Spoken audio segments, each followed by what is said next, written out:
This point, Sanjay Raut's lawyers are very confident, based on the kind of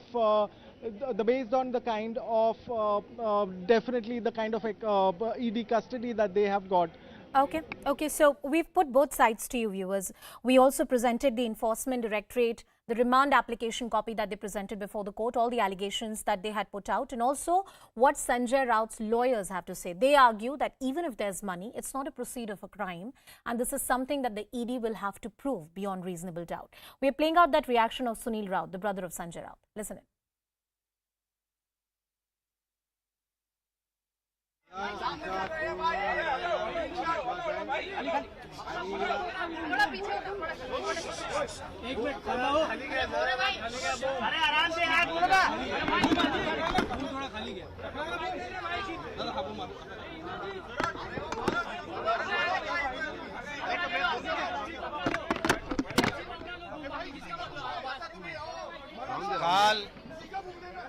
काल संजय राऊत साहेबांना रात्री 12 चालू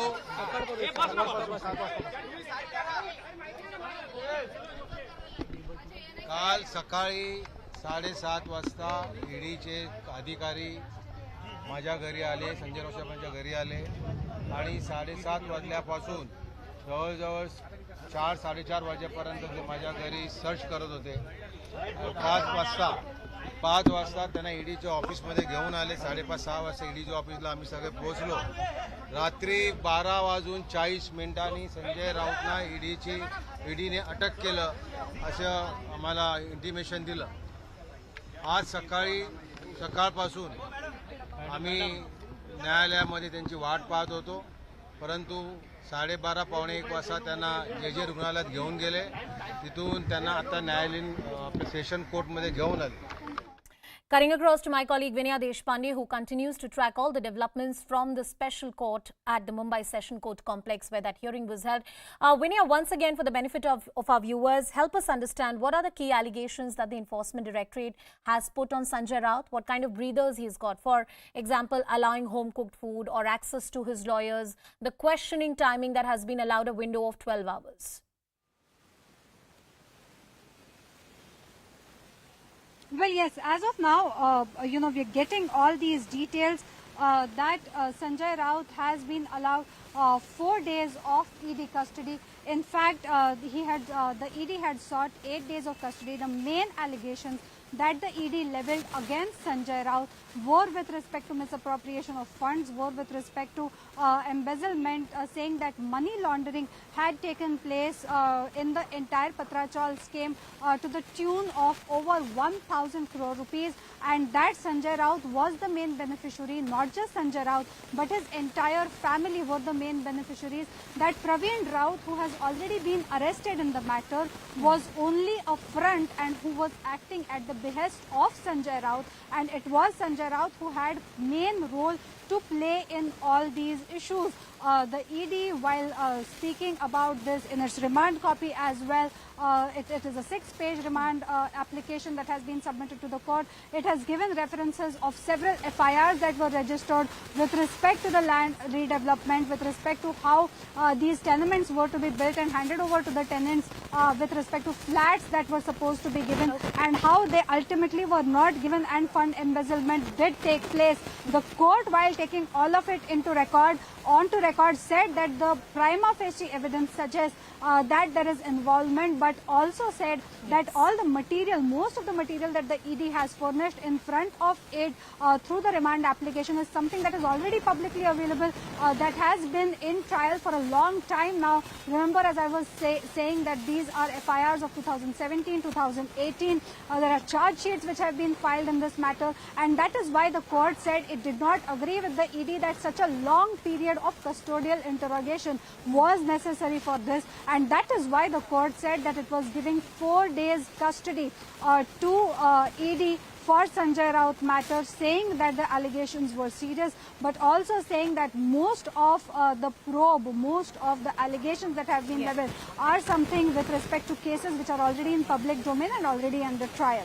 Vinaya Deshpande tracking all the developments. My colleague Mihir Trivedi also getting us all the details from the ground. We are also getting some breaking developments coming in from Madhya Pradesh. We'll try and cut across to those details as well. But right now, going to that breaking news which is coming in, there is a serious fire incident that has been reported in the city of Jabalpur.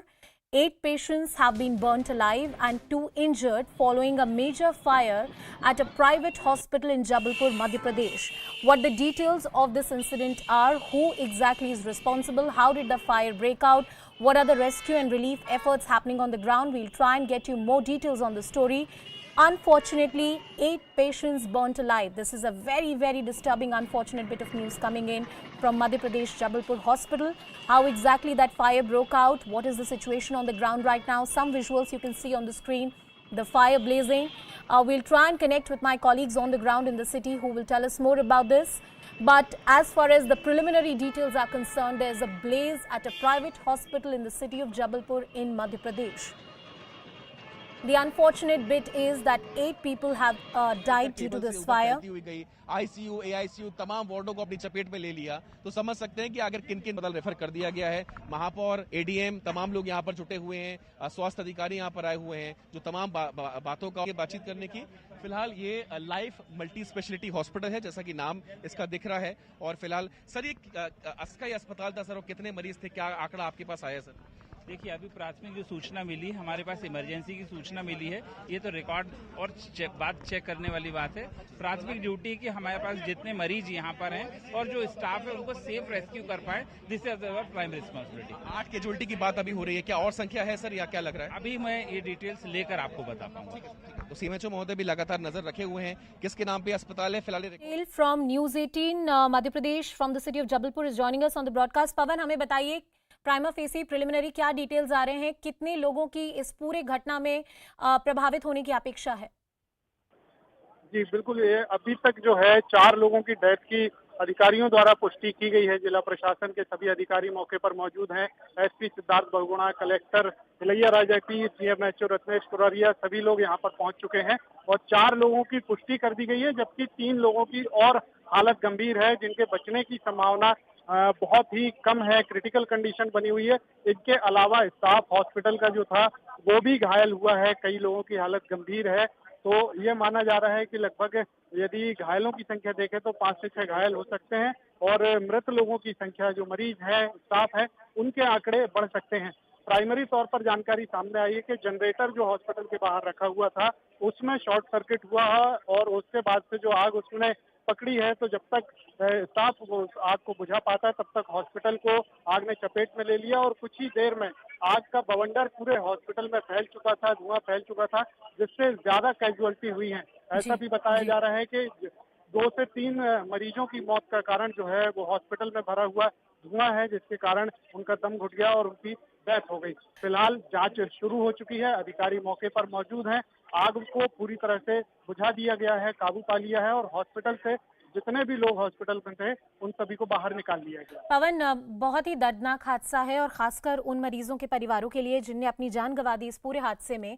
कौन सा अस्पताल था ये और अस्पताल प्रशासन ने अभी तक कोई बयान दिया है?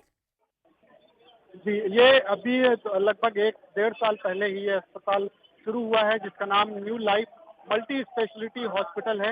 इसे छोटा सा हॉस्पिटल है जो अभी कोविड काल में ही इसकी शुरुआत हुई थी, लेकिन अभी तक परिवार के जो सदस्य हैं वो हमारे साथ बने रहिए। माफ कीजिएगा, आपको रोक रही हूँ। There are some reactions that we are getting, let's cut across to them. Rescue किया है, अभी हमारे पास जानकारी है 4 लोगों का है, बट अभी भी ना डॉक्टर्स इन्हें कंफर्म कर रहे हैं, मतलब जैसे आप जानकारी अपडेट हो जाएगा फिर आपको आग लगने का कारण सर अभी तो स्पष्ट नहीं है, मतलब है ना इसको इमीडिएटली है ना इंक्वायरी कमेटी फॉर्म करेंगे, उसको भी ना कारण का एनालिसिस करेंगे। अभी हमारी अपडेटेड प्रशांत, बेशक एलआईए के लिए सिर्फ एक ही एंट्री और एग्जिट है और यही वजह रही जो मूल रूप से मानी जा रही है कि आग लगने पर संभवतः जल्दी जो है मरीज नहीं भाग पाए और रेस्क्यू करने में भी जो परेशानी है जो आम लोगों को हुई है, क्योंकि ग्राउंड फ्लोर से ये आग लगी जैसा कि बतलाया जा रहा है, जनरेटर के बाद से आग उठी, निकालने का जो प्रयास किया जा रहा है। आप अस्पताल के ही हैं, किसका अस्पताल है सर ये? Doctor Nitin Gupta sir. अच्छा, क्या कारण था, कैसे आग लगी अचानक सर्किट से? जी, शॉर्ट सर्किट से देखते देखते मीटर में आग लगी, मीटर की आग लगने के कारण उसके बाद दिन पे दिन आग बढ़ती। इतनी देर में हम लोगों ने फायर सिलेंडर खोला जब तक आग बढ़ चुकी थी। एक ही एंट्री एग्जिट है, यहीं से आना जाना? 2 एग्जिट है, एक पीछे से, वहाँ से पेशेंटों को निकाला गया कितने लोग करीब भर्ती थे अस्पताल में? 8 लोग भर्ती थे। 8 लोग थे। कितनी मौत हुई है अभी? अभी उसका मुझे पता नहीं है। ठीक है, ये अस्पताल के कर्मचारी Rakesh Singh, who is the MP from the city of Jabalpur, is joining us on the broadcast. Rakesh ji, बहुत बहुत शुक्रिया हमसे बात करने के लिए। बहुत ही दर्दनाक हादसा हुआ है आपके शहर में, किस तरह की जांच की जाएगी? नहीं, ये बहुत दुखद है और अभी तक जानकारी के मुताबिक, चूंकि पार्लियामेंट का सेशन चल रहा है, मैं दिल्ली में हूँ, जो जानकारी है उसके मुताबिक 4 लोगों की मृत्यु हुई है।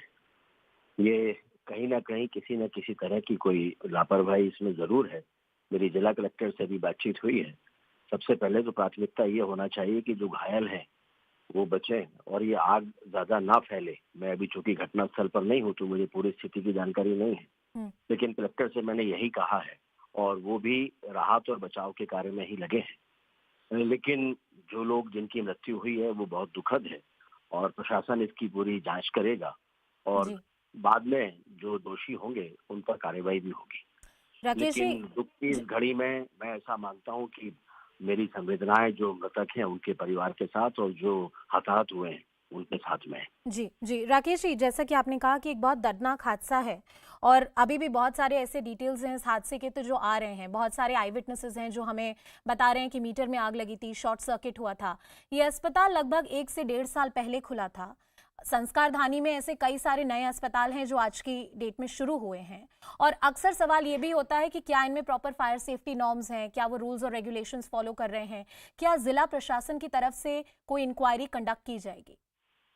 बिल्कुल की जाएगी। मैंने कलेक्टर से यही कहा है कि इस पर जांच होना चाहिए और जांच भी ठीक तरीके से होना चाहिए ताकि सारे तथ्यों का पता लोगों को चले और भविष्य में इस तरह की घटनाएं किसी और स्थान पर, किसी और अस्पताल में ना हो पाए, इसकी चिंता प्रशासन करे। कलेक्टर ने कहा है कि वो उसकी जांच भी, उसके लिए एक समिति भी गठित कर रहे हैं जो जांच करके शीघ्र अपनी रिपोर्ट देगी। राकेश जी, बहुत बहुत शुक्रिया हमसे बात करने के लिए और हम पूरी उम्मीद करते हैं कि ये जांच अच्छी तरह से हो ताकि जो भी लोग घायल हुए हैं, मृतकों के परिवार को न्याय मिल सके। Akhilesh Gaur, one of the top officials working on the ground, has also spoken. Let's listen इन।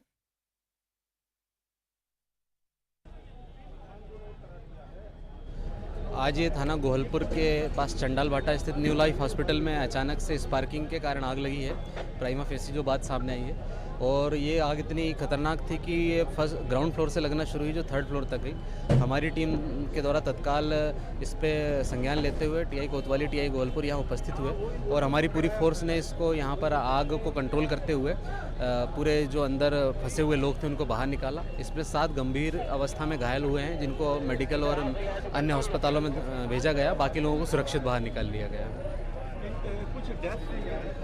अभी जो प्राइमरी जो सूचना है उसमें 4 लोगों की इसमें डेथ हो चुकी है और 3 लोग गंभीर रूप से इलाजरत हैं।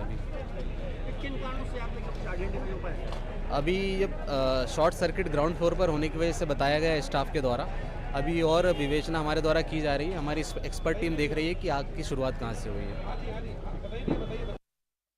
Well, that was Akhilesh Kaur, the SP of the city, getting us more details. A very unfortunate incident that has been reported from a city in Madhya Pradesh, Jabalpur. We'll continue tracking the details, preliminary investigation. What does it reveal? What is happening on the ground? Slipping into a very short break.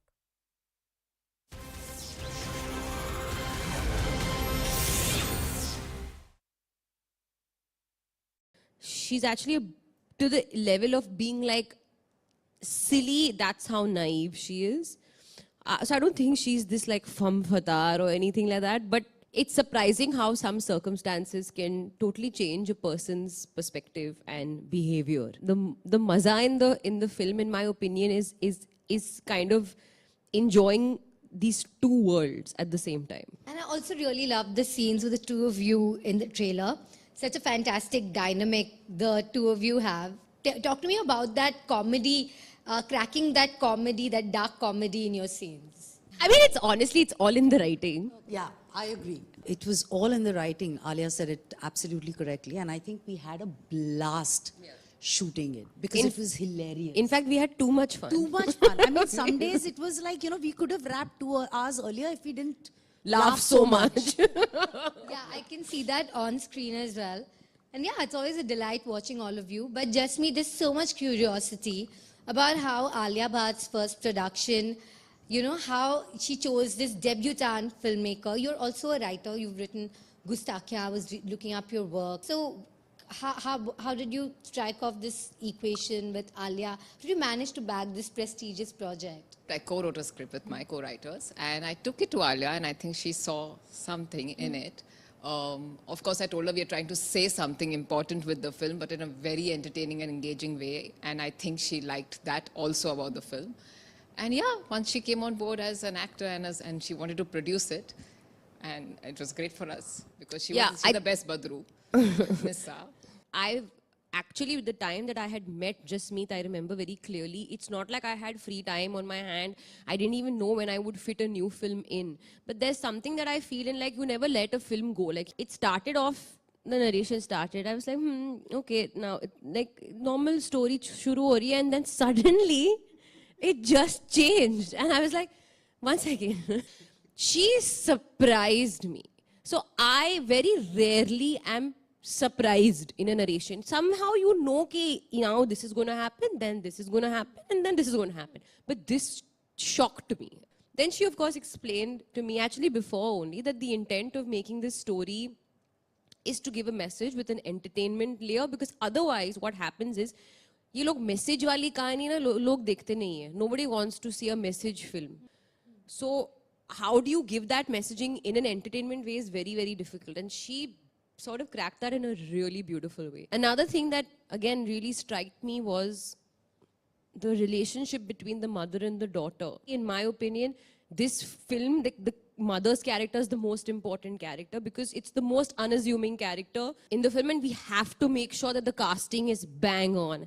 And when Chef decided to come on board and do this, I was like, oh my God, I was so relieved. And I was so ecstatic because I'm like, there's no better actor, in my opinion, who has this unassuming, unpredictable quality about her on screen where you don't know where the expression is going. And that, literally that character is like, I feel like Shamshu was written for you. Anytime I speak to Shefali, Shadri, interview her co-stars or the crew, the filmmakers, they only have the most wonderful things to say about you, Shefali. That streak continues. Thank you. I mean, so sweet of both of you. And Vijay, I have to ask, there's a Bichu connection in this as well. Bichu, you know, do you all of you know his other Bichu connection? No, what? No idea. What is this? Oh, What see? is this? So I did a show called She, in which the word Bichu is used a lot. You have to watch it. We can't explain it now. Okay. But it's a Bichu connection is following you, huh? So success also following. I don't know, yeah, but it's a recurring thing. I hope I get rid of this freaking Bichu now. Other people also asked you, or I'm only like a keen eye? No, as soon as I read the script, I knew कि Bichu वापस आ गया है. Alia, you are Badru in this, and you are famously Badri ki Dulhania. So you've decided now you are already Dulhania, so you'll be.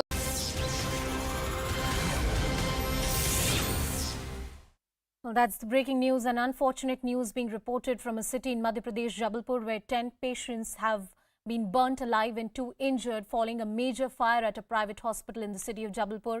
These are details which are still emerging. We are expecting that perhaps the people who've been injured, the toll can go up. My colleague Ranjana Dubey from News 18 is joining us on the broadcast. Ranjana, हमें बताइए इस समय क्या परिस्थिति है ground पर, कितने लोगों के घायल होने की आशंका है और क्या मृतकों की जो सूची है वो और बढ़ सकती है? जी बिल्कुल, जो new life multi speciality hospital में आग लगी है उसमें अब तक करीब 4 लोगों की मौत हो गई है और 5 जो है इंजर्ड हैं उनको हॉस्पिटल रेफर किया गया जहां पर उनका इलाज चल रहा है। लेकिन जिस तरीके से ये जो हादसा हुआ है उसमें और जो मौत का आंकड़ा है वो बढ़ सकता है और धीरे धीरे अभी फिलहाल जिस तरीके से वहां पे पुलिस अधिकारी पहुंचे हैं और इस पूरे हादसे को लेकर जांच चल रही है, तो बाद में ही पता चलेगा कि आखिर हादसे का कारण क्या था और यहाँ पर आग कैसे लगी। और इस बात को लेकर भी सवाल खड़े हो रहे हैं कि जो एंट्री और एग्जिट वाले अस्पताल में अगर एक ही गेट से एंट्री थी और वहीं से एग्जिट था तो इसको परमिशन आखिर कैसे दी गई, और सुरक्षा मापदंडों को लेकर भी जो वहां पर जांच है वो चल रही है कि आखिर अस्पताल के पास क्या फायर सेफ्टी को लेकर एनओसी थी, फायर सेफ्टी के तमाम इंतजाम वहां पे थे या नहीं। लेकिन इतना स्पष्ट है कि जो मौत का आंकड़ा है वो अभी और बढ़ सकता है क्योंकि जो इंजर्ड है वो वहां पर एडमिट है, उनका इलाज चल रहा है और मौत का जो आंकड़ा है अभी 5 से और ज्यादा बढ़ सकता है। रंजना, इन दृश्यों में जो जबलपुर से आ रहे हैं साफ साफ दिख रहा है कि कितना बड़ा हादसा था। इस समय क्या आग पूरी तरीके से नियंत्रण में आ चुकी है? जी वहाँ पर तमाम जो अधिकारी हैं वो पहुंचे हैं और आग पर फिलहाल जो काबू है वो पा लिया गया है, लेकिन हादसे के बाद तमाम जो अधिकारी हैं वो वहाँ पर मौजूद हैं और इस हादसे को लेकर ही अब उनसे सवाल जवाब हो रहे हैं कि आखिर वहाँ पर तमाम चीज़ों को लेकर इंतजाम थे या नहीं थे, लेकिन फिलहाल आग पर काबू पा लिया गया है। लेकिन इस हादसे में अभी फिलहाल जो मौत का आंकड़ा है वो जरूर बढ़ सकता है। रंजना, बहुत ही दुखद हादसा है। जिला प्रशासन अधिकारियों का प्राइमा फेसी रूप से क्या कहना है? वो तो जांच में ही पता चलेगा कि इतनी भयानक आग लगी कैसे, लेकिन शुरुआती तौर पर क्या जानकारी सामने आ रही है? फिलहाल अभी स्पष्ट कुछ भी जो अधिकारी हैं वो नहीं बोल रहे हैं, लेकिन इतना जरूर कहा गया है कि आखिर यह हादसा कैसे हुआ, इसको लेकर तमाम जो बिंदु हैं उस पर जांच पड़ताल की जाएगी और उसके बाद ही जो कारण है उस पर कुछ कहा जा सकेगा, क्योंकि अभी फिलहाल वहां से जो मेन टास्क है वो यही है कि जल्द से जल्द लोगों को निकाला जाए, सुरक्षित निकाला जाए अगर कोई वहां पर अंदर है तो, उसके बाद उनको हॉस्पिटल रेफर किया जाए। हालांकि इस हादसे पर सवाल भी खड़े हो रहे हैं, जैसे अभी मैंने आपको बताया था कि हॉस्पिटल में एक ही एंट्री है और वहीं से एग्जिट है, तो इसको लेकर भी कि आखिर वहां परमिशन क्यों दी गई एक ही एंट्री और एग्जिट गेट को लेकर, और दूसरा सुरक्षा मापदंडों को लेकर भी जो जांच पड़ताल है वो की जाएगी कि आखिर वहां पर फायर सेफ्टी को लेकर इंतजाम थे या नहीं थी, या फिर जो एनओसी फायर सेफ्टी को लेकर है वो ली गई है या नहीं ली गई। तो इन तमाम बातों को लेकर आगे जो जांच है वो जांच हो रही है और इसके बाद जब जांच पूरी हो जाएगी उसके बाद ही कुछ कहा जा सकेगा कि आखिर इतना जो बड़ा हादसा हुआ है उसके पीछे का कारण क्या रहा था। रंजना, लगभग 1 से 1.5 साल पुराना अस्पताल है ये। कुछ अभी आई विटनेस अकाउंट्स भी हम चला रहे थे, उनका कहना था कि लगभग 1 से 1.5 साल पुराना हॉस्पिटल है। कुछ आई विटनेसेस का कहना था कि वहां पर जो मीटर है, मीटर में आग लग गई और अचानक आग इतनी बड़ी हो गई। जैसे कि आप कह रही हैं कि जांच में ही पता चलेगा, लेकिन लगभग कितने बजे ये हादसा रिपोर्ट हुआ, कितना समय लगा आग को बुझाने में और कितने मरीज थे उस समय अस्पताल में? जी फिलहाल तो वहाँ पर जो हादसा है वो 1 से 1.5 घंटे पहले हुआ है और धीरे धीरे ये जो आग है वो बढ़ी और आग लगने के पीछे का जो कारण है उसकी भी अभी फिलहाल जांच होगी और उसमें ही कहा जा सकेगा कि आखिर वहाँ पर हादसा कैसे हुआ। लेकिन वहाँ पे जो प्रत्यक्षदर्शी हैं जो वहाँ पर मौजूद थे हॉस्पिटल में, उनसे भी बातचीत की जाएगी और उसके बाद ही कुछ कहा जा सकेगा। और फिलहाल जो फायर ब्रिगेड है वहाँ पर पहुंची हुई है और लगातार आग को काबू पाया जा रहा है। फिलहाल जो आग है वो उस पर कंट्रोल कर लिया गया है, लेकिन जिस तरीके से अभी इस हादसे में ज्यादा लोग घायल हुए हैं उससे यही है कि जो मौत का आंकड़ा है, जैसे अभी 4 बताया जा रहा है, उसके बाद भी ये जो मौत का आंकड़ा है वो बढ़ सकता है।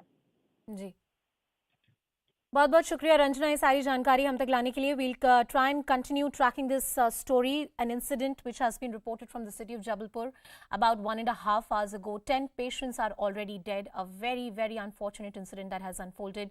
We'll continue tracking these details, slipping into a very short break.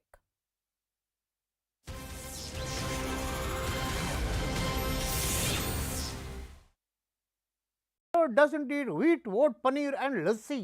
Why? Isn't it free for them in Parliament? I heard these have to sign here. Kuch bhi kha sakte hai. And I don't mean any double meaning either there. So why did she roll the tax back? That is because she realized one important thing. What would that be? That if there is 5% extra tax on curd and 5% extra tax on rice, all of South India would have to pay 10% extra tax on curd rice. Just word to the viewer. The writer of the gag and the performer sometimes are the same person, huh? Sometimes not, sometimes yes. The question, however, is that at a time when inflation is high and prices are going through the roof, should the government have imposed more tax? The government is doing all it can do to help those who are poor and have no food. Like what? Like subsidies and welfare measures such as the PM Gharib Kalyan Anna Yojana for 800 million persons. So on one hand you give food subsidies and on the other hand you increase tax on food. We have to do that.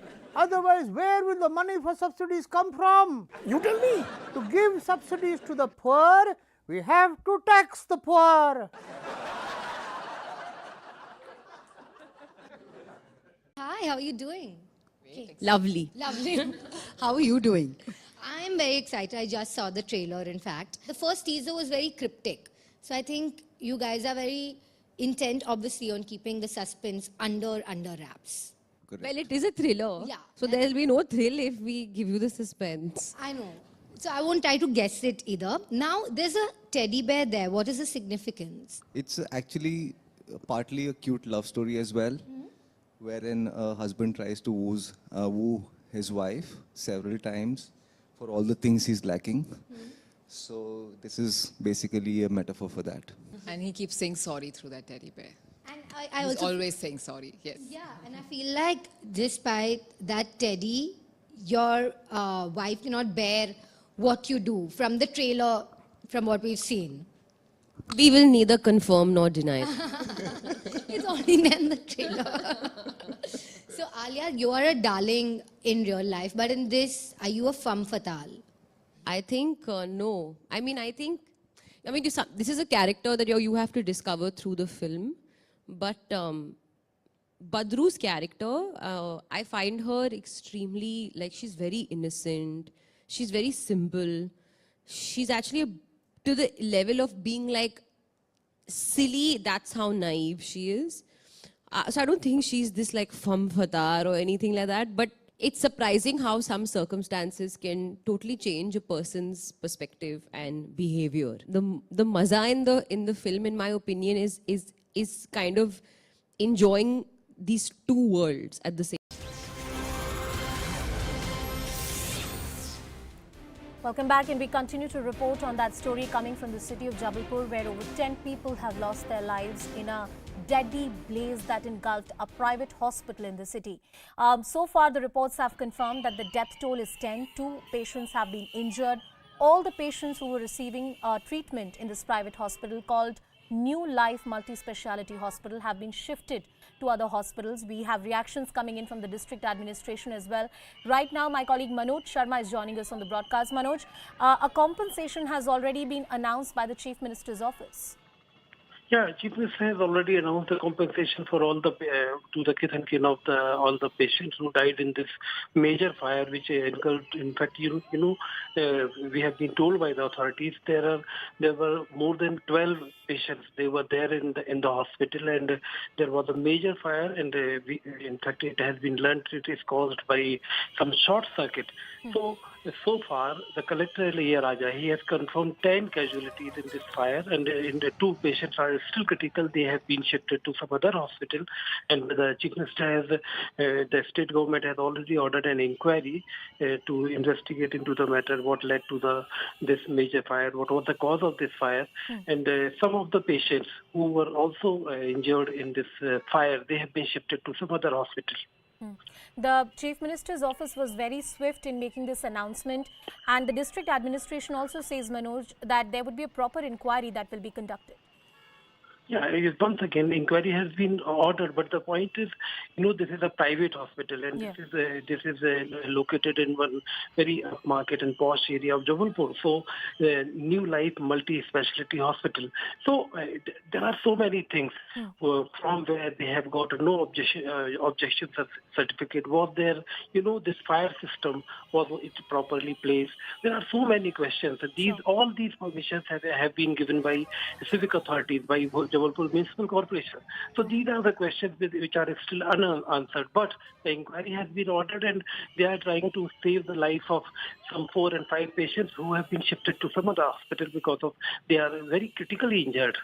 Very, very unfortunate incident. Our thoughts and prayers with all the families who've been affected. The Chief Minister of the state has also announced a compensation for every patient and their families who've lost their lives. We'll continue reporting on the story. Slipping into a short break.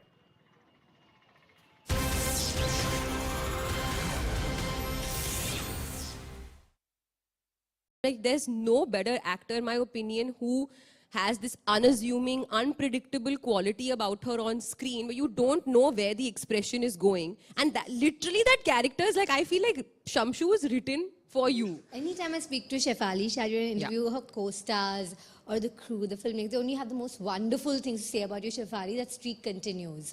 Thank you. I mean, so sweet of both of you. And Vijay, I have to ask, there's a Bichu connection in this as well. Bichu, do all of you know his other Bichu connection? No, what? No idea. What is this? Oh, What see? is this? So I did a show called She, in which the word bichu is used a lot. You have to watch it. We can't explain it now. Okay. But it's a Bichu connection is following you, huh? So success also following. I don't know, but it's a recurring thing. I hope I get rid of this freaking bichu now. Other people also asked you, or I'm only like a keen eye? No, as soon as I read the script, I knew कि बिच्छू वापस आ गया है. Alia, you are Badru in this, and you are famously Badri ki Dulhania. So you've decided now you are already Dulhania, so you'll be Badri also or Badru also. Badru Nissa. I am Badru ki Dulhania. I am Badru ki Dulhania. Yeah.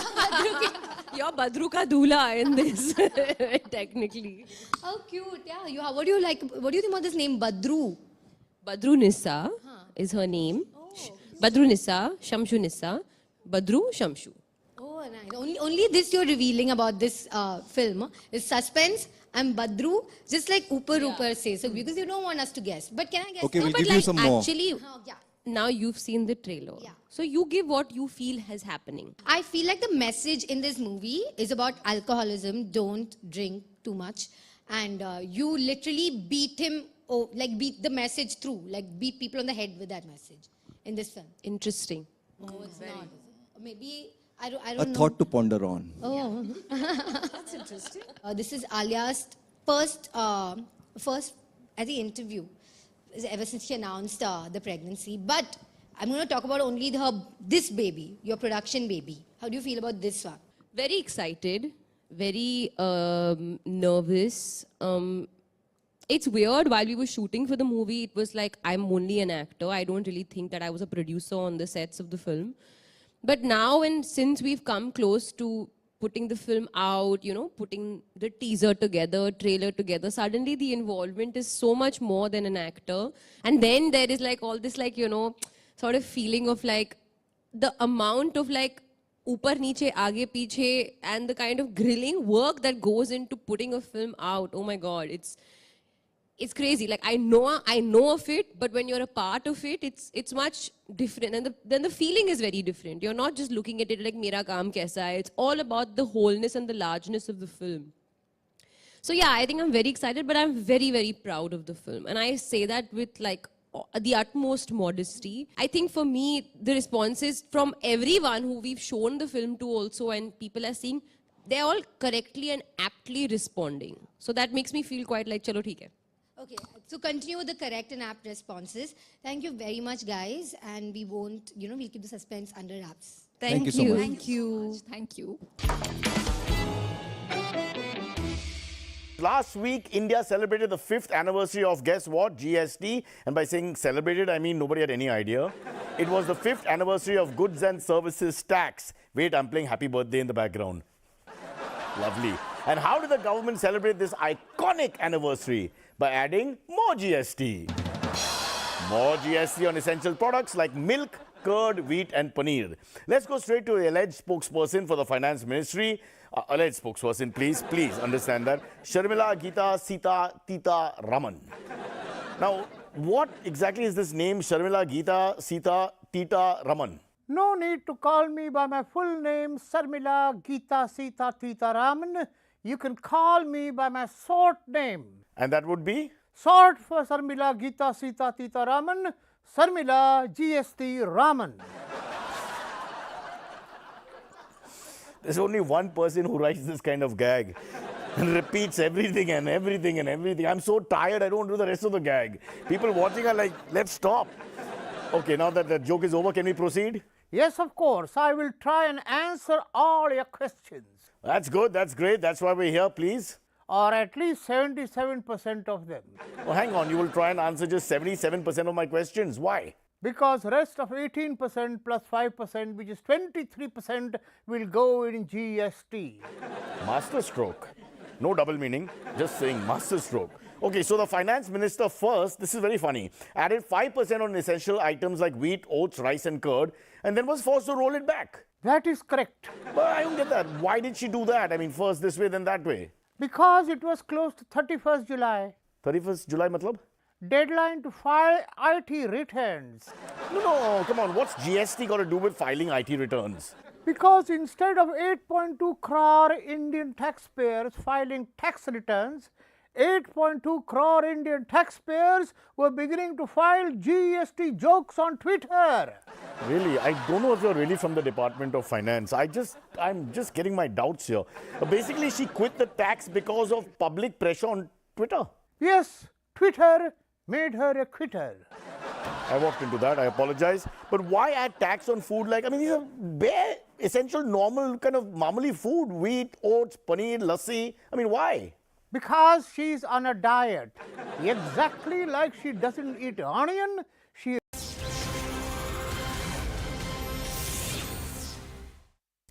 Welcome back, and we continue to track that story coming in from the city of Jabalpur in Madhya Pradesh, where over 10 people, patients at a private specialty hospital, have lost their lives owing to a fire incident. 10 patients have been declared dead so far. That's a confirmed toll. 2 people injured. But what the local reports are indicating, what the ground reports are indicating, that the toll could go up. The local administration has taken cognizance. There is an inquiry which has already been ordered about the cause of the incident and whether there were proper safety and fire protocols that were followed at the hospital or not. The Chief Minister has also announced a compensation for the families of the victims. My colleague Manoj Sharma with us on the broadcast. Manoj, of course, eventually, as and when the investigation proceeds forward, we will know the cause of the incident. But tell us what you've heard from your sources so far, what is happening on the ground, and is the death toll likely to go up? Death toll may go up because some 4 and 5 patients, they have been told, we have been told that their condition was critical and they have been shifted to some other hospital, but we are still waiting for their report. But 10 deaths have been confirmed by District Collector Ilayya Raja, and Madhya Pradesh Chief Minister Shivraj Singh Chauhan has already announced ex gratia of ₹5 lakh each for the next of the kin of all the 10 people. So inquiry has been ordered, and Madhya Pradesh Health Education Minister Vishwas Sarang, he said that inquiry has been ordered and they are trying to find out what exactly led to this major fire in the hospital, which is located in the main market of this Jabalpur city. So waiting for the report of the inquiry, preliminary report of that inquiry. But 10 deaths are confirmed. 4 or 5 people, they have been injured, shifted to some other hospital, and ex-gratia has been announced by the state government. But you can well imagine the chaos within the ruckus in the hospital, because more than 6 or 7 fire brigades were rushed to the spot, and they have controlled the fire. In fact, the fire has been controlled now, and patients have been shifted to other hospitals. And Manoj, we really hope that the inquiry is able to tell us how this happened. Imagine taking a family member to a hospital for treatment and then the family member is charged to death. We hope the investigation finds out who exactly is responsible. With that, it's a wrap from me. Anand takes the news forward.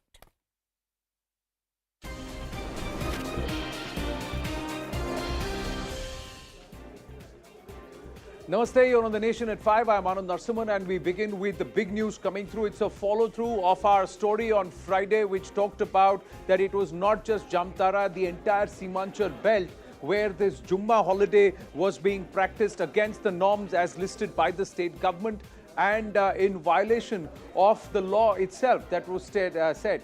And the fact is, it had become an unwritten law, and even schools that were not designated as Urdu schools had been following this Jumma holiday practice, much against the wishes of not just the teachers but also a lot of the students. Now, following this, the state government in Bihar said that they are apprised of the matter and that they have sent out queries to get a report, a detailed report on the reality on ground and as to how this was being practiced. What we gave you information at CNN News 18 was that about almost 500 schools across multiple regions in Simanchal which were following this practice, and how it had become an unwritten law or code was a bigger question. Now we have accessed far more details in this entire aspect. These Friday holidays that were frozen, a contravention of law, like I said.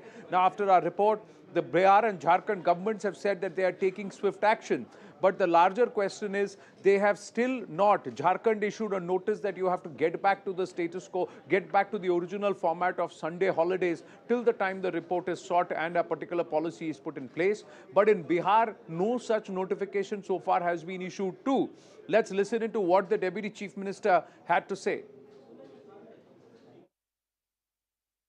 मैं गया था किशनगंज और Seemanchal reason में मैं घूम के आया वहाँ पे लगभग स्कूल्स अराउंड मोर देन 500 इसके लिए मैं बता रहा हूँ ना कि जो प्रशासनिक विभाग शिक्षा विभाग है और शिक्षा विभाग के अपने मापदंड हैं कि छुट्टियाँ कब होगी, साप्ताहिक छुट्टी कब होगी, ये सारी चीज़ पूर्व से तय है और माननीय शिक्षा मंत्री ने इन सारी चीज़ों को जांच का निर्देश भी दिया है। बट सर, ये वर्बल ऑर्डर दिया गया है, कोई रिटन नोटिस या फिर ऑर्डर नहीं? तो ये देखिए, सरकार के अपने नियम है और नियमों से हमारा शासन और प्रशासन चलता है। लिखित निर्देश क्यों नहीं दिए? देखिए, सरकार की ओर से तो स्पष्ट निर्देश है कि कब साप्ताहिक छुट्टी होगी, किस पर्व त्योहार की छुट्टी होगी। ये तो शिक्षा विभाग इस सारे मामले को देखे। तो रिपोर्ट आने के बाद हम एक्सपेक्ट कर रहे हैं कि कार्रवाई होगी। जो निश्चित तौर पर अगर कोई सरकार के नियम के जो नियम निर्देशित है उसके खिलाफ अगर कोई काम होगा तो स्वाभाविक है कि सरकार आवश्यक कार्रवाई करेगी। अभी विस्तृत रिपोर्ट आई नहीं है। वैसे हमने जो पूछा था तो उन लोगों ने बताया कि ये इस तरह की कार्रवाई पिछले कई दशकों से चल रही है, लंबे समय से चल रही है। तो हमने इसीलिए कहा है कि आप इसकी विस्तृत मतलब पड़ताल कर लीजिए, जांच कर लीजिए कि ये कब से हो रही है और किस परिप्रेक्ष्य में हो रही है, और उसका विस्तृत प्रतिवेदन दीजिए, तब हम लोग उस पर जो नियम संगत निर्णय होगा वो लेंगे।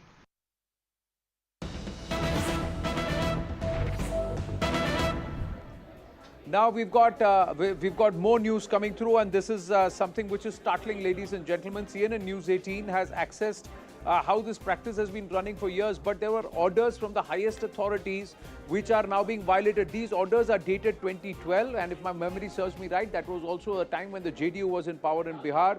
This was issued by the former governor Devanand Kanwar, and the directive is to employees of the state, mentions a special break of 2 hours for Jumma prayers.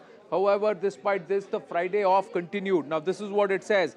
शुक्रवार के दिन जुम्मे नमाज हेतु विशेष अनुमति प्रदान किए जाने के संबंध में मुस्लिम सरकारी सेवकों की ब्रिटिश काल से ही शुक्रवार के दिन दोपहर में जुम्मे की नमाज मस्जिदों के सामूहिक रूप में अदा करने हेतु कार्यालय में अनुपस्थित रहने की विशेष अनुमति प्राप्त है। उक्त अनुमति अवधि परिवर्तन हेतु जन शिकायत के माध्यम से अनुरोध प्राप्त हुए हैं। So what they have turned around and said, मुस्लिम सरकारी सेवक प्रत्येक शुक्रवार 12:30 से 2:30 बजे तक अवधि पर उपभोग जुम्मा की नमाज अदा करने हेतु कर सकेंगे। चूंकि इस अवधि में भोजनावकाश की अवधि भी निर्धारित है, ऐसे में सरकारी सेवकों से अलग भोजनावकाश अनुमान्य नहीं होगा। शिक्षा संस्थानों एवं गैर सरकारी संस्थानों में जुम्मे की नमाज हेतु इस प्रकार के विदेश अनुमति संबंधित संस्थानों के सक्षम प्राधिकारों द्वारा दिया जा सकेगा। So this is what has been said clearly, that even in educational institutions, it's not about an off on Fridays or Jumma, but it is a special provision of a longer extended lunch break from 12:30 to 2:30, where you can perform the prayers and also have your lunch and come back to work or come back to school. So this is a 2012 order dated the 20th of July 2012. And it is issued in Patna, Bihar Sarkar Samanya Prashasan Vibhag, and that it is Bihar Rajyapal ke Adesh se signed by the governor. So this is the order that is issued in Bihar, but for the last 10 years, there has been a brazen violation and disregard to this very order. So this is not a fresh issue. This has been raised in the past, and this is what has said that there will be no holiday on Friday.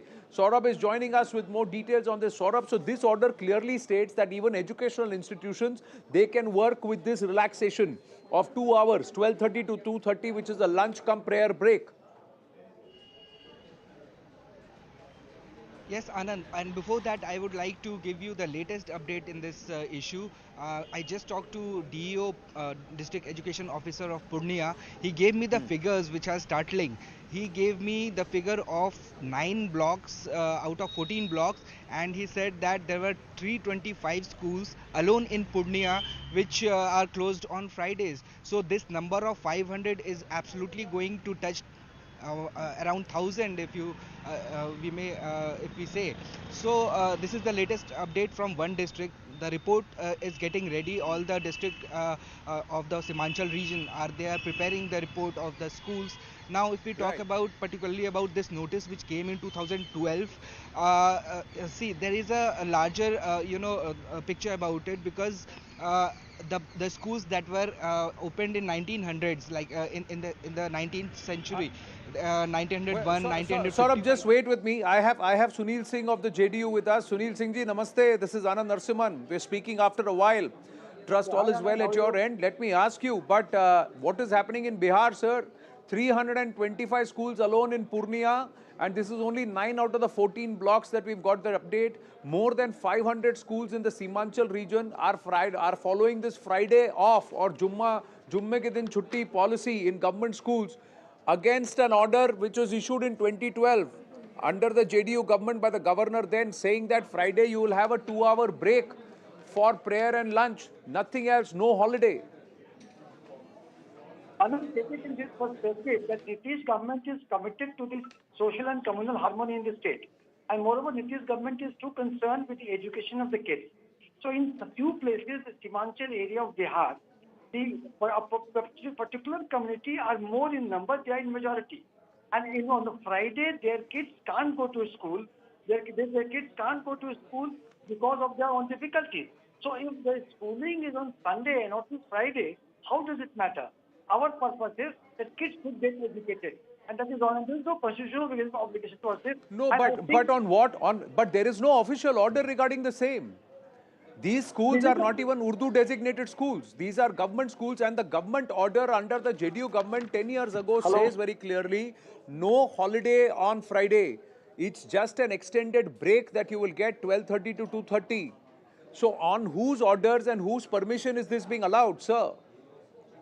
It's for the administration to decide. I'm not an inquiring officer that I can tell you about all these things. It's for the government to take the call.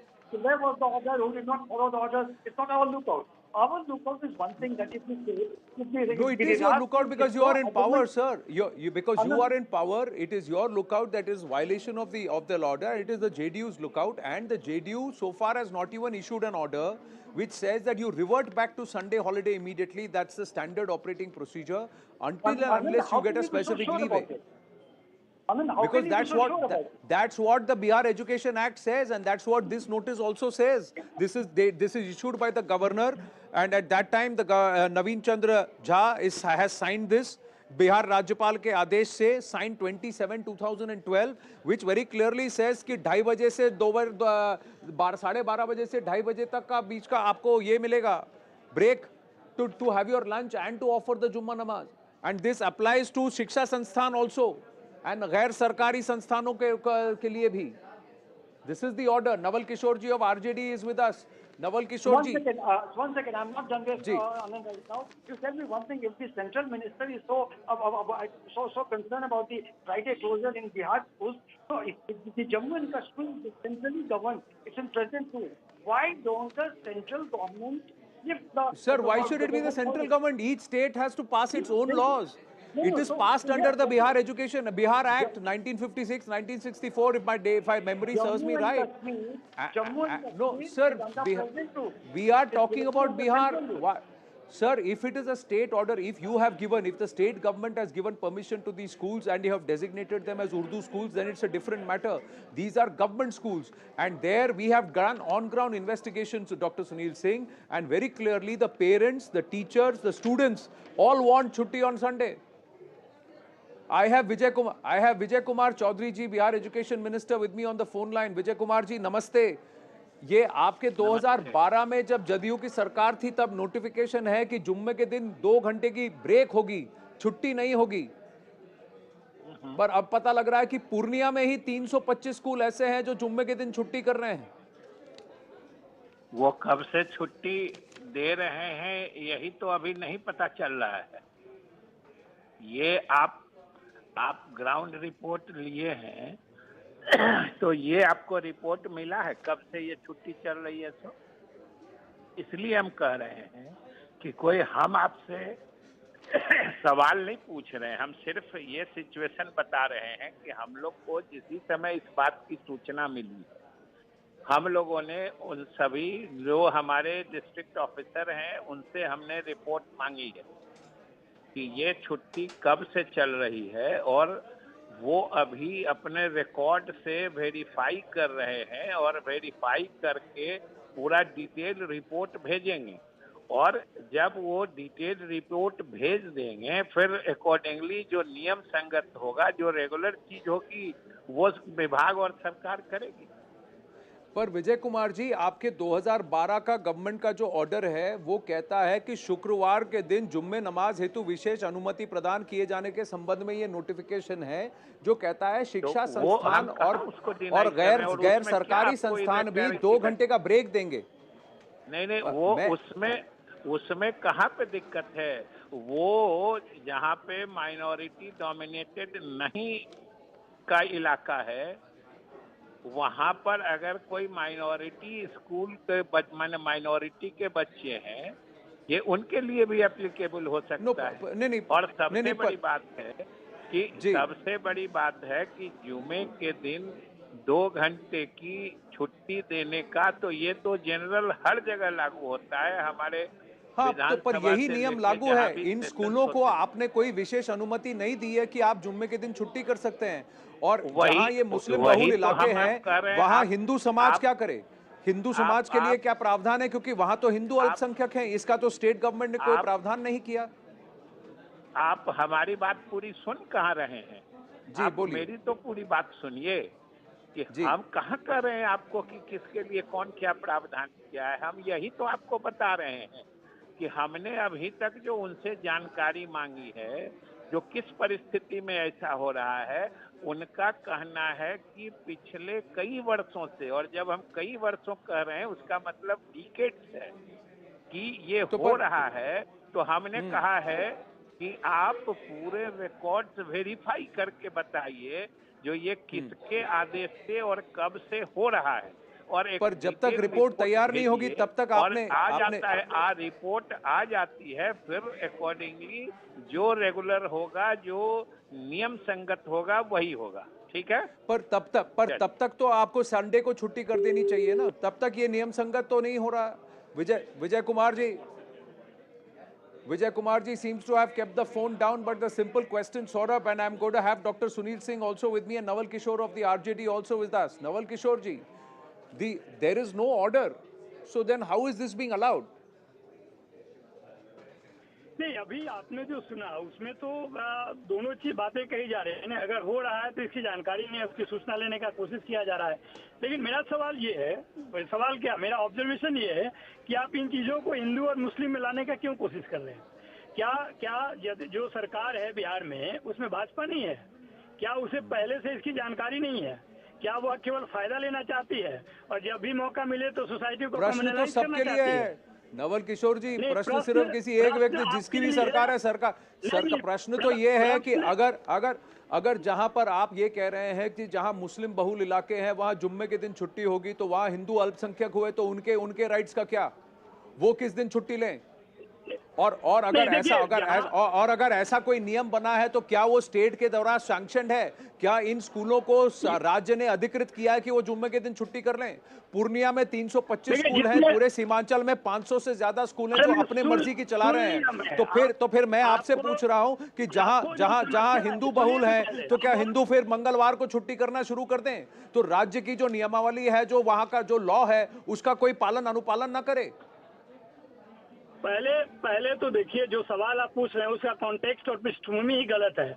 आप किसी घटना को आप पूरे धर्म से जोड़ कर देखना, आपको मालूम है? नहीं, वो धर्म के आधार पर ही तो हो रहा है। नहीं, धर्म, नवल किशोर जी, साज को आज क्या धर्म के आधार पर ही हो रहा है? आपने अभी क्या कहा? जहां मुस्लिम बहुल इलाके हैं वहां जुम्मे के दिन छुट्टी हो रही है, तो फिर वो धर्म के आधार पर हो रहा है। मैं ये पूछ रहा हूँ, क्या राज्य सरकार ने इसकी अनुमति दी है? मैं आपसे पूछ रहा हूँ, आप क्या इसको बैक करते हैं? आपका गाइडेंस जो है ना, या तो नागपुर से है, नहीं तो बीजेपी के कार्यालय से है। इसी तरह देखिए, मेरा गाइडेंस किसी से भी हो, मेरा गाइडेंस ये 2012 के ऑर्डर से है सर। 2012 का ऑर्डर कहता है 2 घंटे का ब्रेक होगा, उससे आगे छुट्टी नहीं होगी। मैं पूछ रहा हूँ, 500 से ज्यादा स्कूल छुट्टियां कर रहे हैं, कैसे कर रहे हैं? किसके बेसिस पे कर रहे हैं? तो हर कोई क्या अपने अपने नियम बना सकता है बिहार में? हर स्कूल अपने अपने नियम बनाएगा? आपने जिस तरह की पत्रकारिता का परिचय दे रहे हैं उसका यही है कि आप सवाल वही पूछ रहे हैं। देखिए, आप मेरे पर व्यक्तिगत आक्षेप कर रहे हैं, उससे ज्यादा है कि आप एक पोजीशन लीजिए। आप वहां पर विपक्ष हैं। क्या सरकार की तरफ से ऑर्डर जारी किया जाना चाहिए? क्या नियमों का पालन होना चाहिए? आप बतौर विपक्ष क्या पोजीशन लेते हैं? आप बतौर विपक्ष आपका पोजीशन क्या है? आपको लगता है जो हो रहा है ठीक हो रहा है? विषय पर आप जवाब दे सकते हैं तो जवाब दीजिए। मुझ पर व्यक्तिगत टिप्पणी करने से आपको कुछ नहीं मिलेगा। क्या शर्म आती है या डरते हो? आप क्यों नहीं पूछते हो बात पर से? देखिए अभी आपके साथ फोन पर कौन था? फोन पर वहां के बिहार के एजुकेशन मंत्री थे। अभी आपके साथ कौन था फोन पर? सरकार की तरफ से ही सवाल पूछे जा रहे हैं। सरकार जिसकी है, मंत्री पद जिसका है, सवाल उससे पूछे जाएंगे। हमें किसी से सवाल पूछने में कोई डर नहीं है। और दूसरी बात, नवल किशोर जी, अगर आप अपनी बात नहीं रख सकते तो मुझ पर व्यक्तिगत आक्षेप ना करें। मैं सिर्फ नियम की बात कर रहा हूं। आप नियम को समझ सकते हैं, नियम को सुन सकते हैं। नियम क्या है आप मुझे ये बताइए नवल किशोर जी, नियम क्या है? नियम क्या होना चाहिए? आप मुझे ये बताइए नियम क्या होना चाहिए? Naval Kishore ji, if you can not answer my question, then I am going to ask doctor Sunil Singh. Doctor Sunil Singh, should the rule apply to everybody equally? Should the rule of law apply to everybody equally? Should the rules of the state and the State's Education Act apply to everybody equally? Or is each school free to do what it wants to do in Bihar? Anand, first let me complete my sentence. You were talking about, let me wisen you that in state universities, there is duty of Agni and Pratipada. So they have to their own conveniences, that they duty and sit in the calendar. An honorable minister has specifically said that he is seeking information on this episode and the thing, whatever which is lacking, it will be done accordingly. I think it puts the matter to rest. And in the background, the beneficiary, the kids want to go to school. They have difficulty in going to school on Friday, so they want to go on Sunday. And nobody else. Sir, so what about those students who are? What about those students who want to go to school on Friday and who want their holidays on Sunday? We have spoken to parents, we have spoken to teachers who are saying that everybody else has an off on Sunday. We are forced to take a holiday on Friday. When other children are out playing, our children have to go to school, and when my family has got a holiday, I have to come to work. We have them on record, sir. Now my point is, sir, does this have government sanction, sir? Can every school decide their holidays based on what they want to do, or should there be a government notification? Should these schools be designated Urdu schools before they take a decision like this? Because then otherwise the justification is that if these schools have Muslim majority students or majority of students are Muslim, they can have their own rules. So does that apply to those schools where majority of students are Hindus, or majority of students are Sikhs, or majority of students are Christians? Does that rule apply unilaterally to every section of society, sir, then? In Bihar? About it. He will do it as per the law. And what you are saying, if the guardians of any minority or the majority communities, they have something to say, that will be taken into account. In Simanchal, in Purnia, in these schools, sir, Muslim students are more. They are the majority, more than 70%. So who's the minority in these areas? So whose rights have to be protected? All the guardians, their opinion, their things will be taken care of in the report. Sir, why are you skirting my straightforward question, Mr. Sunil Singh? Dr. Sunil Singh, I'm asking a simple question. If in these areas in Simanchal, you are saying the unwritten law is because they are Muslim majority students, they want holiday on Friday. So I'm asking you, in schools where majority of the students are Christian, will you decide that they can take their holiday on Sunday? And then majority of schools where in schools where majority of the students are Hindus, they can take their holiday on Tuesdays or on any other day that they deem fit. Is that how it's going to run in Bihar? Because that's how it's been running over 500 schools, sir, nearly a decade. Anand, students are students. Don't put a division line as per which students is Hindu and which student is Muslim. Sir, I am on, Dr. Sunil Singh, I am on the same page as you are. Then who is deciding this on ground if it is not the students? Who's deciding this, that on these days, in these areas, schools will be closed on Friday? Whatever the situation, Honorable Minister has sought report on the minutest truths and minutest facts. And after the taking... So then why isn't the government saying that till the time the report is sought, all holidays on these schools will be on Sundays? Because that's the standard practice as per the notification of the government. Maybe you have got a point that government will take into account, of course. But on the kids are... They have still not issued that order, sir, more than 72 hours after this story coming to light. To the education in the state, and we want more and more kids to go to school. That is all. The intention is that the beneficiary of kids going to schools will be more and more, and majority of the students faces difficulty on going to school on Friday. Dr. Sunil Singh, I hope can you believe what you are saying right now, sir? That in areas where the Muslim population is the majority, the Muslim population will decide which day will be the holiday. And in the areas where the Muslim population is the minority, they will get the rights to suit their convenience because they are the minority. That's the rule that you are underlining, and you are trying to say that this is all right. We don't see with the classes that we see. We don't see with that classes. We just Sir, want that the students are students. Sir, The sir, students when are I either asked you the Hindu question, or you said Muslim. students find it inconvenient. When I asked you the counter question, you said don't bring in the students. Why, sir? Why this different measure of yardstick? Then you should say that in any school where Hindus are majority, let them decide when they want their holiday. In any school where Sikhs or Christians are majority, let them decide when their holiday. And in any school where Muslim students are majority, then let them decide their holiday. But is that the rule of the state government? That is not the rule of the state government. So then how is this being practiced on ground? Anand, I totally differ with you. I don't divide the students on the basis of the religion or the caste. Students are students. We want more and more students to go to the school and become wiser people and asset to the state. So the more and more people can go to in the Simanchal area, where a particular community is more in number, the more the students are facing difficulty on going to school on Friday. They will make their own rules without the state government sanction. They will make their own rules without the state government sanction. Dr. Sunil Singh, can you believe it? You're saying that where a particular section of society becomes majority, they will define the rules and the state will allow them to follow, define whatever rules they want. So then, sir, does that rule apply to every other section of society wherever they are majority, sir? You see it with that viewpoint, and I see it No, that's exactly what you're saying. That's exactly what you're saying, Dr. Sunil Singh. Sir, I've got more news coming through.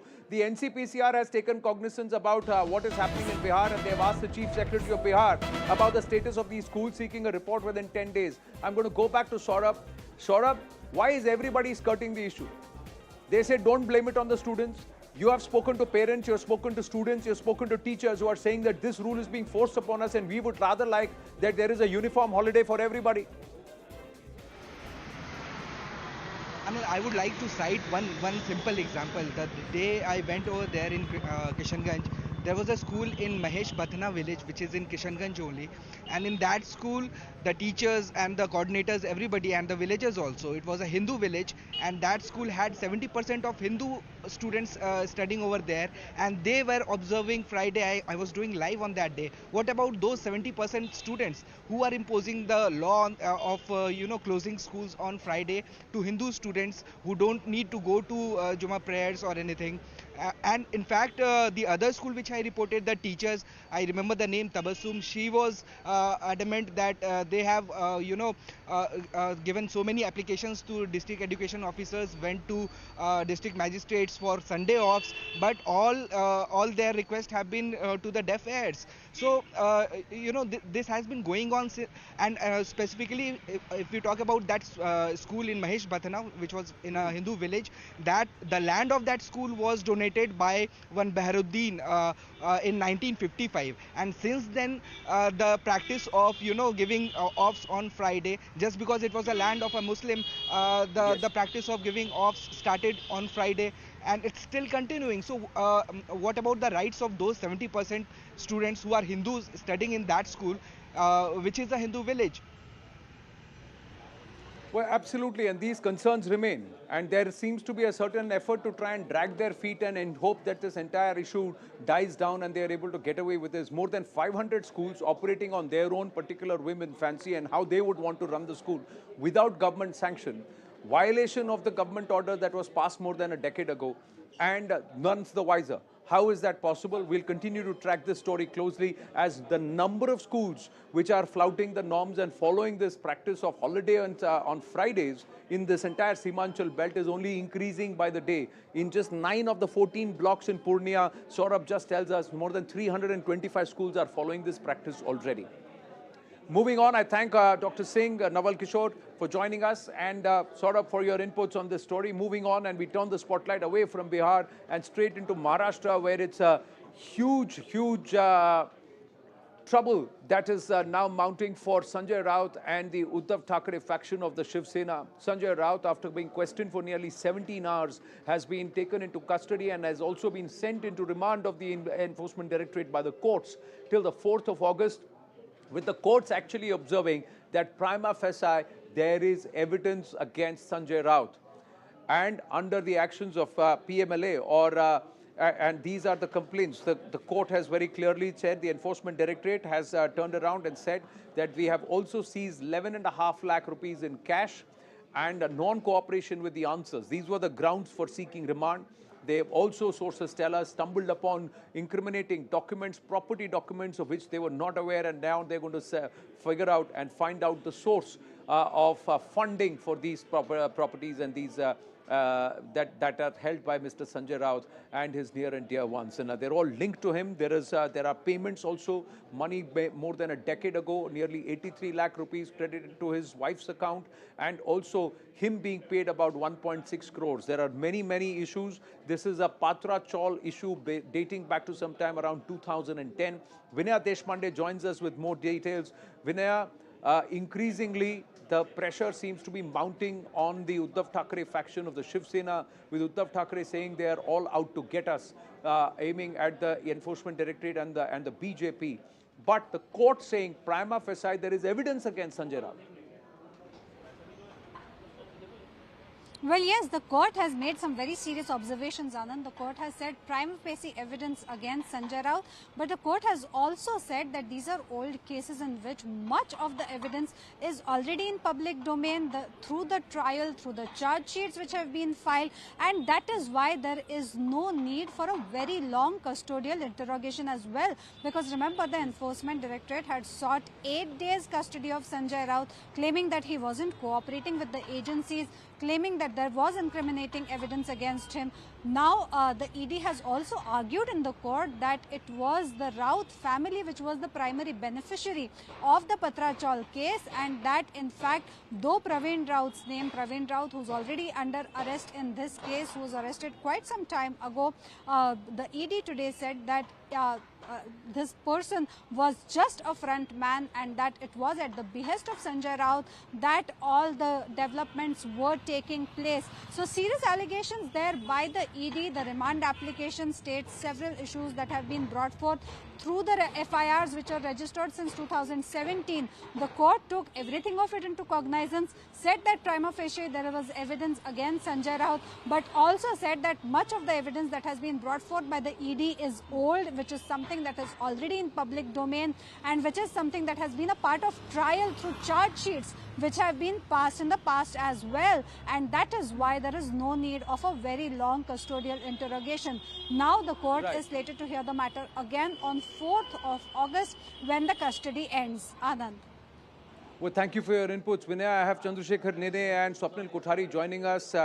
Now, this is the remand copy that we have access to, and there are some points which say very clearly, they say out of the POC of 112 crores approximately received in the accounts of Shri Praveen Raut, PMLA investigation conducted so far established a trail of POC of rupees 1.06 crore to Shri Sanjay Raut and his family.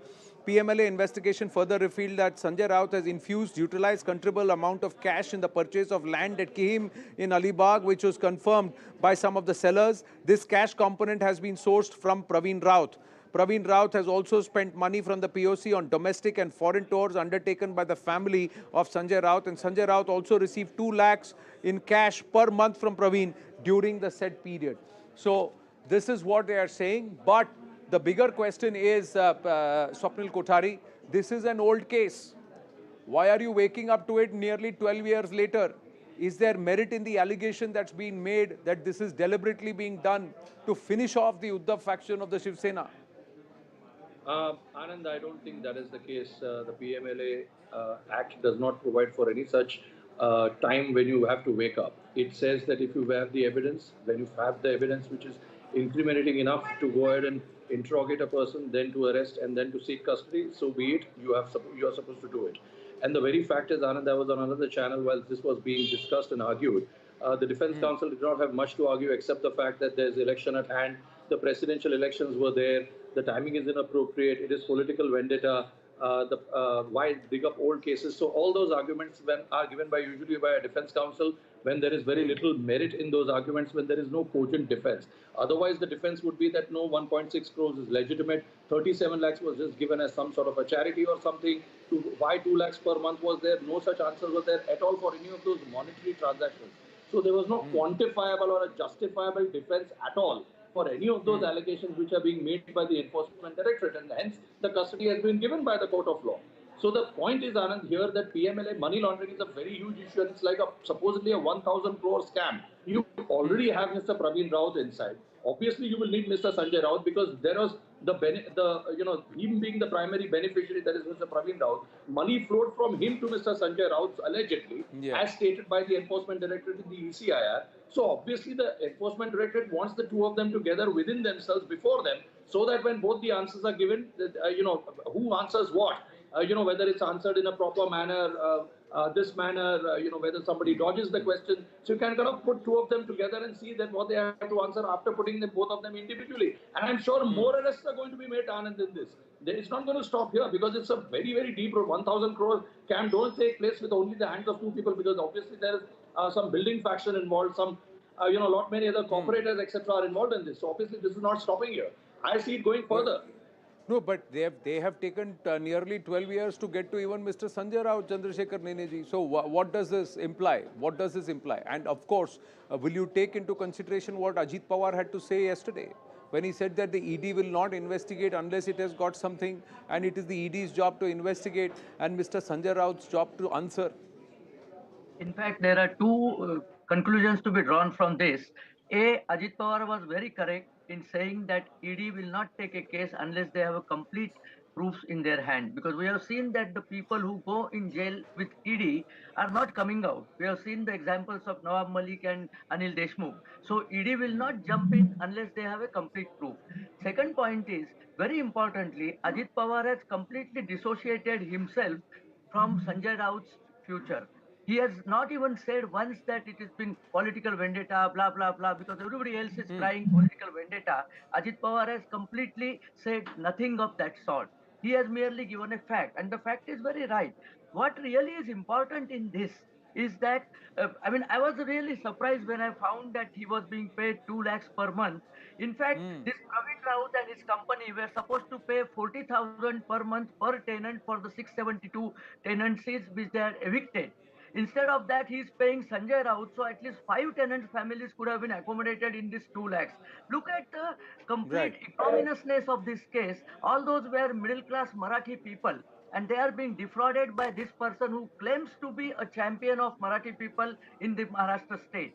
This is what needs to come out, to see how frugal these people are, how completely artificial these people are when they talk about Marathi Manus. They are defrauding Marathi Manus merrily without any problem, buying lands here and there. This connection has been already established by the ED, that this money which came in Sanjay Raut's account has gone in to purchase those land. So I think this is very despicable of Sanjay Raut and for Shiv Sena to keep supporting him even after defraudment of a Marathi Manus, and that to middle class Marathi people.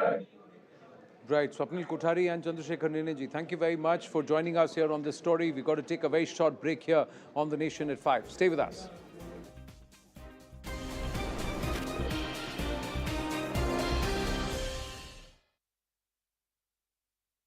What is the significance? It's actually partly a cute love story as well, wherein a husband tries to woo his wife several times for all the things he's lacking.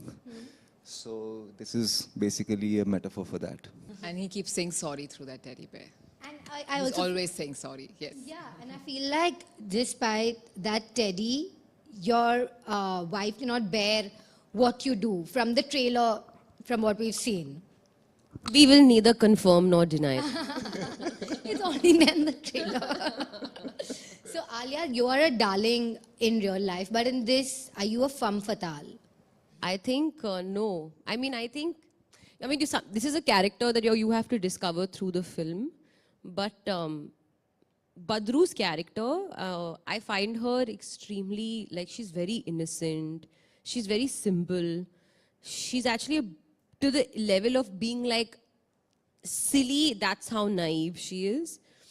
So I don't think she's this femme fatale or anything like that. But it's surprising how some circumstances can totally change a person's perspective and behavior. The maza in the film, in my opinion, is kind of enjoying these two worlds at the same time. And I also really love the scenes with the two of you in the trailer.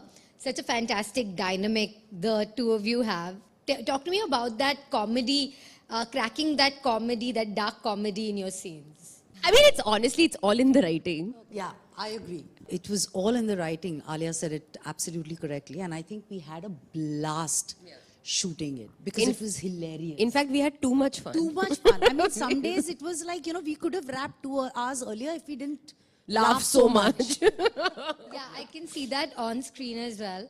And yeah, it's always a delight watching all of you. But just me, there's so much curiosity about how Alia Bhatt's first production, how she chose this debutante filmmaker. You're also a writer. You've written Gustakhya. I was looking up your work. So how did you strike off this equation with Alia? How did you manage to bag this prestigious project? I co-wrote a script with my co-writers, and I took it to Alia, and I think she saw something in it. Of course, I told her we are trying to say something important with the film, but in a very entertaining and engaging way. And I think she liked that also about the film. And yeah, once she came on board as an actor and she wanted to produce it, and it was great for us because she's the best Badru. Nissa. Actually, with the time that I had met Jasmeet, I remember very clearly. It's not like I had free time on my hand. I didn't even know when I would fit a new film in. But there's something that I feel in, like, you never let a film go. Like, it started off, the narration started. I was like, okay, now, like, normal story shuru ho rahi hai, and then suddenly, it just changed. And I was like, one second. She surprised me. So I very rarely am surprised in a narration. Somehow you know that this is going to happen, then this is going to happen, and then this is going to happen. But this shocked me. Then she, of course, explained to me, actually before only, that the intent of making this story is to give a message with an entertainment layer, because otherwise what happens is, ये लोग message वाली कहानी ना लोग देखते नहीं है. Nobody wants to see a message film. So how do you give that messaging in an entertainment way is very, very difficult. And she sort of cracked that in a really beautiful way. Another thing that, again, really struck me was the relationship between the mother and the daughter. In my opinion, this film, the mother's character is the most important character because it's the most unassuming character in the film, and we have to make sure that the casting is bang on. And when Chef decided to come on board and do this, I was like, oh my God, I was so relieved. And I was so ecstatic because I'm like, there's no better actor, in my opinion, who has this unassuming, unpredictable quality about her on screen where you don't know where the expression is going. And that, literally that character is like, I feel like Shamshu was written for you. Anytime I speak to Chef Ali, she interview her co-stars or the crew, the filmmakers, they only have the most wonderful things to say about you, Chef Ali. That streak continues. Thank you. I mean, so sweet of both of you. And Vijay, I have to ask, there's a Bichu connection in this as well. Bichu, do you all of you know his other Bichu connection? No, what? No idea. What is this? Oh, what see? is this? So I did a show called She, in which the word bichu is used a lot. You have to watch it. We can't explain it now.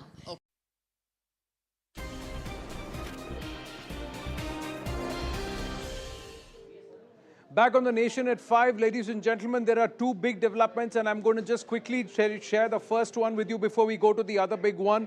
The former Chief Minister of Andhra Pradesh, founder of TDP, N.T. Ramarao's daughter, Uma Maheshwari, has been found dead, hanging, and now she's been moved to a local hospital. That's the update that's come in.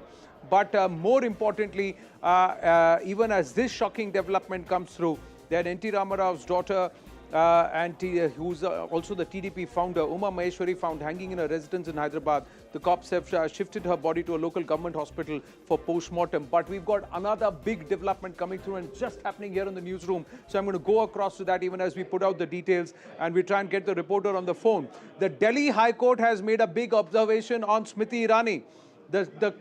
High Court has come out and said that the daughter is not owner of the Goa bar. They have observed that Smriti Irani and daughter are not owners of the Goa bar. The court has noted that no license has been issued in favor of Smriti Irani, her daughter, of the bar. Considering the documents on record, it is clearly seen that there was no license which was ever issued in favor of the plaintiff or her daughter, is what the court is saying. Smriti Irani and her daughter aren't owners of the restaurant, is what the court is saying. The plaintiff or her daughter are not owners of the restaurant. It has also been established by the plaintiff prima facie that the plaintiff or her daughter never applied for the license. Neither the restaurant nor the land on which the restaurant exists is owned by the plaintiff or her daughter. Even the show cause notice issued by the government of Goa is not in the name of the plaintiff or her daughter. They say the balance of convenience also lies in favor of the plaintiff and against the defendants. The court says, I am satisfied that the defamatory allegations and contents linked to it is allowed to remain in internet, social media platforms, and the extent of damage to the plaintiff could be of immense magnitude and injurious to the reputation of the plaintiff and her family. So there clearly the court saying that these allegations should be struck off or erased from social media and also from public domain. Ananya now joins us. Ananya, big relief and big decision in favor of Smriti Irani, who said that she will not only take leaders of the Congress party to the court, but she would also fight the entire allegation, baseless allegation that she termed that have been made against her and her daughter. And the court upholding her argument. Well, yes, Anand, definitely a big order coming in for Smriti Irani and her daughter in this case. Particularly clearly stating, in fact, Smriti Irani had stated that she is not the owner, neither her daughter is the owner of that Goa bar. And now the whole order of the High Court is out. And you remember that how Jairam Ramesh was defending these statements, saying that this is just a prima facie view, it's an ex parte order. But then this is a very detailed order, Anand, that has come out. And clearly the court notes that the no license was issued in favor of Smriti Irani or her daughter. It also notes that they are not the owners of this restaurant, and in case the defamatory tweets or social media posts are led to be out on social media platform, it could cause irreparable damage to Smriti Irani and her daughter. A big order, a big win. A battery of lawyers had represented Smriti Irani, whether it's former ASD Pinky Anand or senior advocate Neeraj Kishan Kaul, who had argued for quite a long time. A lengthy argument being taking place before the High Court. And now I've got a copy of the order, Ananya, and I'm just reading the operative portion. Points number 38 and 39 are the imperative part, pages 12 and 13 out of 14 pages. Considering the documents on record, it is clearly seen that there was no license which was ever issued in favor of the plaintiff or her daughter. The plaintiff or her daughter are not the owners of the restaurant. It has also been established by the plaintiff prima facie that the plaintiff or her daughter never applied for a license. Neither the restaurant nor the land on which the restaurant exists is owned by the plaintiff or her daughter. Even the show cause notice issued by the government of Goa is not in the name of the plaintiff or her daughter. All these facts have also been affirmed in the affidavit by the plaintiff. The plaintiff has been able to make out a prima facie case. Balance of convenience also lies in favor of the plaintiff and against the defendants. I am satisfied that if the defamatory allegations and contents linked to it is allowed to remain in the internet and social media platforms, then the extent of damage to the plaintiff could be of immense magnitude and injurious to the reputation of the plaintiff and her family. Very clearly saying, I have perused the various documents on record, particularly the show cause notice dated 21/7/2022 issued by the Government of Goa, Office of the Commissioner of Excise, which has been addressed to Sri Anthony Digama and not to the plaintiff or her family members. Ananya, big relief. But this also then, does that mean that all those people who are making insinuations and allegations against Smriti Irani and trying to troll her using memes, they will also have to take that down? What does the court order say with that regard? Will they all have to be taken down or struck off immediately? Well, yes, Anand, all of these posts that are defamatory in nature, that are prima facie, in fact, defamatory in nature against Smriti Irani or her daughter have to be taken down. First of all, the tweets by Jairam Ramesh and Pawan Kheda have to be taken down. And later on, the action can also be taken on various social media posts like memes or other people who are defaming her shall be taken down immediately. That is what the court order was. 24 hours were given for the plaintiff. I'm just going to read the last part, page number 40. It says, in view of the aforesaid, I deem it expedient to pass interim injunction directing defendant numbers 1, 2 and 3 to delete and remove the allegations, video of impugned press conference dated 23/7/2022 and contents linked to the same as set out in document 2 and 3 of the plaint, published against the plaintiff from all social media platforms, namely YouTube, Facebook, Instagram and Twitter. Further, the defendant numbers 4 to 6 are also directed to remove the allegations, video posts, tweets, retweets, captions, taglines, along with the morph pictures of the plaintiff and her daughter, along with the underlined material with such defamatory content or anything similar thereto, including recirculation on their respective platforms. So very clear order, big win for Smriti Irani as she is able to prove in court that she has nothing to do with that bar, and clearly against the allegations, countering the allegations made by the Congress party that her daughter, 18-year-old, was also perhaps a stakeholder. all those allegations quashed and Smriti Irani's position upheld by the Delhi court. We're going to take a very short break here on The Nation at 5. Stay with us.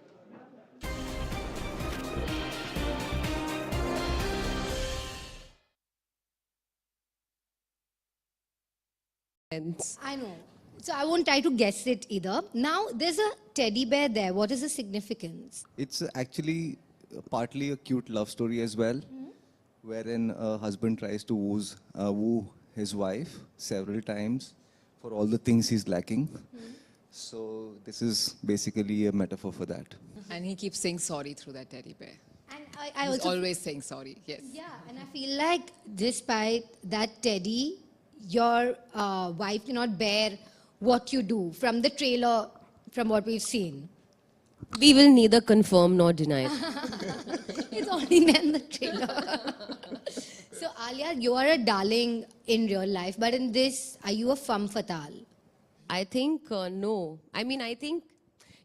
This is a character that you have to discover through the film. But Badru's character, I find her extremely, she's very innocent. She's very simple. She's actually to the level of being silly. That's how naive she is. So I don't think she's this femme fatale or anything like that. But it's surprising how some circumstances can totally change a person's perspective and behavior. The maza in the film, in my opinion, is kind of enjoying these two worlds at the same time. And I also really love the scenes with the two of you in the trailer.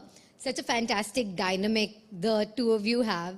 Talk to me about that comedy, cracking that comedy, that dark comedy in your scenes. I mean, it's all in the writing. Yeah, I agree. It was all in the writing. Alia said it absolutely correctly. And I think we had a blast shooting it because it was hilarious. In fact, we had too much fun. Too much fun. I mean, some days it was like, we could have wrapped 2 hours earlier if we didn't laugh so much. Yeah, I can see that on screen as well.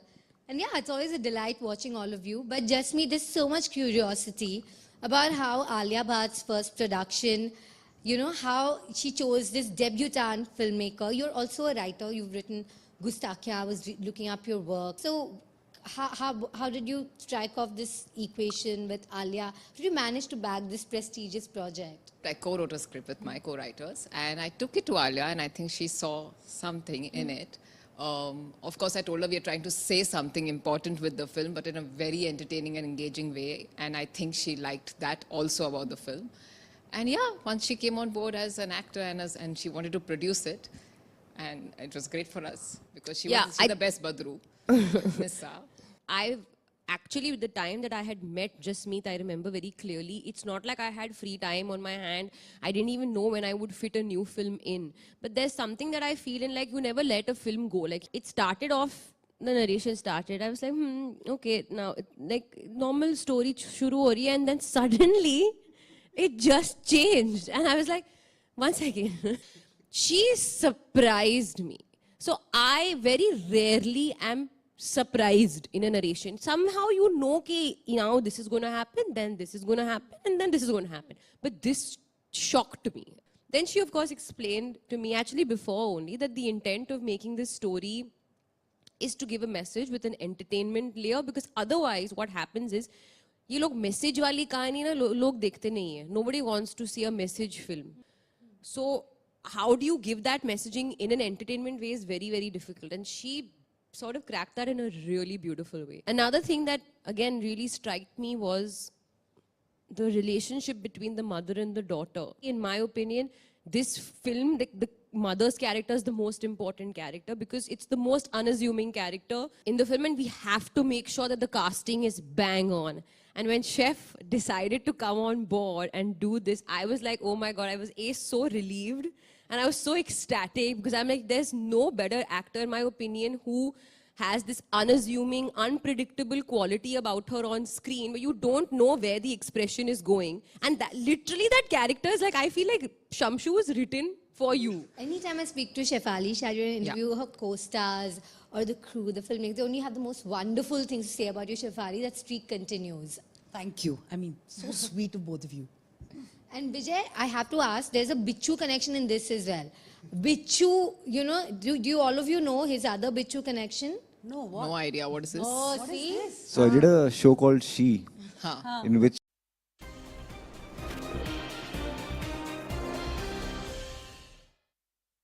Psycho Mirabai Chanu, so proud of you. आप जब जाते हैं कोई ना कोई नया record करके आते हैं और आपसे अब ऐसा हो गया कि मीराबाई है तो फिर पक्का मेडल है। बट कॉमनवेल्थ गेम्स में हैट्रिक हो गया और आपने नया नया रिकॉर्ड भी किया। जो सिल्वर मेडलिस्ट थी उससे कम से कम 30 किलो ज्यादा आपका लिफ्ट था। कैसा लग रहा है? मैं बहुत खुश हूँ ये कंपटीशन और मैंने जो किया है मेरा परफॉर्मेंस, इसमें मुझे बहुत खुशी हूँ। और सबसे पहला ही इंडिया के लिए मैंने फिर से गोल्ड मेडल मैंने दे पाई हूँ। ये मेरे लिए बहुत ही बड़ी बात है और मैं बहुत ही खुशी हूँ इस कंपटीशन और इस परफॉर्मेंस में। तो सर भी बहुत खुशी है कि हम टोक्यो से वापस उधर फिर सिल्वर मेडल दिया और इधर इसके बाद ही मेरा बड़ा कंपटीशन थी। तो सबसे पहला दिन ही मैंने गोल्ड मेडल दिया, तो ये मुझे बहुत ज्यादा खुशी है। Many people said there is no competition for you. You also said you are competing with yourself. आप अपने साथ ही compete कर रहे हैं। जी, So, but what motivates you? Tell me. हाँ, ये कॉमनवेल्थ गेम्स मेरे लिए इजी है, सबको पता है। सर ने भी पहले भी बोला है कि ये कॉमनवेल्थ गेम्स आपके लिए इजी है, पर आपके अंदर ही मतलब खुद को ही फाइट करना है आपको। आप जो भी किया है बेस्ट परफॉर्मेंस देने का तैयारी करना है कि ताकि हम आगे के लिए हम प्लान कर सके और परफॉर्मेंस इम्प्रूव करने के लिए। तो मैं खुद के ऊपर मैं बोलती रहती हूँ कि ये कॉम्पिटिशन मेरे खुद के ऊपर ही फाइट करना है आपको। तो आप जो भी आपने टेक्निक में या ट्रेनिंग में किया है उसको आप बेस्ट परफॉर्मेंस देने के लिए खुद मेंटेन वो सब मैं खुद किया हूँ। तो पूरा मैंने कोशिश किया है, पूरा किया, मैंने एफर्ट लगाया, खुद के ऊपर फाइट किया पूरा। आपने जो पहला ट्वीट किया उसमें आपका फैमिली और आपके फ्रेंड्स आपके गांव में झंडा लेके डांस कर रहे हैं, ये बहुत स्पेशल है। हाँ जरा जी, हाँ बताइए जी। इसके बारे में। जो फ्लैग पकड़ के जो सबसे पहला मैं डांस किया है, जो सामने सबसे पहले आगे है वो मेरा मॉम है, मेरा मम्मी है। वो मैं भी पता नहीं था, उन्होंने वीडियो भेजा मुझे ना। कॉम्पिटिशन खत्म होते ही मैंने मम्मी को कॉल किया और उठाया नहीं था मम्मी को, उन लोग तो इतना एंजॉय कर रहे थे। बाद में मुझे वीडियो भेजा तो देखा था, मैं आने से पहले उन्होंने तो इतना एंजॉय कर लिया। तो मुझे भी बहुत ही खुशी हुआ उन सबको देख के। उन्होंने बहुत ही प्यार दिया मेरे लिए, बहुत प्रे किए उन्होंने। तो हम इंडिया के लिए मेडल आए, तो बहुत मेरा फैमिली को मैं थैंक यू बोलना चाहती हूँ। और बहुत ही ज्यादा हैप्पी है, मम्मी बहुत ज्यादा खुश है। देखिए, कुछ चीज है जो आप में, आपका मम्मी में और मेरे में कॉमन है आज अभी, वो है ये ट्राई कलर। मेरे यहाँ तो कोट के लैपल में लगा है, आपको तो पूरा जर्सी में लगा है। आपको झंडा लेके ये झंडे का क्या इंपॉर्टेंस है मीराबाई, मैं आपसे जानना चाहता हूँ। And I want you to tell our viewers, अभी हमारा इंडिपेंडेंस का 75th ईयर भी है, 15 दिन में इंडिपेंडेंस डे है, तो मैं आपसे जानना चाहता हूँ। जब हम कंपटीशन के लिए या कोई भी जगह, मतलब हम इंडिया के लिए रिप्रेजेंट करने जब जाते हैं, तो हम सिर्फ जो इंडिया की फ्लैग जो है, ये पिंक कलर की जो फ्लैग है, उसी को हम ज्यादा मतलब इम्पोर्टेंस मानते हैं कि सोचते हैं कि हम हर जगह हम कंपटीशन खेलने जाए और हमारी तिरंगा जो है हम ऊपर ही अकेले इसको करते रहे। तो ये हमारे लिए बहुत ही स्पेशल मोमेंट भी होते हैं और हमको ऐसा लगता है कि हाँ, हमने इंडिया के लिए कुछ करने का मौका मिला है और करके भी दिखाया है। और खुद के ऊपर भी प्राउड फील होते हैं कि इंडिया के लिए रिप्रेजेंट करना ये बहुत बड़ी बात होती है हमारे लिए। तो हर जगह हम होते हैं कि जो इंडिया का फ्लैग है, तिरंगा है, हर जगह हम ऊपर ही उनके नाम को हम करते रहेंगे। तो हमारे लिए बहुत ही इम्पोर्टेंट चीज है तिरंगा, हमारी नाम और इंडिया के नाम को हम ऊपर करने। जब आप मेडल पोडियम पे खड़ी रहती हैं और वो फ्लैग ऊपर जाता है और नेशनल एंथम बजता है, क्या फीलिंग होता है बताइए? इस बार मुझे बहुत इमोशनल हुई थी क्योंकि इस बार कंपटीशन में इतना ऑडियंस आए थे कि इंडियंस बहुत ही ज्यादा क्राउड हुआ था।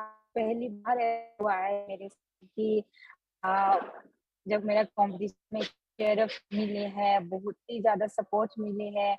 जब मैंने मेडल के लिए पोडियम में खड़े थे तो हमारी फ्लैग जो है वो ऊपर जा रही थी, तो हम नेशनल एंथम जो है हम जोर जोर से गा रहे थे, तो वो मुझे बहुत इमोशनल भी हुआ और बहुत ही अच्छा लगा कि बहुत सारे इंडियन फ्रेंड्स मुझे मिलने आई, मेरे लिए देखने आई, मेरे लिए प्रे किया है।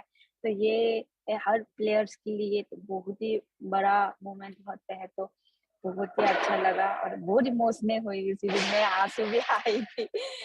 तो मेडल को भी खुशी और जो फ्रेंड्स आए हैं मेरे लिए तो वो बहुत ही मतलब अच्छा है। आप तो हीरो हो गए हो, आप तो आइकन हो गए हो सबके लिए। जेरेमी कहता है मैंने मीरा दीदी को बोला कि मेरे सामने आके रुको, मीरा दीदी मेरे लिए मोटिवेशन है, बोलता है जेरेमी। तो सबको मोटिवेट कर रहे हैं आप, सबके लिए रोल मॉडल हो गए मीरा दीदी। हाँ जी, हम भी पहले बहुत बड़ी सीनियर लोग को हम देख के उनसे सीखा है, हमने सीखी है कि क्या करना है, क्या क्या मतलब उनसे हम क्या क्या सीखना जरूरी है, वो सब देख के आई हूँ, हम बड़ी हुई हूँ। तो शायद उन्होंने भी मेरा परफॉर्मेंस और जो मेरा मेडल को उन्होंने रेस्पेक्ट किया है, तो शायद उसकी वजह से उन्होंने मुझे मानते कि अच्छे बेस्ट प्लेयर्स ऐसा। तो मैं भी हम लोग हर मतलब टीम वर्क में रहते हैं कि मेरा कॉम्पिटिशन खत्म हुआ तो उनका मुझे चीयर अप करना जानना है, उनकी हम इंडिया के लिए मेडल देना है और वेट लिफ्टिंग को ऊपर करना है, और हर कैटेगरी में हम सोचते हैं कि एक मेडल तो जरूर लेके आने के लिए और बेस्ट परफॉर्मेंस देने के लिए। एक बात बताइए, इंडियन एथलीट्स को और इंडिया को अब लोग अलग थोड़ा दिखते हैं, अलग से दिखते हैं, कुछ डिफरेंस लगता है आपको?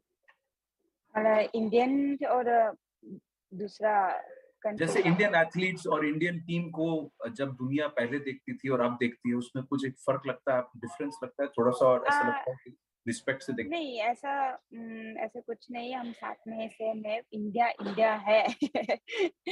हम पूरा टीम है। नहीं, टीम को दूसरे लोग कैसे देखते हैं? मैं कह रहा हूँ इंडियन टीम को और इंडियंस को, और इंडियन जब आप जाते हैं कंपटीशन में तो ऑपोजिशन ओपोनेंट्स दूसरे देश का लोग हमें कुछ अलग तरीके से देखते हैं, एक थोड़ा रिस्पेक्ट ज्यादा हो गया। हाँ जी, वो तो होना होते ही है कि हमको फाइट करने जाना है, मेडल जीतना है। तो वेटलिफ्टिंग के लिए और इंडिया के लिए हम नाम रोशन करना है, तो हम जो भी हम बाकी टाइम में हम फ्रेंड्स है, पर जब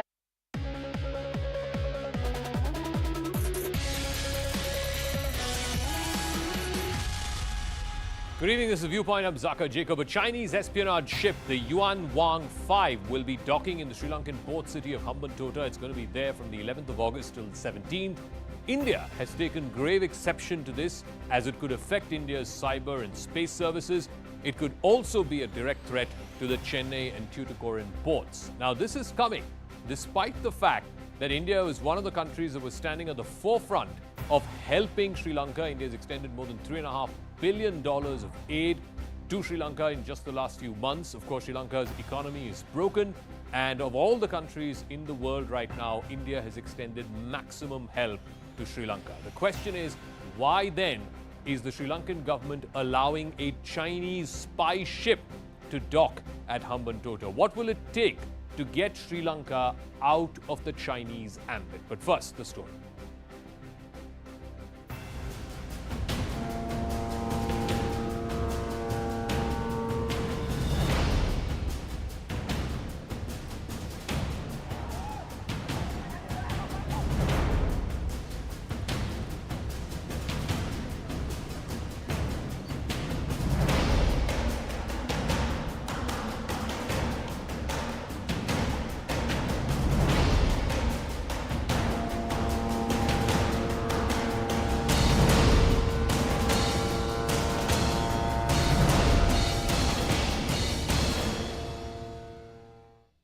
All right, first I want to bring you up to speed with the Yuan Wang 5. It's an espionage ship. It's of the Yuan Wang class of fleet of ships that China has. This is the 5th generation of ships that it has.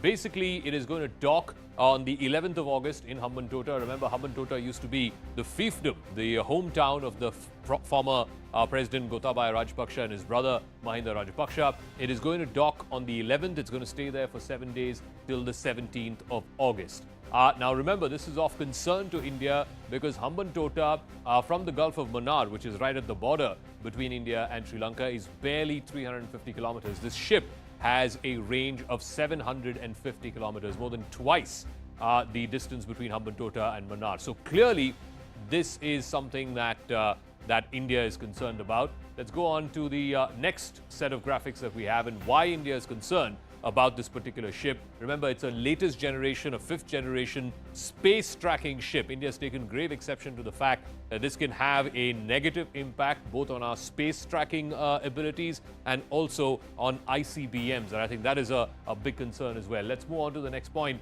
The Yuan Wang, like I said, is a 5th generation ship. It's a spy ship. It can monitor satellite as well as ballistic missile launches. Remember, India does its ICBMs from Balasore in Odisha. It has rocket launches from that place as well. So that is something that India is particularly concerned about. This particular ship, the Yuan Wang 5, has an aerial reach of more than 750 kilometers, which basically means it can track all the way up to the northern coast of Tamil Nadu. Several southern areas can be snooped upon. The ports of Chennai, Tuticorin, etc.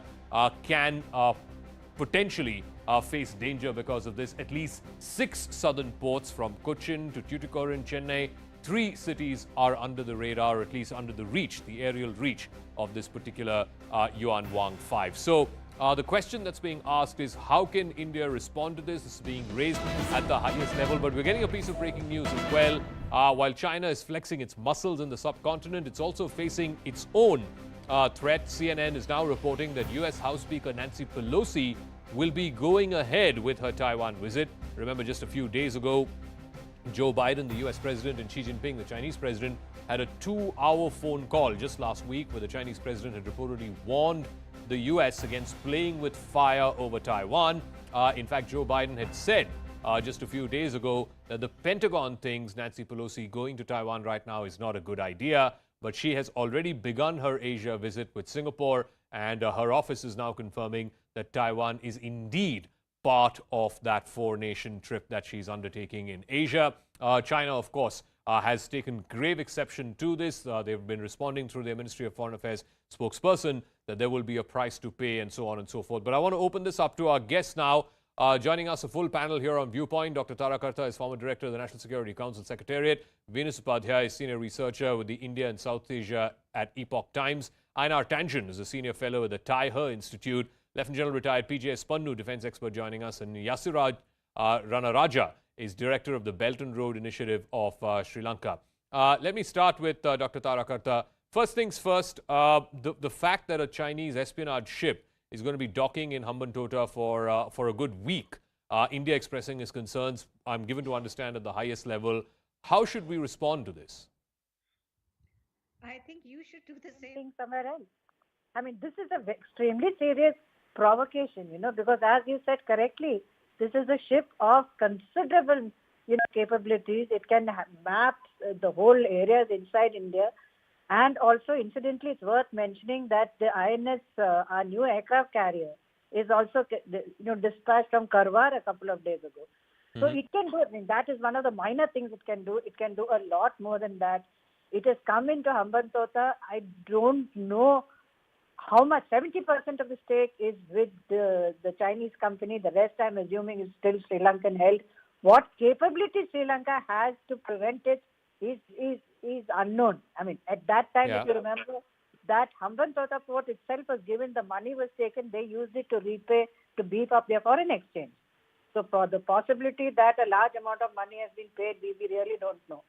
But if these things are happening, and this is not the first time it's coming into Hambantota, but it's not at all the first time that Chinese survey ships are in this area. You know that they've been coming every year. There are high time that you responded in a like manner. I mean, you can't keep waiting till things get really bad. Let's also show that we can also, I mean, we are also in climate change. We are also looking at surveying the area. We are also interested in maritime, movement, everything. So you have every reason to do the same research somewhere else. Lieutenant General Panu, I remember, I think it was in 2013 or 14, there was a Chinese submarine that had docked in southern Sri Lanka, and India had at that time raised very serious objection. Now they're sending a full-fledged ship. We're given to understand it's a fifth-generation ship, which has a reach of 750 kilometers, which, of course, basically puts under threat not only our ports, but also our cyber and space capabilities and, of course, our ability to launch ICBMs. The question that's being asked is, how should India respond? Because is there anything that India can do to impress upon the Sri Lankan authorities that this is absolutely uncalled for, this is unacceptable for India? For India, Sri Lanka being a vital island, very close where our strategic interests in the Indian Ocean, and as the world looks at it as the Indo-Pacific area. The Chinese have no business to be in an area which is close to the Indian national waters and the area of influence of the Indian Navy. The reconnaissance ship coming here, and in 2014, there was a nuclear submarine which came and docked there. Correct. We reacted to it very sharply because it directly impinges on our national security interests in Sri Lanka. China has been using death trap to ring, around us a string of pearls. And in string of pearls, they have usually tried to weaken all a neighbor.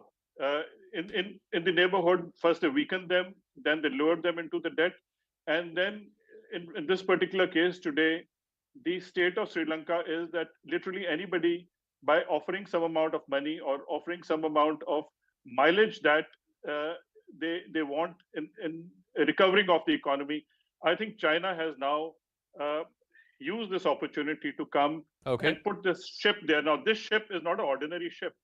It is a reconnaissance ship which can actually monitor all our space activities, launch activities, satellite activities. Correct. And it is called Yuan Wang 5. And this ship is going to be brought here for almost 7 days. But it is not only the use of Hambantota, it is also the ship being located in this area. Even if it is not in Hambantota, it is going to be around in the Indian Ocean. Correct. And it will monitor all our launch activities, all our satellite activities, all our space activities, all our missile activities, whether it is trials or something. Okay, let me also go across to Mr. Yasiru Ranaraja. He's the BRI Sri Lanka chapter chief. Mr. Ranaraja, the question that's being asked here in security circles in India is, obviously your country is going through a very tough time, and of all the countries in the world right now, India has extended maximum support. I'm given to understand that on this Chinese espionage ship, concerns have been raised to the highest level. The question then is, why is Sri Lanka allowing this ship to dock in Hambantota, and that too for an entire week? Yes, Jacob, thank you for having me. So the message is really clear. Sri Lanka has no involvement with what China is doing with their Yuan Wang ships. But in the perspective of Sri Lanka have to abide by the international law. So if this ship is passing through innocent passage, and if this ship, if we are not able to process any evidence that this ship, as you call a spy ship, Sri Lankan authorities have no reason to reject it, because that would create much more conflict for Sri Lanka as small. So as you said, Sri Lanka is going through a crisis time, but India has always been a great support for Sri Lanka throughout ages, and we have culturally links to India. So the relationship has not moved anywhere from that. But we understand China is going through a rapid development. They have their own space programs running in their country. For that, they also need to move their vessels or process their space programs in accordance to the international law. So Mr. Ranaraju, can I, just for clarification's sake, I know that the Hambantota port is on a 99-year lease. Many of those assets have been taken over by the Chinese. But are they not required to ask for the Sri Lankan government's permission? And is it not within the power of the Sri Lankan government and the maritime authorities there, if they feel there is a concern around the ship, and surely India does feel there is a concern around the ship, that they reject permission to the ship to dock? Yes, Jacob. So this ship is not classified as a military ship even. First, I should say that it's a survey and tracking ship under the International Maritime Organization.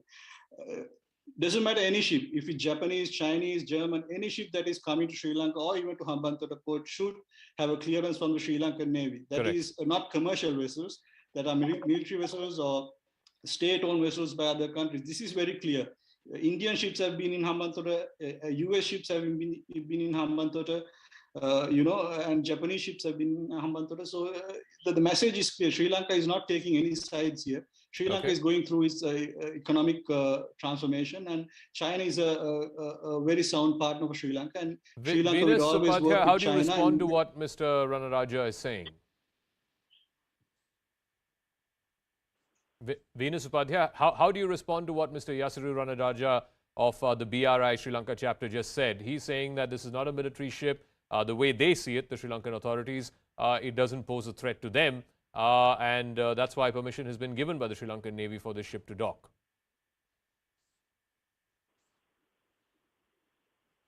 Venus Upadhyay, can you hear me? All right, we'll try and see if we can fix that. Einar Tangen is also joining us. Einar, it comes back to a question of trust, and clearly right now, given the history of the last couple of years, particularly between India and China, the trust deficit is so bad that even 16 rounds of military talks have not led to any kind of satisfactory resolution of the standoffs that are happening in eastern Ladakh. In that background, to send a reconnaissance ship, and that too to a country that has been going through a fair amount of turmoil in the last 6 months, that is where suspicions are being raised here in India. How do you respond to that, to these suspicions? Well, I mean, obviously the relationships are not very good. I mean, you could say the same things about the Quad. China has questions about why India is joining together with, groups who are antagonistic towards it. Both sides don't trust each other. But, quite frankly, this is much ado about nothing.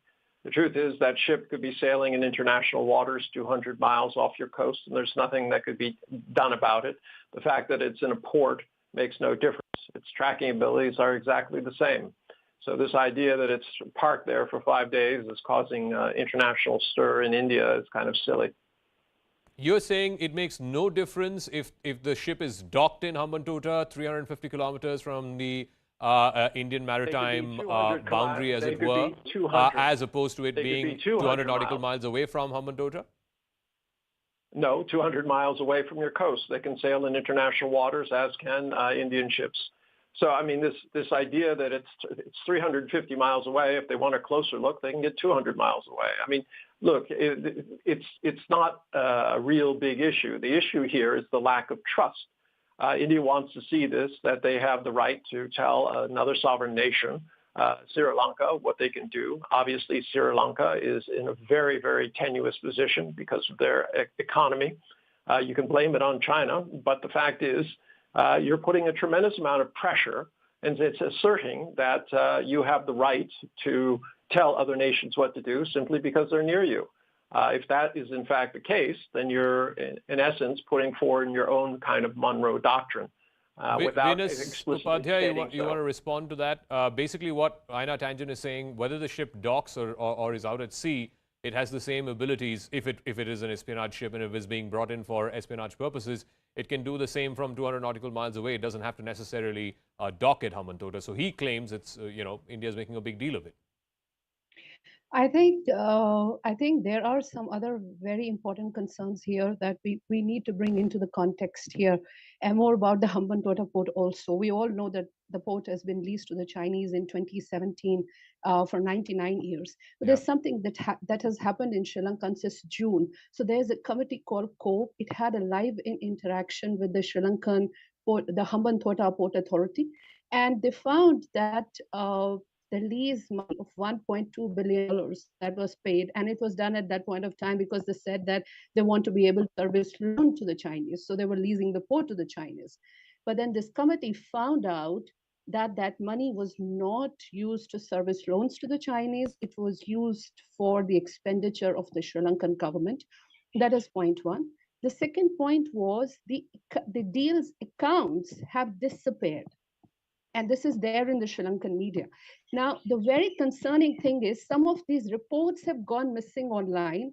Some of the local reporters from Sri Lanka had shared these reports with me, so I have those reports with me. And I have a very in-depth report with me, which talks about all these things. So as the panelist was just mentioning, that actually it's a matter of trust. And the trust is not there because there are very serious concerns, and those concerns are extremely valid. So the question that arises is there a specific intention behind the Hambantota port? Whatever has happened since 2017 between the Chinese and the Sri Lankan government, keeping in mind of whatever is there in the Sri Lankan media and the evaluation of the core committee, is there something serious to it? Is there something intentional to it?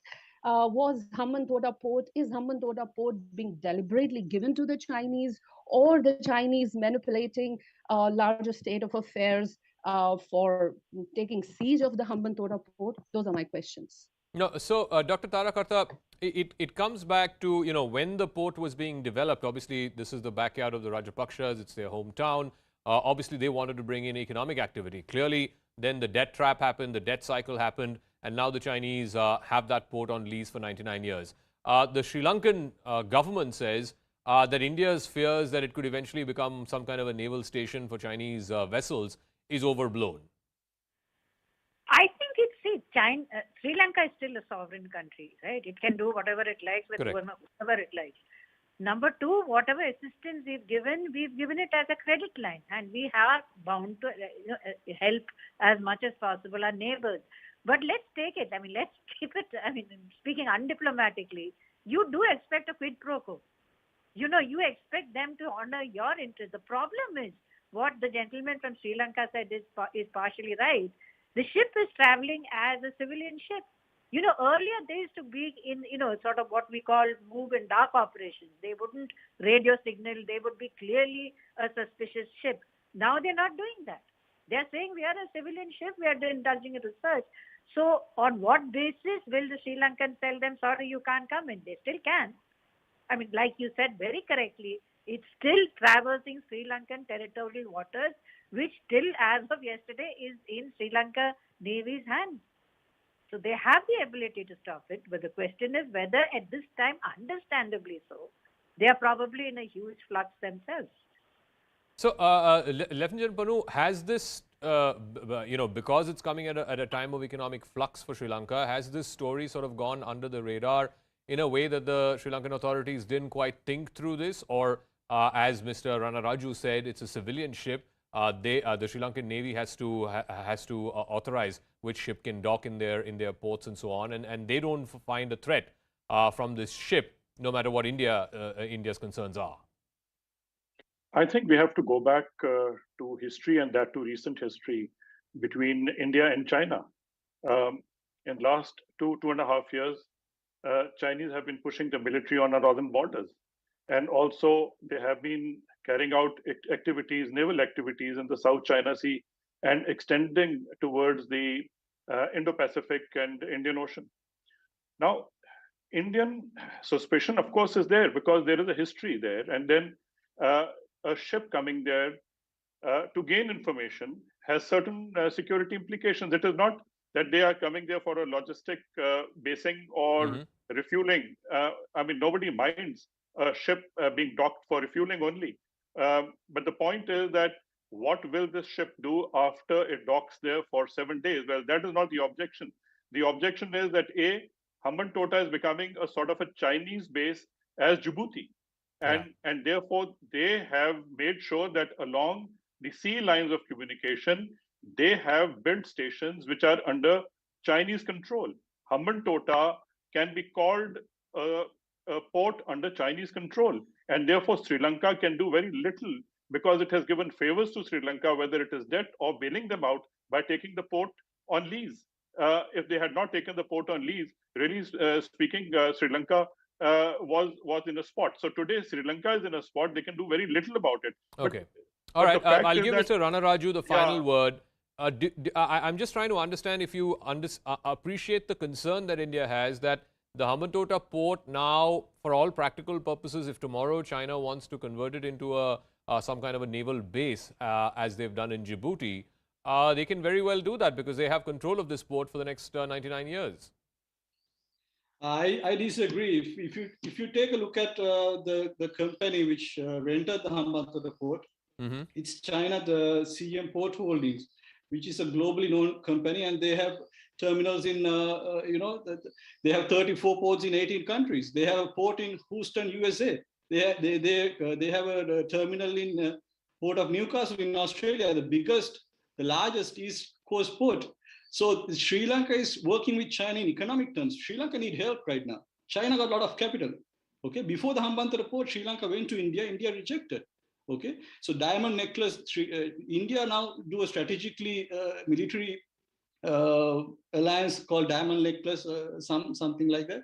So India, if has some concern about the safety, Sri Lanka will always respect that because we are in a pact called the Indo-Lanka Accord. So if there are any threat to Sri Lanka, India is free to come and invest the latest technologies here, put their latest tracking technologies here. Even we have started India-Sri Lanka maritime coordination centers in Sri Lanka. So we speak like we are strangers, but Sri Lanka and India are very good friends for generations, and our links have been there for years. But we are forgetting that based on these speculations on a ship that is coming to Sri Lanka, which is not in our concern because we can't tell China to limit their space program. Similarly, we can't tell Elon Musk to limit his space program as well. If they have ambitions to go to the moon, to go to the Mars, they have to run their programs internally.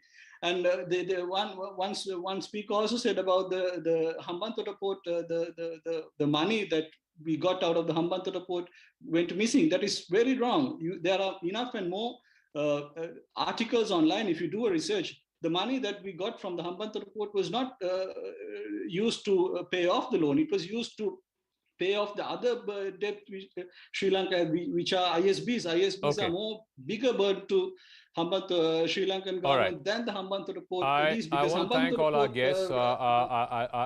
Let's see how this story progresses. As of now, yes, India has raised its concerns, and I'm given to understand at the highest level. But whether or not this will lead to a physically or actively stopping this Chinese ship from docking in Hambantota, let's see. For the moment, I want to thank all our guests. I want to go across to another piece of breaking news that's coming in. TDP founder and former Andhra Pradesh Chief Minister N.T. Rama Rao's daughter, Uma Maheshwari, was today found hanging at her residence in Hyderabad. The police have shifted the body to a local government hospital for post-mortem. A case has been registered. The police will be probing death by suicide.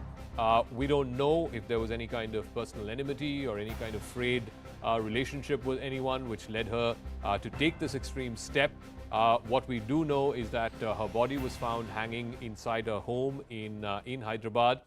She's one of the daughters of the late TDP founder and former Chief Minister N.T. Rama Rao. In fact, Chandrababu Naidu, the former Chief Minister and the son-in-law of NTR, will be rushing to Uma Maheshwari's residence. So clearly, there is something there that has happened. It is death by suicide as of right now. Whether there was foul play involved, what was the possible reason for her to take this extreme step, that is what the police are investigating currently. All right, at least 8 people have been killed and 2 critically injured because of a massive fire that happened at a private hospital in Jabalpur in Madhya Pradesh. The deceased include 4 patients, 3 hospital staff and 1 attendant. The police have said that a short circuit was what led to the tragedy. Meanwhile, Madhya Pradesh Chief Minister Shivraj Singh Chauhan has announced an ex-gratia of 5 lakhs each for the next of kin of the deceased. The investigation is also underway to find out why and how this short circuit happened. ये एक new life hospital है, private hospital है, 30 bedded hospital है। आज है ना मतलब एक आग घटना हुई है। अभी तक है ना एडमिनिस्ट्रेशन के पास है ना 8 लोगों का है ना डेथ होने का है ना खबर है। मेडिकल कॉलेज में हम लोग ने कंफर्म किए कि 2 लोग है ना ICU में है और 3 लोग है ना मेट्रो हॉस्पिटल में भर्ती थे, उसके 1 का डिस्चार्ज कर दिया, 2 और भी है ना ठीक है। एंड लगातार हम लोग है ना पेशेंट्स का सिचुएशंस को भी है ना मॉनिटरिंग कर रहे हैं। एंड एडमिनिस्ट्रेशन की ओर से मतलब है ना माननीय मुख्यमंत्री महोदय से भी बात हुई है, उनका भी है ना मतलब आर्थिक सहायता देने के लिए ना घोषणा किया है। इसका तो पूरा जांच करना पड़ेगा, तभी है ना इसमें पता चलेगा। बट कहाँ तक है ना लोगों ने, आसपास के लोगों ने बताया कि जनरेटर्स में ना थोड़ा बस्ट हुआ है, मतलब है ना शॉर्ट सर्किट हुआ है टाइप का। अभी टोटल 8 लोगों का डेथ हुआ है, उसमें 3 लोग स्टाफ भी है, 5 लोग है ना पेशेंट्स हैं, 3 लोगों का स्टाफ है। इतना जानकारी है ना हमको मिली है। और रिमेनिंग लोगों को है ना मतलब है ना पुलिस और है ना हमारी नगर निगम की है ना फायर सेफ्टी टीम ने सेफली है ना ऊपर है ना दरवाज़ा तोड़ करके है ना रेस्क्यू कराया गया है। Let me go across to Manoj Sharma, who's joining us on the phone. Manoj, so the Jabalpur DM there giving details, it was a short circuit. The question also is, as the investigation goes into depths to find out what exactly caused the short circuit, I think the first response has also been sort of brought to question, because how was the fire allowed to flare up in such a big way that 8 people died? Yeah, there are so many questions. In fact, we have been told by, eyewitnesses that there was some disruption in the power supply in the hospital, and after that, during that switchover process from general power to the to generator, they heard some noises. There was blast in the generator. So it seems that this short circuit caused by that blast in the generator may be the cause of this tragedy. But still, the state government has already ordered an inquiry. An inquiry it is already underway. But the district collector, he has confirmed 8 deaths. Still, there are 2 patients who are very critical. They have been shifted to other hospital there in Jabalpur. And now there are so many questions which are being raised, because this is the second incident in Madhya Pradesh in succession after Bhopal, where fire safety system, authorities, civic authorities, government authorities, they have to take care of fire safety system in all these hospitals. Okay, we'll leave it at that. Manoj Sharma, thanks very much for joining us. 8 people, unfortunately, have perished in that accident. It includes 5 patients and 3 hospital staff. That's a wrap. In a moment, Ridhima will join you with the biggest exclusive tonight.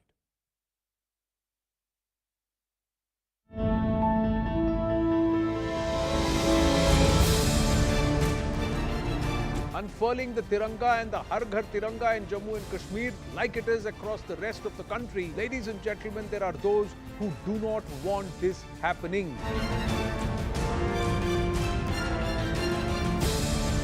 Let me take that point about the Gandhis being untouchable. It is a fact that when other Congress leaders were questioned by the agency in this very case, there were no such protests.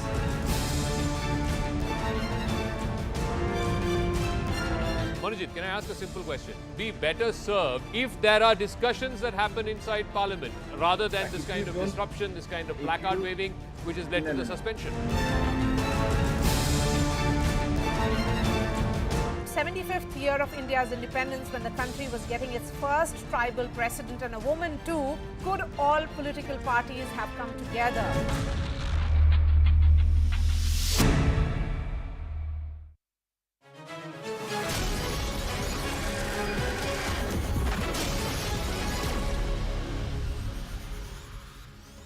Good evening, you're watching the biggest exclusive right here on CNN News 18. I am Ridhima Bhatnagar.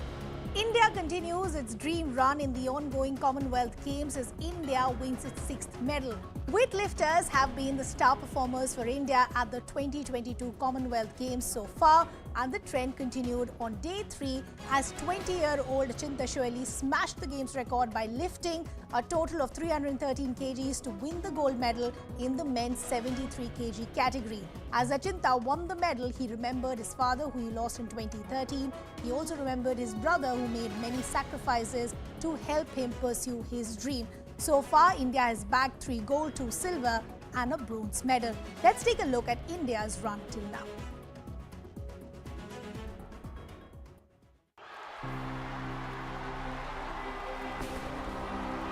This was gold medal number 3 and the 6th medal for India at the Birmingham Commonwealth Games 2022. Achinta Shoeli gold in the men's 73 kg weightlifting on Sunday, and this was only day 3. Medal का तो मुझे बहुत खुश है sir. मैं थोड़ा सा performance और चाहता था, तो मेरा सेकेंड अटेम्प्ट मिस हो गया थोड़ा बहुत, मतलब ब्लैकआउट के वजह से। तो मैं थोड़ा सा परफॉर्मेंस के लिए कुछ एब्सोल्युटली, बाकी तो मेडल का और मेरा जो परफॉर्मेंस नेच का मैं पकड़ के रखा हूँ उसका मुझे खुश है। मैंने बहुत सारा स्ट्रगल करके थोड़ा सा मैं मेडल जीता है और आगे भी मुझे मेडल और मुझे चाहिए, तो इसलिए मैं कोशिश करूँगा और मेहनत के साथ, और मैं और फैमिली को और मेरा को सब लोग को खुश करता रहूँगा धीरे धीरे। India's entire haul at the game so far has come from weightlifting. Achinta Sholi, Mirabai Chanu, Jeremy Lalrinunga are golden heroes. Competition का जो परफॉर्मेंस है ये मुझे बहुत खुशी हुई क्योंकि मैंने 88 स्टेज में कभी किया ही नहीं थी, तो मेरा जो 88 मैंने स्टेज में करके किया है और 90 भी मैंने टच किया है, तो ये परफॉर्मेंस मुझे बहुत ही खुशी हुई है। बहुत मतलब इसी से मुझे कॉन्फिडेंस मिला है। बहुत इमोशनल हो रही थी कि आज इतना क्राउड इंडिया इतना सपोर्ट दिया है, बहुत सारे लोग आए। गोल्ड मेडल मिला ये इसीलिए खुश है, लेकिन परफॉर्मेंस के लिए मैं खुश नहीं हूँ क्योंकि काफ़ी प्रिपेयर किया इसके लिए, और मतलब ठीक है कि मेरा गोल्ड मेडल मिल गया। The total medal haul is up to 6 with more prospective medals lined up today itself. 3 golds besides the 2 silvers and a bronze. Messages of congratulation and felicitation poured in as they have done these last few days from the sports and political fraternity and beyond. PM Modi himself reached out with a personal touch. कहते हैं कि आप बहुत शांत स्वभाव के हैं, एकदम से कूल जिसको कहते हैं, और आपका खेल तो है जिसमें पावर लगता है, शक्ति का खेल है, तो ये शक्ति और शांति ये दोनों को कैसे आपने मेल बिठा दिया है? सर कुछ कुछ योगा करते हैं हम जो सर, तो उससे दिमाग शांत हो जाता है और ट्रेनिंग के टाइम उसको बाहर निकलते हैं कि जोश के साथ सर एकदम। अच्छा अंचिता, रेगुलर योगा करते हो? हाँ जी सर, कभी कभी मिस होता है लेकिन करता हूँ sir. There's still a week to go in the Birmingham Commonwealth Games and there are big medal hopefuls lined up. The shuttlers, the boxers, the wrestlers, the women's cricket team and the men's hockey squad are favourites.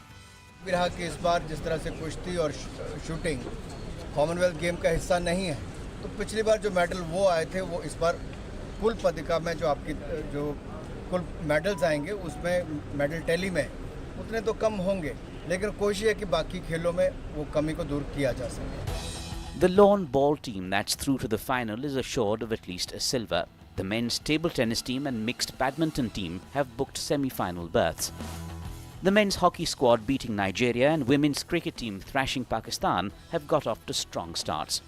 India's medals haul at the CWG 2022 is only just taking off.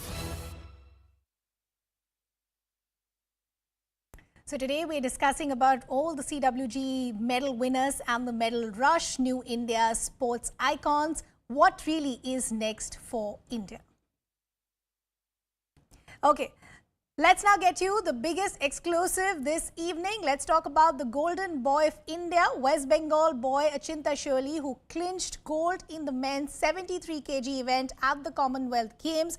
He lifted 170 kg on his third attempt in clean and jerk to add to his 143 kg in snatch for a combined total to 313. He looked under no pressure whatsoever as he lifted the 137 kg in his first attempt and 140 in the second, 143 in the third, which gave him a 5 kg advantage above everybody else. Achinta Shirley, as I said, the golden boy of the hour, is now joining us live on CNN News 18. Achinta, thank you so much for taking your time and joining us here at CNN News 18. First of all बहुत बहुत congratulations, बधाइयाँ। कैसा लग रहा है आपको और कैसा लगा जब आपने भारत का झंडा ऊपर जाते हुए देखा? मैम बहुत खुशी है मुझे मेडल का मैम। खुशी तो हम सबको भी अचिंता बहुत है। अच्छा पहले एक बार मेडल तो देख लें। ये रहा मैम, दिखाई दे रहा है? बहुत अच्छा लग रहा है। एक बार फिर से हम सबकी तरफ से बहुत बहुत बधाइयाँ। अच्छा अब आगे बात करते हैं। आप ये बताइए इवेंट से पहले क्या चल रहा था आपके दिमाग में? तो मैंने मैम सोचा है कि कैसे कैसे लिफ्ट करना है, कैसे कैसे करना है, तो वही मैं सोच के कर रहा था, हर अटेम्प्ट पास कर रहा था। कोच सर से किस तरह की बातचीत हुई इवेंट से पहले? सर ने बोला था मुझे कि अपना बेस्ट परफॉर्मेंस देना, तो मैंने वो ही किया। हर इवेंट से पहले हर एथलीट के लिए दिमाग में एक कोई कंपटीशन होता है या टफेस्ट कंपेटिटर होता है, आपके लिए कौन था? ऐसा तो कुछ टफ नहीं था मेरे लिए मैच में। मैंने बस अपना बेस्ट परफॉर्मेंस निकालने के लिए फाइट कर रहा था और थोड़ा मलेशिया वाला फाइट देने की कोशिश कर रहा था, इसलिए हम लोग सेफ सेफ चल रहा था। आपने कई बार अपनी ट्रेनिंग के बारे में बात करी है, कई तकलीफ के बारे में भी बात करी है। ऐसा कौन सा समय था जब आपने डिसाइड करा कि वेट लिफ्टिंग ही आपके लिए अब सब कुछ है? मैम, मेरे पास कोई ऑप्शन नहीं था करने के लिए और कोई, कि मुझे कोई चीज़ नहीं दिख रहा था। आपने अपनी ट्रेनिंग कब शुरू करी थी अचिंता?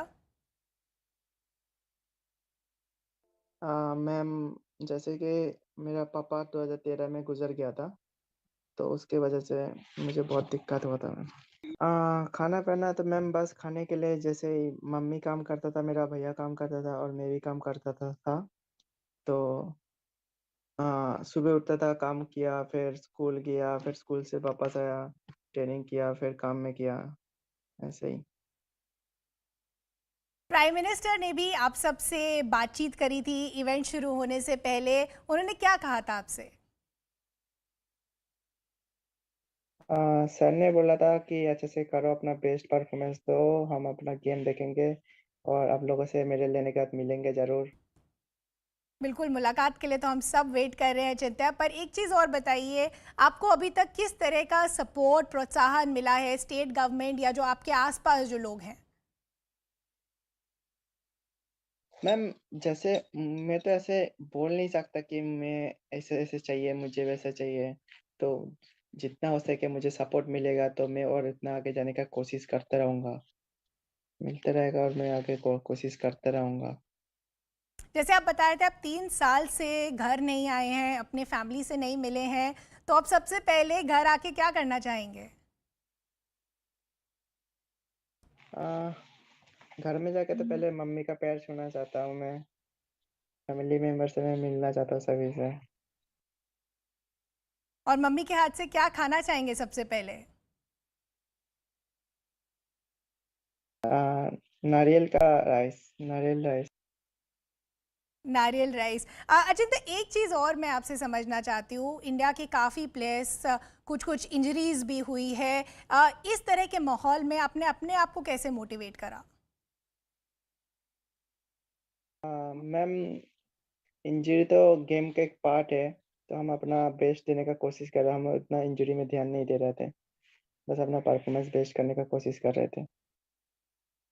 आपने कई बार मीराबाई चानू को अपना इंस्पिरेशन कहा है, उनको भी एक मेडल मिला है। सीनियर्स ने किस तरह आप लोग को मदद करी?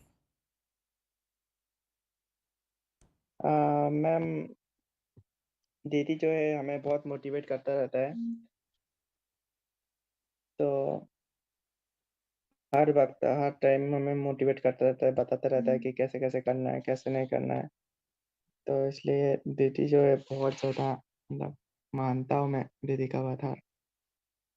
वो भी आप लोग सबके बारे में बहुत कुछ कहती हैं।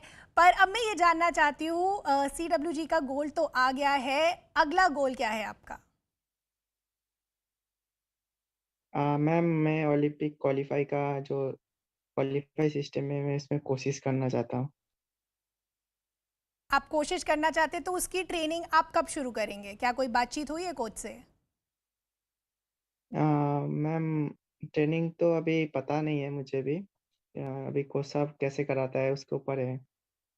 इसके ऊपर मतलब कैसे कोच साहब ट्रेनिंग कराएगा, किस हिसाब से, वो तो कोच साहब के ऊपर है। एक चीज़ और मैं समझना चाहती हूँ चिंता, बहुत सारे यंगस्टर्स आज आपको देख के अपनी इंस्पिरेशन आपको मान रहे हैं, उनके लिए एक मैसेज क्या होगा? मैम, आपने तो बोल ही दिया मैं क्या बोलूँ अभी। अगर मैं तो बस यही बोलना चाहता हूँ कि अगर आप कुछ नहीं हो तो मेहनत करते रहो और आपको फल ज़रूर मिलेगा। मेहनत करते रहो, फल ज़रूर मिलेगा। चिंता, बहुत बहुत धन्यवाद हमसे बात करने के लिए। और एक बार फिर से हम सबकी तरफ से, पूरी देश की तरफ से बहुत बहुत बधाइयाँ आपको। Well, that was Achinta Shirley, who's bagged the gold. But we also have someone special from his family who's been extremely important and crucial as far as his journey is concerned. We now have Achinta Shirley's proud brother, Alok, who is also now joining us. Alok, बहुत बहुत धन्यवाद हमसे बात करने के लिए। अभी हम थोड़ी देर पहले अचिंता से बात कर रहे थे। उन्होंने काफ़ी जो आप लोग दोनों के साथ काफ़ी तकलीफ थी, ट्रेनिंग में जो दिक्कत आई, उन सब के बारे में बात करी, स्पेशली जब आप लोग के पिताजी की डेथ हो गई थी। कैसे थे वो दिन आप लोग के लिए? जो भी पैसा होता था उसको देता था सप्लीमेंट के लिए। बस ऐसे ही उसका जर्नी स्टार्ट हो गया। उसके बाद 2018 में खेलो इंडिया खेला और खेलो इंडिया का थोड़ा सपोर्ट मिला गवर्नमेंट का, इंडिया गवर्नमेंट का, और उसका थोड़ा मतलब स्टाइपेंड मिलता था। उसके बाद 2020 में टॉप्स मिल गया उसका, टॉप्स में बहुत सपोर्ट हुआ उसके। तो उसके बाद कॉमनवेल्थ चैंपियनशिप में 2019 में उसका गोल्ड आया। तो इन दिनों में अचिंता ने अपने आप को मोटिवेट कैसे करा? आपने क्या कहा उनसे? मतलब उसको हर टाइम में बोलता हूँ कि तू तेरा मतलब लिफ्टिंग में ध्यान रख, किसी मतलब इसमें सब कुछ है, इसमें पूरा फ्यूचर है और कुछ नहीं है। मतलब यही बोलते बोलते उसको हर रोज फोन करता हूँ, मतलब बोलता हूँ तू देख। आलोक, आप लोग की स्टोरीज बहुत इंस्पायरिंग है। हम सब की तरफ से बहुत बहुत बधाइयाँ, अचिंता को भी, आपके पूरे परिवार को भी। But these are not the only stories that we're bringing to you this evening. As we said, the medal rush for India continues. We'll now be speaking to another family of a very proud medal recipient today. Indian weightlifter Sanket Sargar won a silver medal in men's 55 kg category at the Commonwealth Games. The 21-year-old, hailing from Sangli in Maharashtra, managed a total lift of 248 kgs, 113 in snatch and 135 kg in clean and jerk. His proud parents are also now joining us on the broadcast. बहुत बहुत धन्यवाद हमसे बात करने के लिए CNN news 18 पर। पहले तो बधाइयाँ आप दोनों को। कैसा लग रहा है आज? आप हम दोनों को अच्छा से अच्छा लगे कि लड़के ने इतना बड़ा नाम कमाया, इससे बहुत संकेत का मेडल मिलेगा ना, बहुत मैं खुश आया। खुशी तो हम सबको बहुत हो रही है। संकेत थोड़े से डिसअपॉइंटेड थे कि उनको गोल्ड नहीं मिला। आप उनकी जर्नी को कैसे देखते हैं? संकेत ने कब आपको बताया कि उनको वेट लिफ्टिंग में इंटरेस्ट है? उनकी ट्रेनिंग कैसी थी? ट्रेनिंग उसको कैसा है, नाना सियास के उसको ट्रेनर क्या पिताजी तो बहुत से बहुत प्यार करते थे और उसको देख रहे थे कि ये बहुत बड़ा नाम कमाएगा और बहुत बड़ा लड़का है। मेरे पे बात करते थे सीधा। और उसका कैसा है, वो दोनों प्रैक्टिस जब करता था तो अपन अकेला ही सब मिलजुल प्रैक्टिस करते थे। आप लोग की एक फैमिली जो है, उनकी एक छोटी सी दुकान है, किस तरह की तकलीफ आई और कैसे आपने इंश्योर करा कि संकेत को कभी कोई तकलीफ नहीं आनी चाहिए? उसको ट्रेनिंग में कुछ आम लोगों में क्या उसको बाधा नहीं आना, लेकिन कैसा है वो थोड़ा अपना थोड़ा सा ये है ना, कर्म है बच्चों के लिए अच्छा करने का, बच्चों को अच्छा सिखाने का, इसलिए उसको ना करना चाहिए। अपन बच्चे ऐसे होते हैं वो क्या कर ले, बाहर का बच्चे देखेंगे तो अपने को नहीं आता। मैं उसको बोला, मैं बहुत कष्ट क्या हूँ, मैं बहुत बोला था बहुत कष्ट है, लेकिन आप ऐसा मत करो। मैं जैसा इतना काम किया वो सब है, लेकिन आप मत करो। लेकिन मैं सिखाता हूँ आपको, कुछ कम खाने पीने को कम करने नहीं देता, लेकिन आप ही अच्छा से अच्छा नाम कमाओ, इसी मेरा उसकी। बहुत अच्छा लगा ये सुनकर और बहुत बहुत धन्यवाद हमसे बात करने के लिए। और एक बार हम सब की तरफ से बहुत बहुत बधाइयाँ आप दोनों को। Well, those were the proud parents and family members of various medal winners. But as we said, the game is still not over because there are many other medal hopefuls still for India. Let's break down those details also now for you of what we can expect in the days to come. We of course have from badminton, you have PV Sindhu, big hopes on her. Let's break down the other details as well. From boxing, Nikhat Zareen, all eyes will be on her again. From wrestling, you will have Ravi Kumar. Then you'll have the women's cricket team as well. A lot of hopes on them as well. From badminton again, you have Lakshya Sen. Then other names also have the men's hockey team. They also could be a medal hopeful for India. You have Hima Das as far as athletics is concerned. From boxing, you have Lavlina once again, where could be eyeing a medal for India. Men's doubles badminton, that's again something that we'll be watching out very, very closely. Currently, remember the tally is at 6, but we're expecting the tally to go up. Let me also introduce our guests who are joining us this evening. V. Krishnaswamy, senior sports journalist, and Dr. Sunita Godra, marathon and fitness coach. Good to have Sunita on the broadcast with us. We'll shortly be joined by V. Krishnaswamy. Dr. Sunita, thank you so much for taking our time. How do you feel today? 6 medals already in. There are many other medal hopefuls as well. Did you see this panning out the way it has? Yeah, see, it's not only medals, it's all, mainly gold medals. And these athletes, they're young. So they have a lot of opportunities further, for World Championship, for Olympics. And see the humble background they are coming. And our Prime Minister was also, when talking to him, this is his first exposure, that big exposure. Mirabai Chanu is now, she is many medal winner, so she's very comfortable in front of camera. But see these humble boys, they are going to do wonders because they are very young, and of course they are talented. So hope for the better future for these boys, and congratulations for their medals. And it's really nice, the starting is very good with gold medals and all. Absolutely. That becomes a big morale booster for the rest of the athletes as well, and as far as the contingent at large also is concerned. But let's now talk to you about the medal hopefuls. As I said, we have many, either badminton, boxing, wrestling, group teams as well. Where do you see the maximum advantage for India at this point? Badminton and boxing, of course. And team games also, they'll do better because now they are coming up. So for everyone, when they go to these big tournaments, it's do or die. So they try to give their best. So, but hopeful medals are already there. And, they are already medal winners in either Olympics or World Championship or past in Commonwealth Games. So they are confident and they're going to get medals. Especially badminton, of course, there is medal. I want to also talk to you about the medals that we've seen so far. Like, let me give you the example of Sanket. I mean, the first reaction that he gave after winning silver was that I'm disappointed, I'm angry because of injuries. How do you think injuries play a role as far as the mindset of not just the player who's going through it, but at large the contingent also? Yeah, it's a major problem, for the athlete, for a sports person to get injured before the major competition. And because of that, he or she is not able to give the best. Also, like he was saying that he's happy that got gold medal, but he could not do his best, which he has done earlier. So that is because of the injury.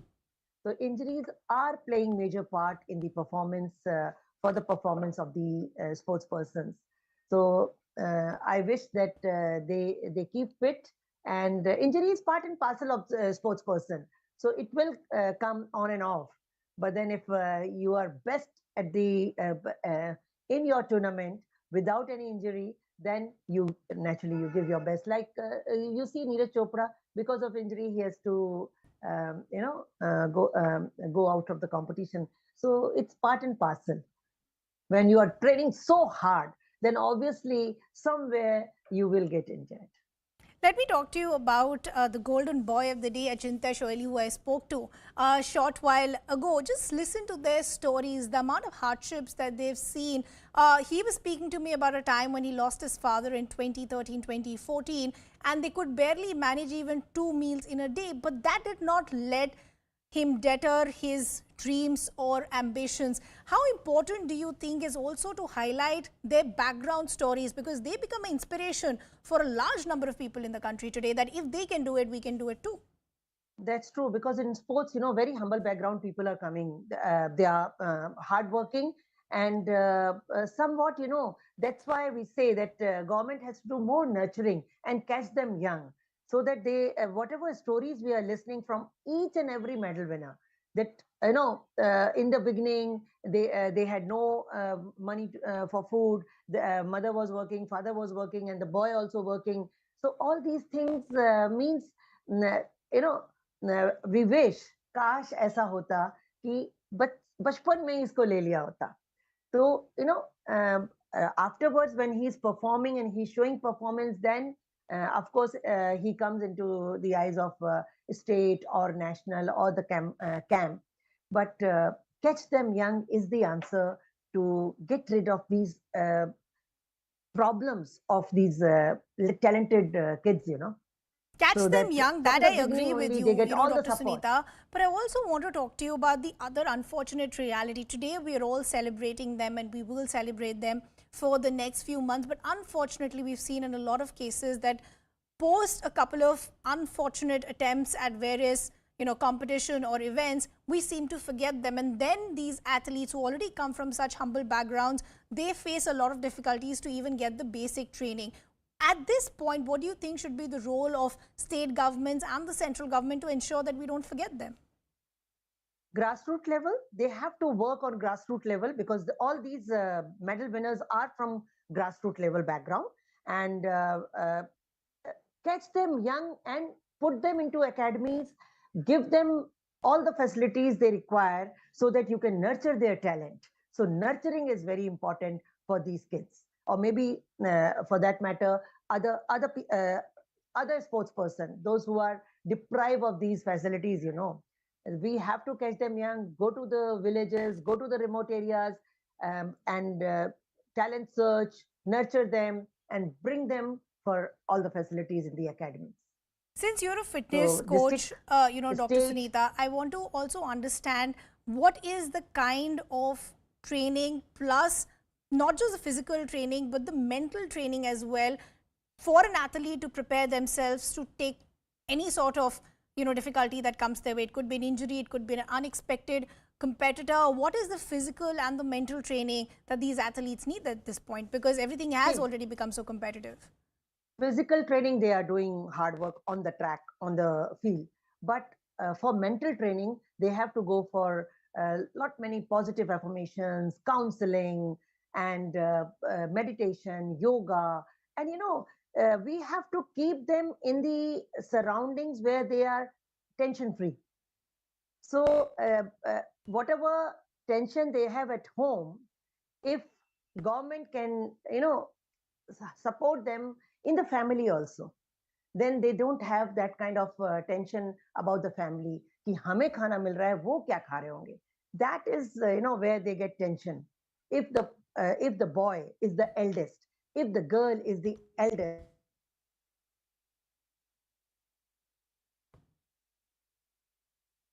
okay, family is having problem, then also they get into tension. So government has to see both the talented person you are nurturing, give them tops scheme or whatever best scheme you can give, best coaches, best facilities, but look after the family also a little bit if you have the talented person who is a medal winner prospect. What is the kind of right support that the state governments and central governments, as I said, can give them to ensure that this training can be sustained for a longer period of time? Yeah, that's true. What is that kind support of right is motivation? Required all the time, all the time, for the family, for the person who is competing.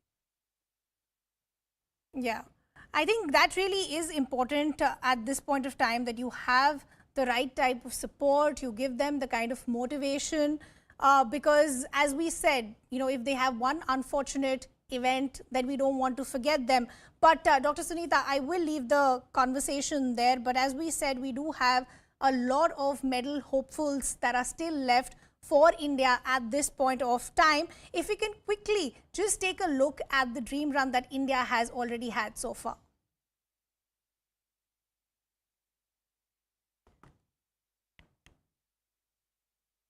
Okay, Dr. Sunita, we'll leave the conversation there. Thanks a lot for joining us here on CNN News 18. As we said, that dream run, we are hoping continues for India. We're also now getting you a wrap of some other stories that we're tracking at this hour.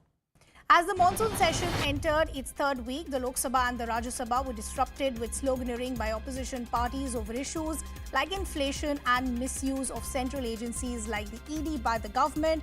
Rajya Sabha was later adjourned for the day while Lok Sabha resumed post work at about 2 p.m. Just Congress party, the members of the party which they are suspended on their behalf. If leader of the Congress party, parliamentary party, if he says that hereafter we will not bring the placards in the house, we are ready to withdraw the suspension also. If they are really interested in the price rise discussion, let them come and allow the house to function smoothly at 2 o'clock. सरकार opposition को दबाना चाहती है। हमारे तो बहुत से मुद्दे हैं, एक नहीं दो नहीं है, सारे मुद्दे अलग अलग तरीके से उठाएंगे। एक तो महंगाई का मुद्दा है ही है, हम लड़ रहे हैं उसके लिए राज्यसभा में। आज तो लोकसभा में क्या होगा मालूम नहीं है, देखेंगे उसका जवाब वो लोग क्या देंगे। Prime Minister Modi has congratulated Achinta Shirley on winning gold medal for the country at the Commonwealth Games. The Prime Minister said in a tweet that Shirley has worked very hard for the Commonwealth Games. He wished him good luck for his future endeavours as well. Apart from the Prime Minister, Lok Sabha Speaker Om Birla also wished Achinta Shirley. मुझे आपको सूचित करते हुए अत्यंत प्रसन्नता हो रही है कि बर्मिंघम में चल रहे राष्ट्रमंडल खेल 2022 में भारत ने अब तक 3 स्वर्ण पदक, 2 रजत पदक एवं कांस्य पदक जीते हैं। मुझे विश्वास है कि राष्ट्रमंडल खेलों में भारतीय खिलाड़ियों का उत्कृष्ट प्रदर्शन पूरे देश के युवाओं को, विशेष रूप से युवा खिलाड़ियों को प्रेरित करेगा। Mumbai police has issued an arms license to actor Salman Khan. Khan had applied for one after receiving death threats in June. The license issuing authority had started the necessary investigation after the actor met the Mumbai police commissioner last month. Well, with that, it's a wrap from my side. Plain Speak with my colleague Shivani is up next.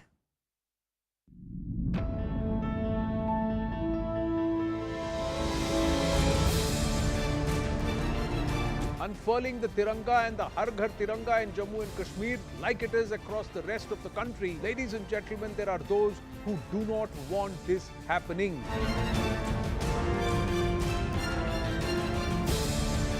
Let me take that point about the Gandhis being untouchable. It is a fact that when other Congress leaders were questioned by the agency in this very case, there were no such protests.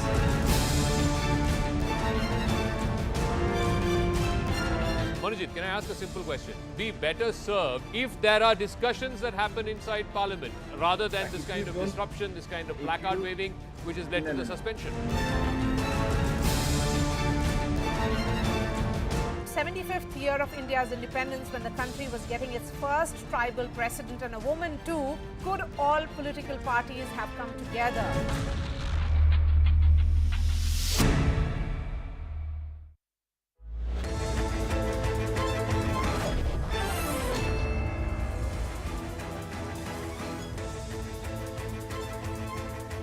Welcome everyone. Thanks a lot for staying with us. You're watching Plain Speak with me, Shivani Gupta.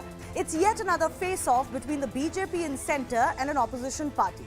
After Sanjay Raut's dramatic arrest by the ED, the Shiv Sena, what remains of it, with Uddhav Thackeray, came out all guns blazing, alleging political motives behind the arrest and the probe. We've heard this political vendetta raga before, especially in the last few months.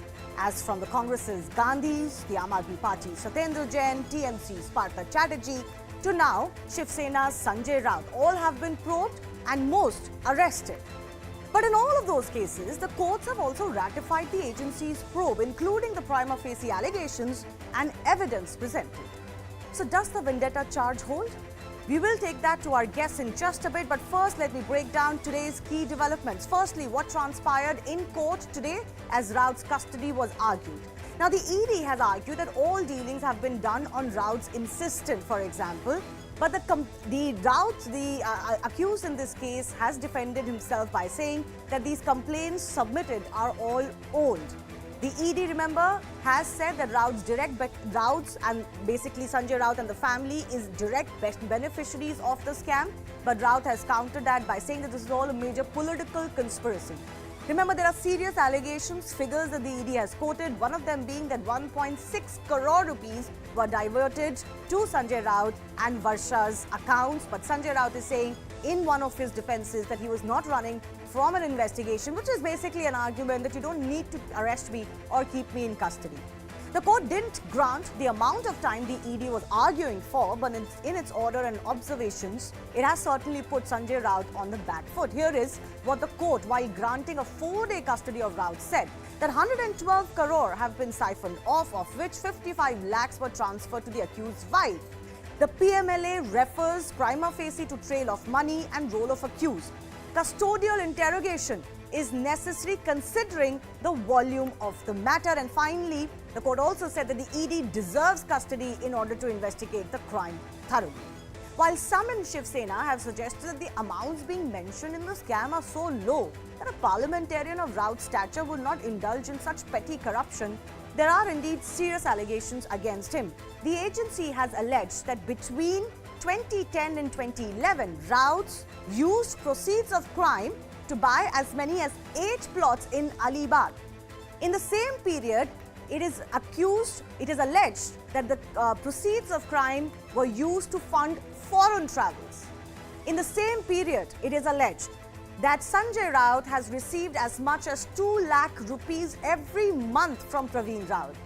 Here's another serious allegation, that there have been attempts to threaten witnesses as well. And this is also something that can go against an accused, tampering and threatening of witnesses. And this is where the agencies can argue that you shouldn't be out but should be in custody. Politically, though, the Uddhav-led faction maintains this is all to break their back. Uddhav Thackeray met Raut's family today and also came out in his defense. This is what he has said.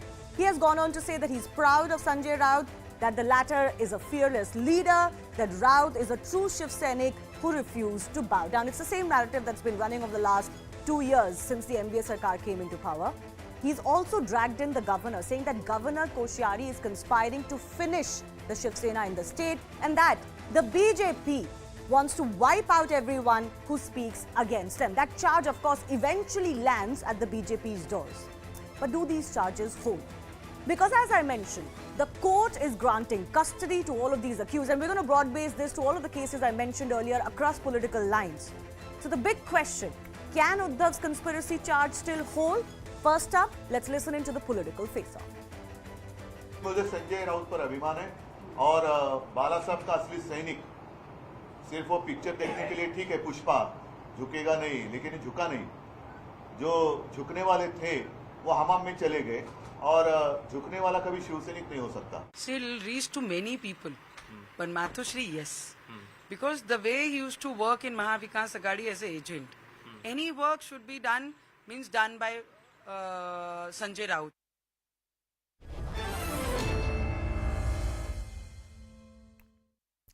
Syed Zafar Islam of the BJP is joining us. Chandrasekhar Jha of the Shiv Sena. Sanjay Jha is political analyst, formerly with the Congress party. And Varun Singh is a political analyst, tracks Maharashtra politics very closely. Let me go across to Chandrasekhar Jha first up. Chandrasekhar ji, the court has granted custody. And as I mentioned at the start of my show, it is not really talking about any conspiracy, any lapses on the part of the agencies. It's talking about how serious the evidence prima facie is. And this is ultimately a 1,000 crore rupee scam where, you know, innocent citizens who deserved their properties, their houses, their, innocent tenants, as many as 600 of them have been defrauded. This is a serious scam. So why allege political vendetta when there are serious allegations that have been leveled? See, the political vendetta comes out the point and the time when it is being executed. If you see, this scam was unearthed in 2008 and the FIR was lodged in 2018.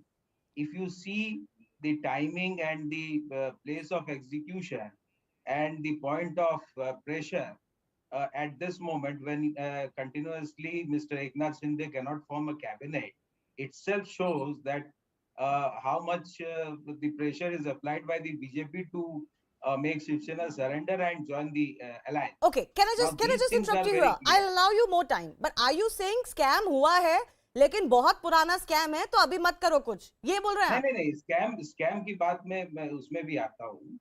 Let me tell you clearly why the bail has been rejected. If you see the provision of PMLA very clearly show, or the PMLA Act is very clear in terms of section 45 that if the public prosecutor of the ED objects to the bail, then the concerned magistrate or the court does not have any arena to grant a bail.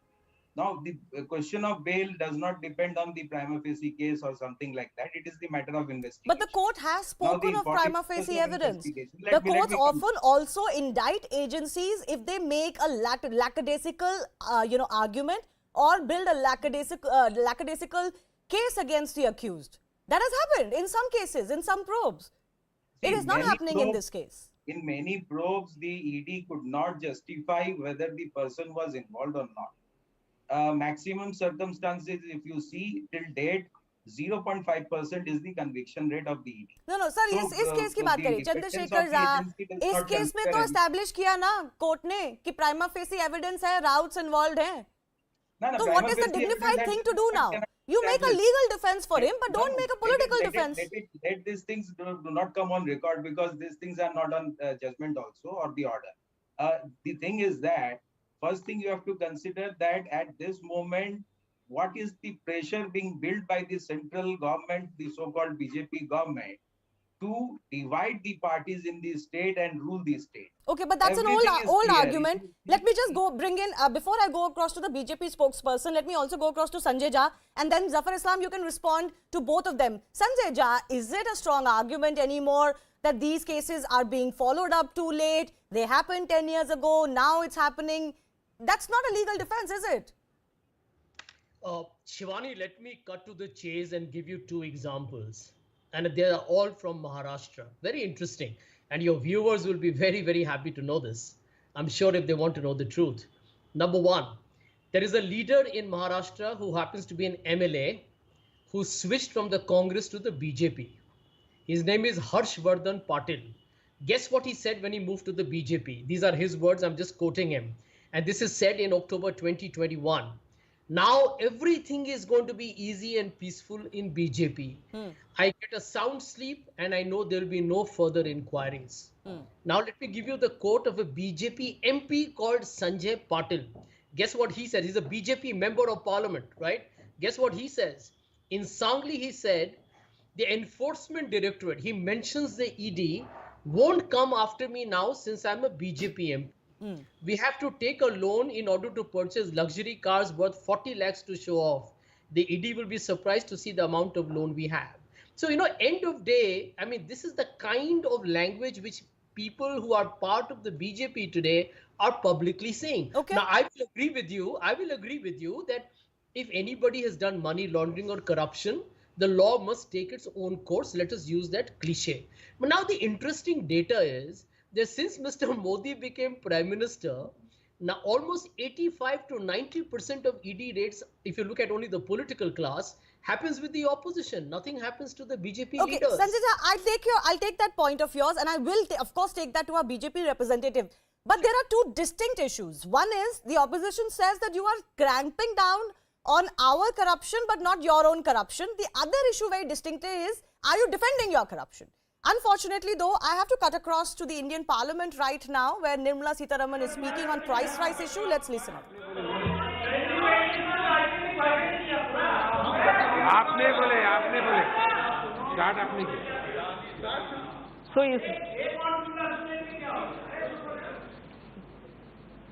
इस बीच में ऐसे interruption आना भी मुझे कुछ दिक्कत नहीं है सर। मैं बिल्कुल आपकी अनुमति से आगे बढ़ती हूँ। आपको तो अच्छा नहीं लगेगा, लेकिन मैं सदन में व्यवधान नहीं पैदा होने दूंगा। हाँ सर, आप हैं इसीलिए मैं उसके ऊपर चिंता नहीं करूँगा। आप उनको परमिशन मत दो कि वो व्यवधान पैदा करें। Sir, let us please be in this house looking at India today compared to what is happening in the rest of the world. Just 2 or 3 highlights will tell you where India is compared to the rest of the world, and why should we have to compare with the rest of the world? Because whether it was in 2008 or usse pehle, we've never seen a calamity of this kind, a pandemic of this kind, and coming out of the pandemic, even as all of us were trying to make sure that people in our constituencies, people in our states, people in our area are given that extra help, each at our own level. I recognize that everybody, members of parliament and also state governments, have all played their role. Otherwise, India today will not be where it is compared to the rest of the world. So I fully credit the people of India for this kind of a, even against adversity, that we are able to stand up and be recognized as the fastest growing economy. And this is not my assessment.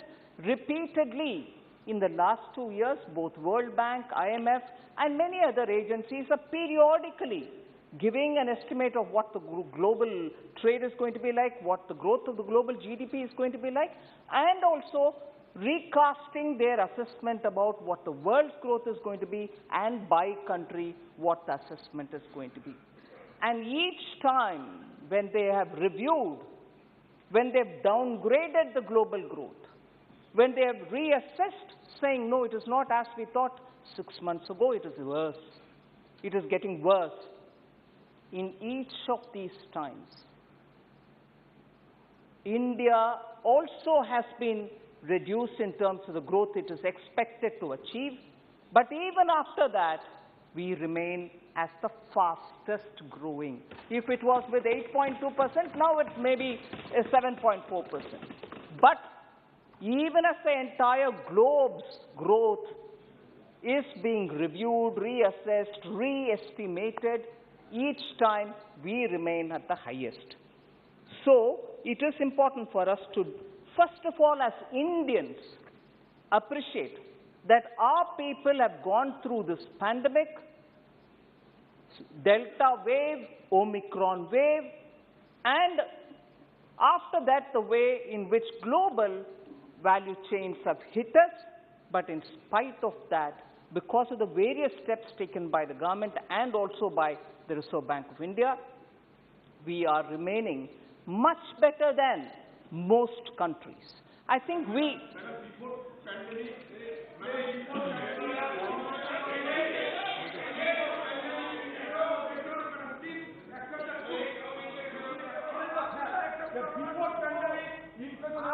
No, माननीय सदस्य, देखिए माननीय सदस्य, 1 minute माननीय मंत्री जी, एक minute माननीय सदस्यगण, आप सबने अपनी बात रखी, मंत्री जी ने आपकी बात को ध्यानपूर्वक सुना, कोई बीच में इंटरप्ट नहीं किया। मेरा आपसे आग्रह है, आप भी उनके जवाब को पूरा सुने। सबको बता दिया माननीय मंत्री जी।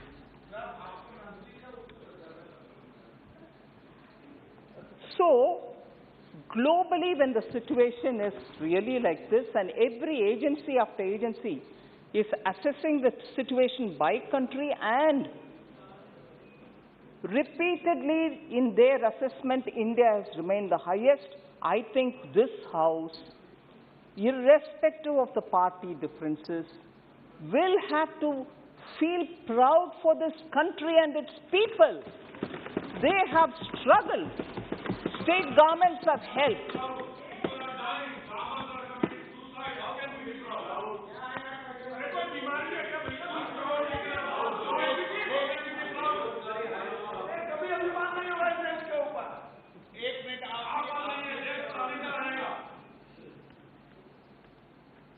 And it is exactly this, sir. It is exactly this which I'm trying to address. It is not that the country doesn't have problems. We have to work together to do it, and we are trying to do it. But even as we are trying to do it, and even as the global agencies are saying, this country is suffering like that country is suffering with these problems, a third country is suffering with something else, and India is like this. It's a moment that all of us will have to be true to ourselves, rather than, excuse me, ma'am, do you have a problem if I speak? There's nothing about warring here. I'm sorry, I take objection to that, Honorable Speaker said. Because you are there in front of me, sir. You are there in front of me. Before I complete one sentence. Oh, thank you very much. The person who's mercurial in this house tells me not to be excited. I take your point. Mercurial. So, sir, it's important for us to, for all the members, through you, I would like to say, I'm quite convinced of every input given, and I think it's my duty to respond. But even before hearing me, if there's mockery, I will take it definitely seriously to reply those who like to mock rather than hear. So I would seek your indulgence on that. Sir.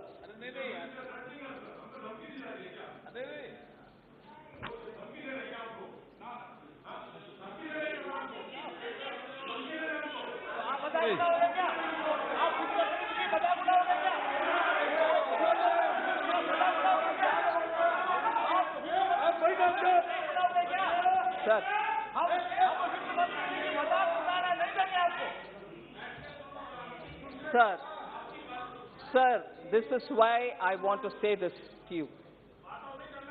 When there can be interruptions which are serious, and when there are mocking tone coming from there, I reserve my right as a member of this House to reply to those. And if that is treated as dumpty, what should be the first one which comes? Treated as mocking or dumpty? Oh, thank you. Otherwise, I wouldn't be. All right, in that house or this house. Dada, you're always very keen on coming up with things which are not so relevant for the conversation. एक minute, मैं सभी माननीय सदस्यों से फिर आग्रह करूंगा कि आप बैठे-बैठे टिप्पणी न करें और माननीय मंत्री जी इनकी बेटी टिप्पणी को आप सुने नहीं क्योंकि कोई रिकॉर्ड में नहीं जा रहा है और ये मैं अपेक्षा करूंगा बैठे-बैठे कोई टिप्पणी न करें नहीं तो मुझे नाम से पुकारना पड़ेगा. I'm not a member of this House, but with your permission, I'm here because I have to reply, sir. So the senior member, Saugata Roy, should probably take that into his, system. Oh, dear, thank you, thank you. Please recall your glorious days when you were trying to talk to me about onions, no? Recall those days, because you always had that approach to women in the House. Sir.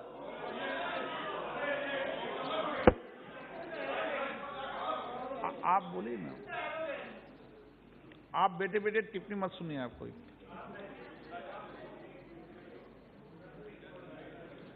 Sir,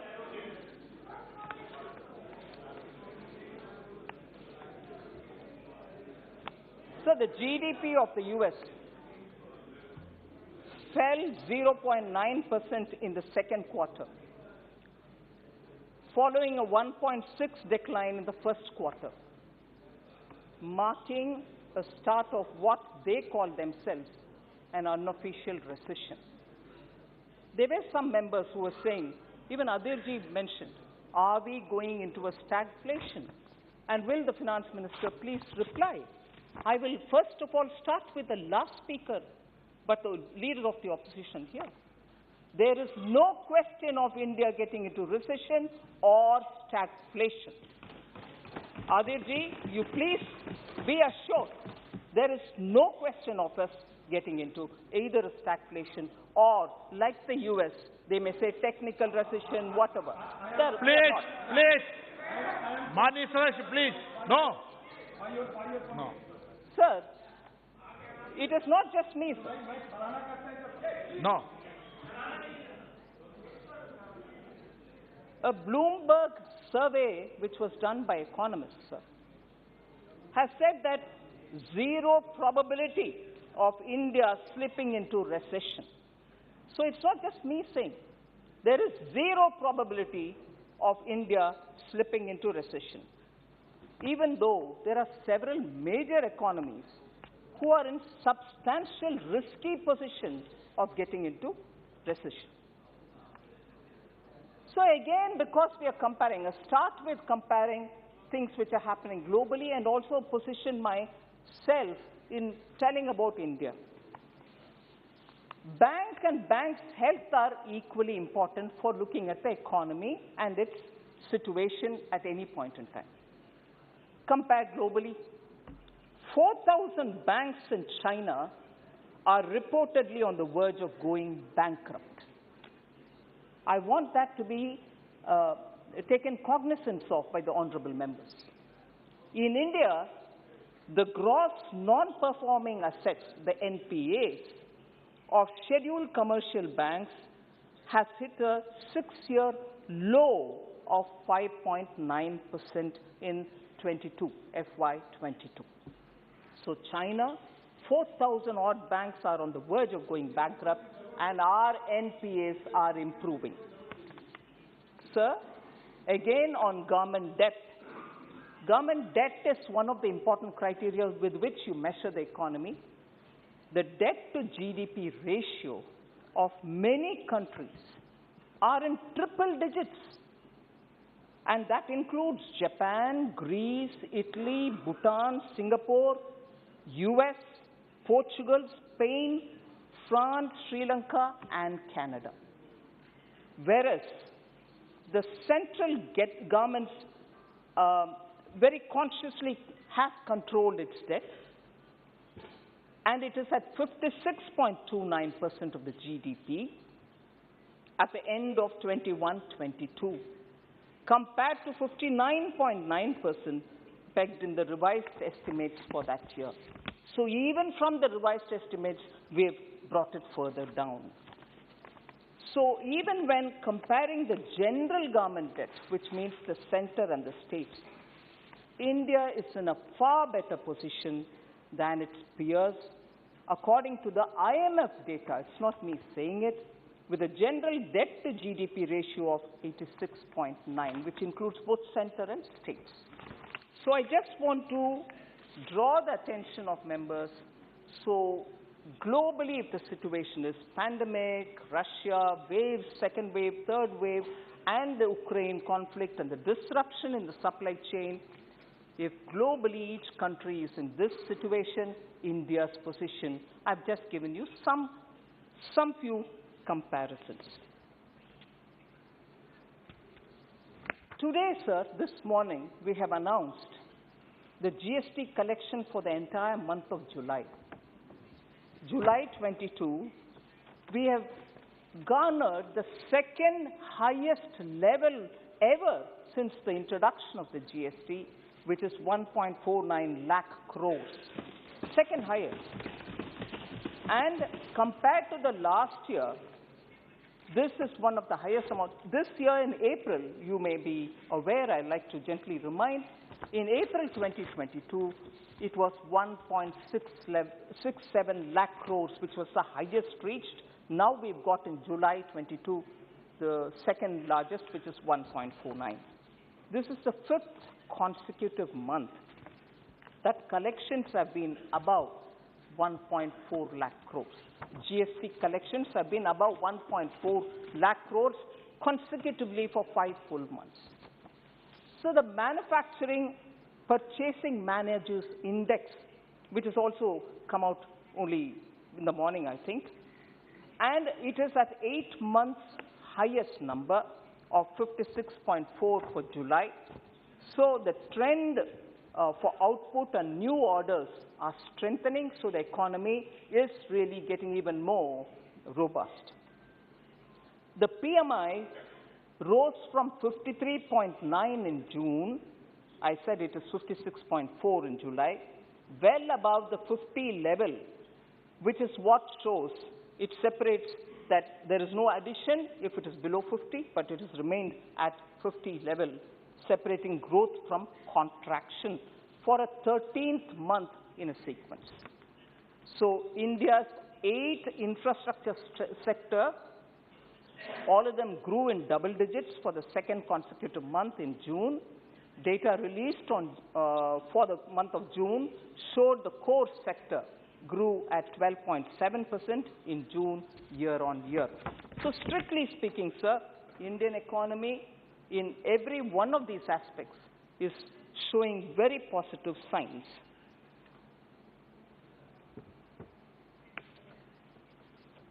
I remind myself about the line Honorable Member Supriya Sule said, you know, it's enough, you can't be going on talking about earlier days. Now you've had enough number of time. She compared also very untypically to a married woman who enters the house. She gets to be a part of that house and you don't anymore say we are new, whereas what has been there and all that. But in these kind of situations, where constantly questions are based not so much on facts, I'm not talking about Supriya ji alone, but in general, when facts will have to be reminded, because the way in which questions are being asked as though it didn't exist earlier. Even now the leader of opposition said, please accept that inflation existed before the pandemic also. Inflation exists, sir. At what level is the question? So conceding to that point, I have no difficulty. Inflation exists. But at what level? And that is why, if you will pardon me, Honorable Member, I would like to go back to recalling. Let's not forget, for a small taper tantrum, I'm saying small today, of the Fed of 2008, the problem continued till 13, that the Indian economy became a fragile 5 country. But what are we today in? Pandemic, second wave, Omicron, India, Russia, Ukraine, supply chain, even today, largest supply component suppliers around in China, still under lockdown in several areas. In spite of that, we have held the inflation well within 7 or even below.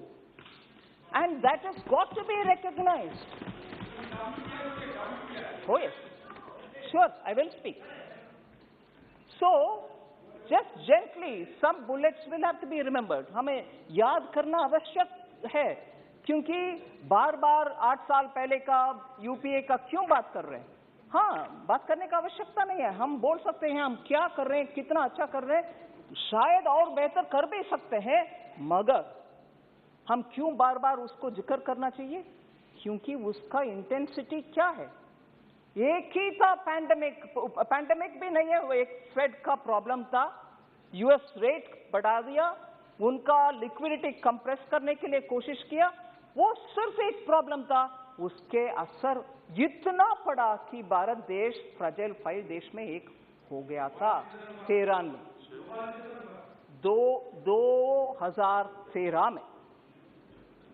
मगर अब तो हम झेल रहे हैं pandemic, second wave, Omicron, China में जगह जगह पर लॉकडाउन, और आज भी ग्लोबल ट्रेड नॉर्मलसी तक नहीं पहुंचा. फिर भी हम मैनेज कर रहे हैं हमारी इन्फ्लेशन को 7 और 7 के नीचे रखने के लिए.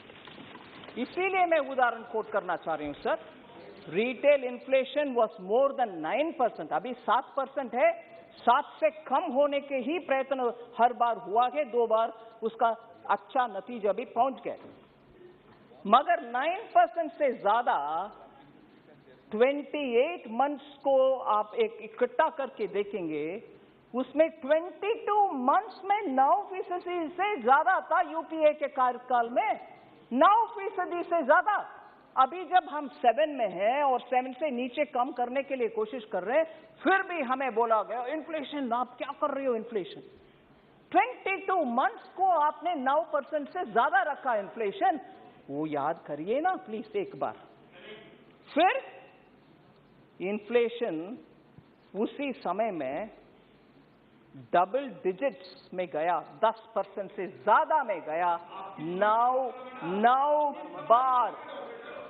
9 बार यूपीए सरकार के समय 9 बार डबल डिजिट में था इन्फ्लेशन। वो भी याद करना चाहिए जब हमें मांग रहे हैं कि 7% से कम होने क्यों नहीं हो रहे।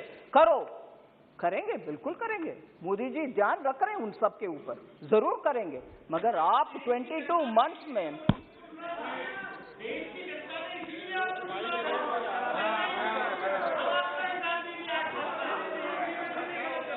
दानिश जी, आप उठकर सही प्रश्न पूछे। ओ ठीक है सर। उनका नाम अगर दोबारा उठेंगे तो नाम ठीक है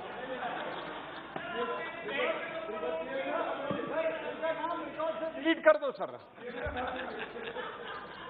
तो इसीलिए हमें चुना, इसीलिए मोदी जी को वोट मिला, और इसीलिए कि वोट भी मिला, स्टेबल गवर्नमेंट भी मिला। 7% से नीचे ही रख रहे हैं हम इन्फ्लेशन को। जो जनता के ये एक्सपेक्टेशन था उसके अनुसार वोट दिया, उसके अनुसार ही हमारा डिलीवरी भी हो रही है। सो याद रखना चाहिए सर, इतना तेज आकर के नहीं क्या चल रही है। 7%, 22 मंथ्स 9% से ज्यादा, 9 बार डबल डिजिट इन्फ्लेशन। ये करने वाले सरकार थोड़ा सोच समझ करके हमारे ऊपर आरोप डालना चाहिए, ठीक है। सो इससे ज्यादा मैं इन्फ्लेशन के ऊपर और बोल सकती हूँ सर, मगर समय भी हो रहा, आगे बढ़ती हूँ। अरे 7 से कम हो रही है जी, बिल्कुल बिल्कुल।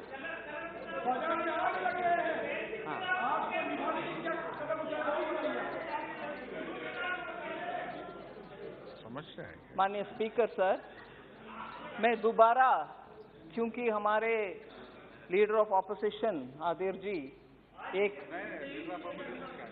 हाँ ठीक है, पार्टी कांग्रेस पार्टी के लीडर, ठीक है, एक इकोनॉमिस्ट का नाम लेकर के बोले कि देखो इन्होंने ऐसे आपके खिलाफ बात की है।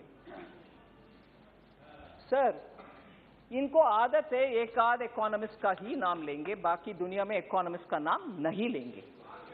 हाँ, उनके आदत है। और ये भी है कि उन्हीं इकोनॉमिस्ट के बारे में, उनका टिप्पणी के बारे में ही जिक्र करते रहेंगे, जैसे अभी एक इकोनॉमिस्ट का नाम लिए। मगर कौशिक बासु जी के नाम लिए, और हाँ रघुराम राजन भी है, क्योंकि वो उन्होंने बोल दिया। मैंने सोचा एक बार रघुराम राजन जी का बयान एक बार ध्यान दिलाएंगे। हाँ, वो भी सही बात है। खुद अधीर रंजन जी इकोनॉमिस्ट है, बहुत बड़ा economist.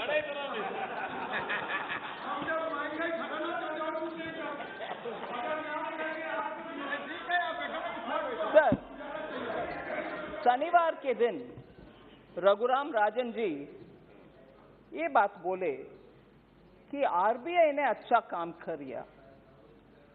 RBI has done a good job in increasing the foreign exchange reserve in India, insulating India from problems being faced by neighboring countries such as Pakistan and Sri Lanka.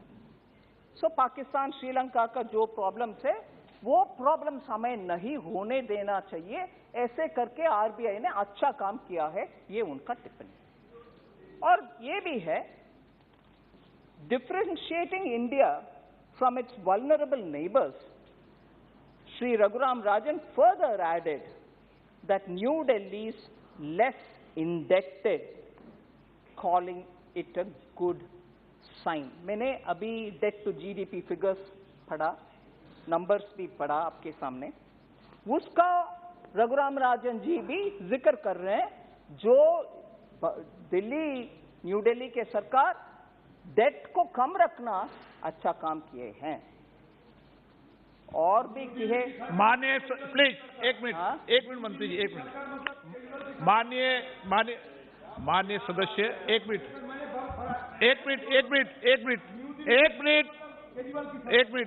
माननीय सदस्य, आप वरिष्ठ माननीय सदस्य हैं, आप हर सेकंड में उठना ये उचित नहीं है, ये तरीका ठीक नहीं है आपका। नो नो, गलत तरीका आपका है। आप माननीय मंत्री जी,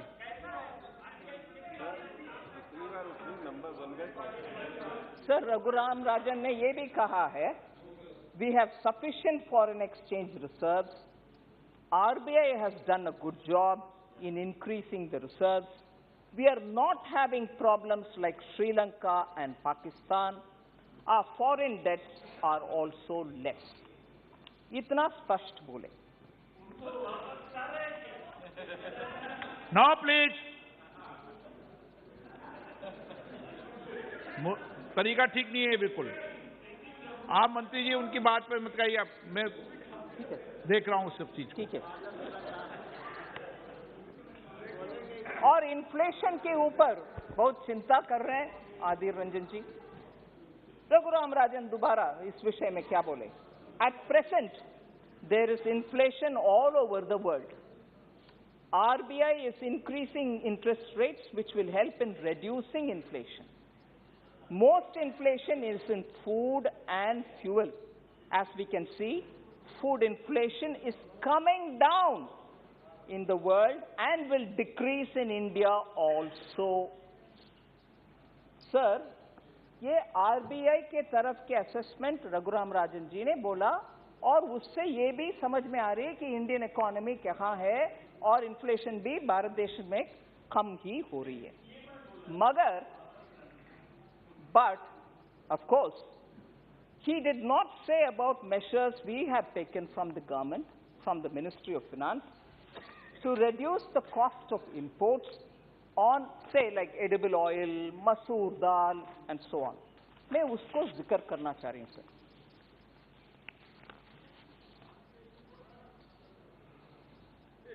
Central government has reduced customs duty on crude palm oil from 35.75, Adirji suniye, 35.75% to first 8.25 and now to 5.5% only. So, drastically bringing down the duty and making it possible to bring edible oil, in this case palm oil, so that common people and their edible prices, oil prices can come down. On sunflower and soya bean oil, both of which largely come from Ukraine and Russia, we have also sourced it from other countries. The customs duty has been reduced drastically from 38.5% to 5.5%.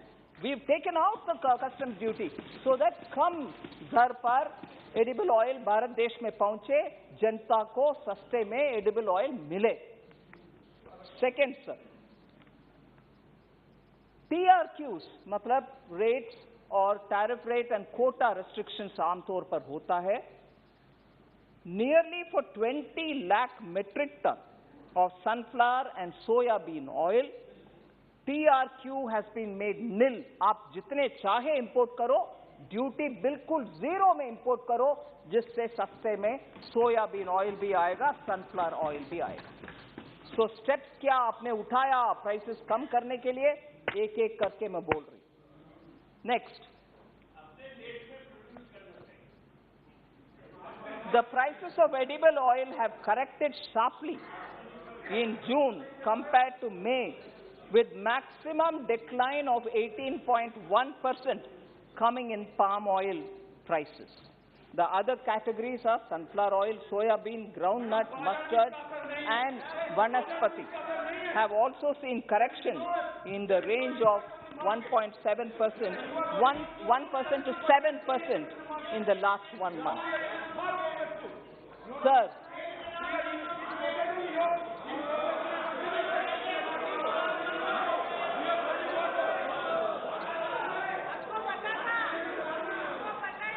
Sir, मुझे दुख लग रहा है बाहर जाकर के price rise के ऊपर सरकार भाग रही है, डिबेट नहीं कर रही है. कहने वाले कांग्रेस आज जवाब सुनने के लिए तैयार नहीं है. बाहर वो भाग रहे बाहर जवाब सुनने का क्षमता तक नहीं है उनको।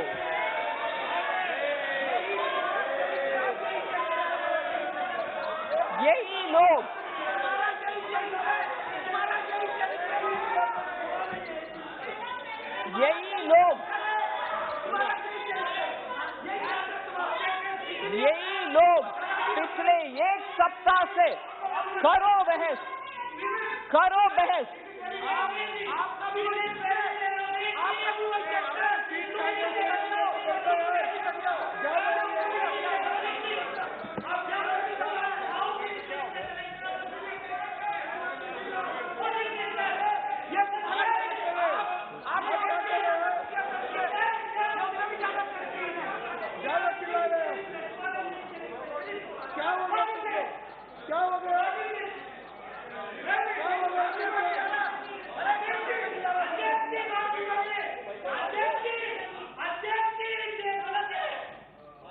आपको जाने please.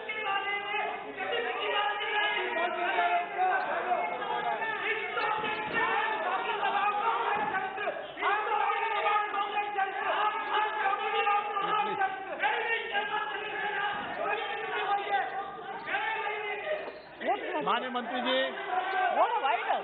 They can go home, I should say. Sir, customs duty on masoor has been reduced.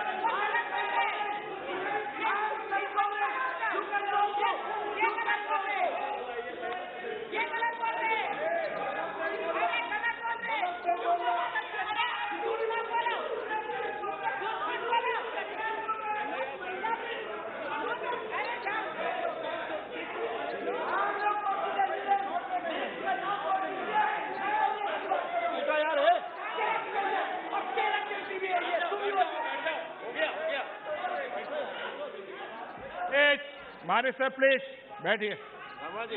Please बैठिए सर, बैठिए। मैडम प्लीज बैठिए। माननीय मंत्री जी। सर,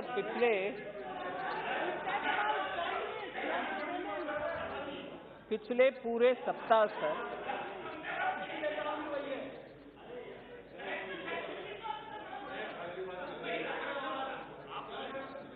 पिछले एक सप्ताह और उससे पहले से भी प्राइस राइज के ऊपर चर्चा मांगने वाले कांग्रेस और हमारे पार्लियामेंट्री अफेयर्स मिनिस्टर बार बार बोल रहे थे कि जब तक मेरा हालत कोविड से वापस आऊंगी तब तक प्लीज सह जाइए, फिर करेंगे। आपकी अनुमति से आज हो रही है और उसके लिए मेरा शुभकामनाएं देने वाले अधीर रंजन जी, प्लीज आप स्वस्थ रहो वगैरह, वो जवाब सुनने को तैयार नहीं है, निकल गए। पूरे कांग्रेस निकल गए सर। सो एक विषय अंदर और बाहर जाकर के दूसरे, जब चर्चा हो रही है वो नहीं रहते इधर, और बाहर जाकर सरकार भाग रही है, सुनने वाले नहीं है, चर्चा करने को मन नहीं है। अरे चर्चा तो हो रही है अभी। सो कांग्रेस का द्वि गला, दोहरा चरित्र इससे स्पष्ट हो रही सर। और कदम हमने उठाया इन्फ्लेशन कंट्रोल करने के लिए।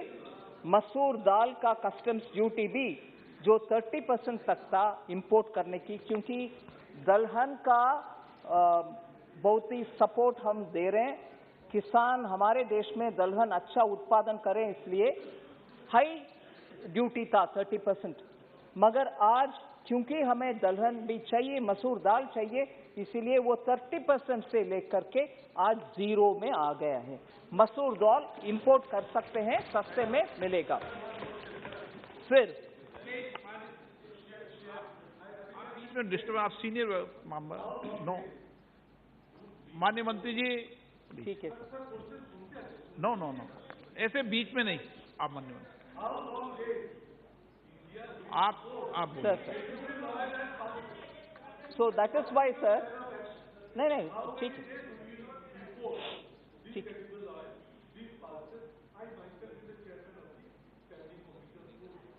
No, I fully recognize, I understand your question.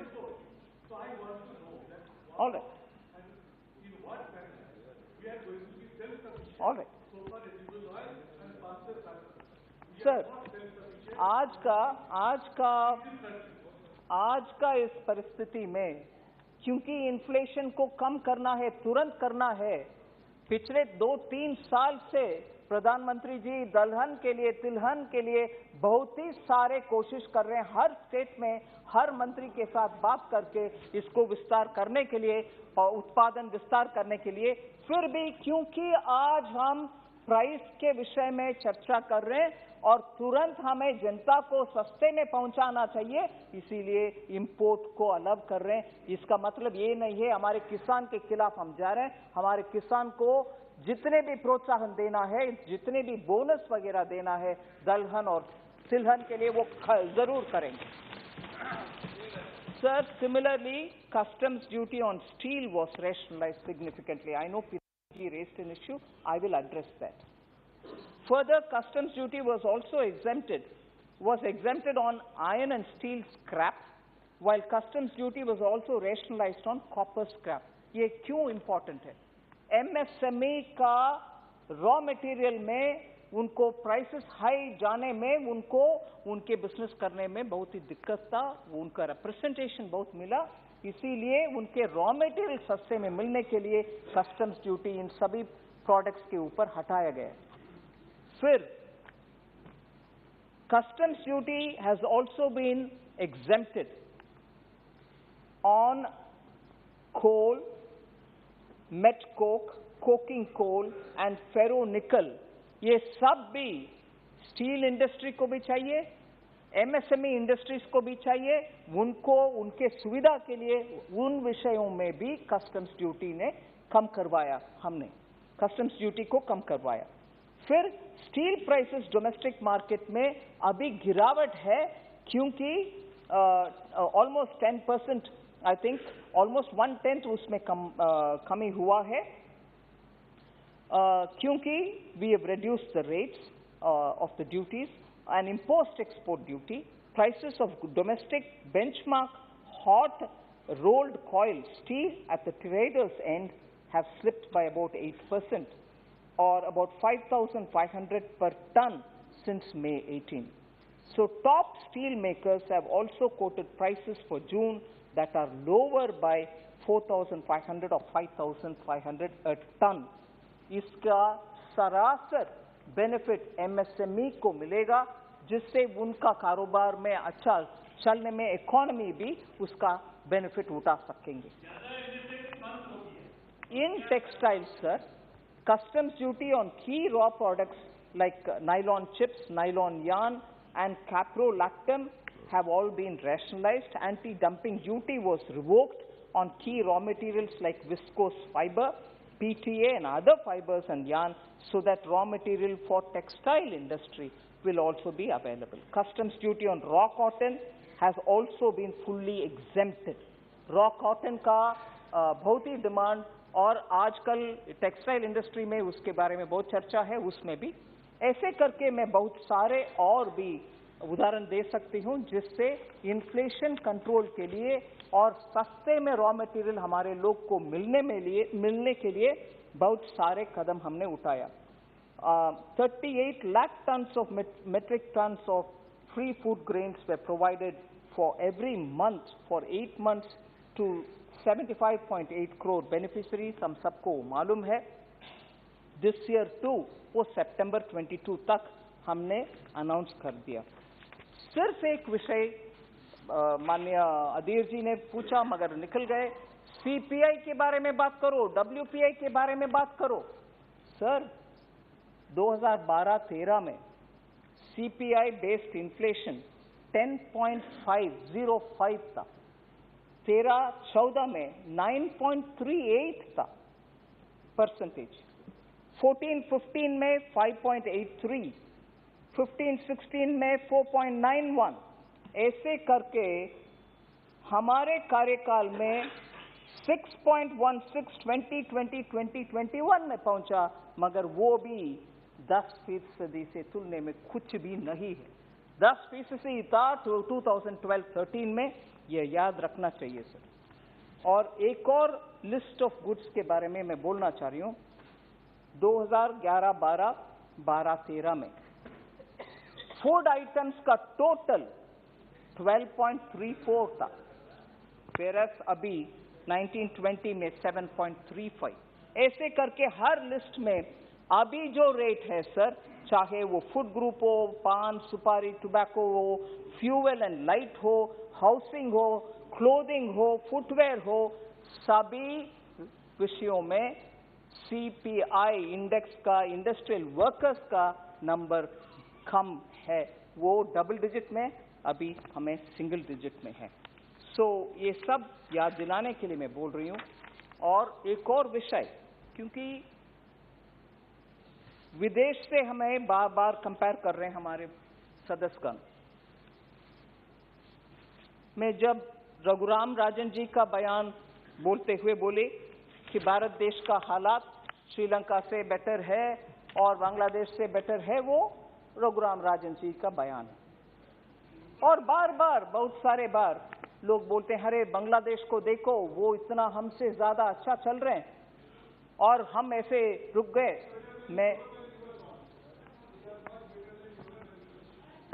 मैं सिर्फ एक आध सच्चाई इस हाउस के सामने रखना चाहती हूं सर। बांग्लादेश का आज आईएमएफ के सामने 4.5 बिलियन का लोन डिमांड कर रहे हैं, क्योंकि उनका बैलेंस ऑफ पेमेंट प्रॉब्लम है। बांग्लादेश को कंपेयर करने वाले ये भी याद रखें कि बांग्लादेश आईएमएफ के सामने 4.5 बिलियन मांग रहे हैं। माननीय सदस्य, आपको ज्यादा समस्या है क्या? बार बार बार बार आप भी रहिए, आप भी सर। श्रीलंका ने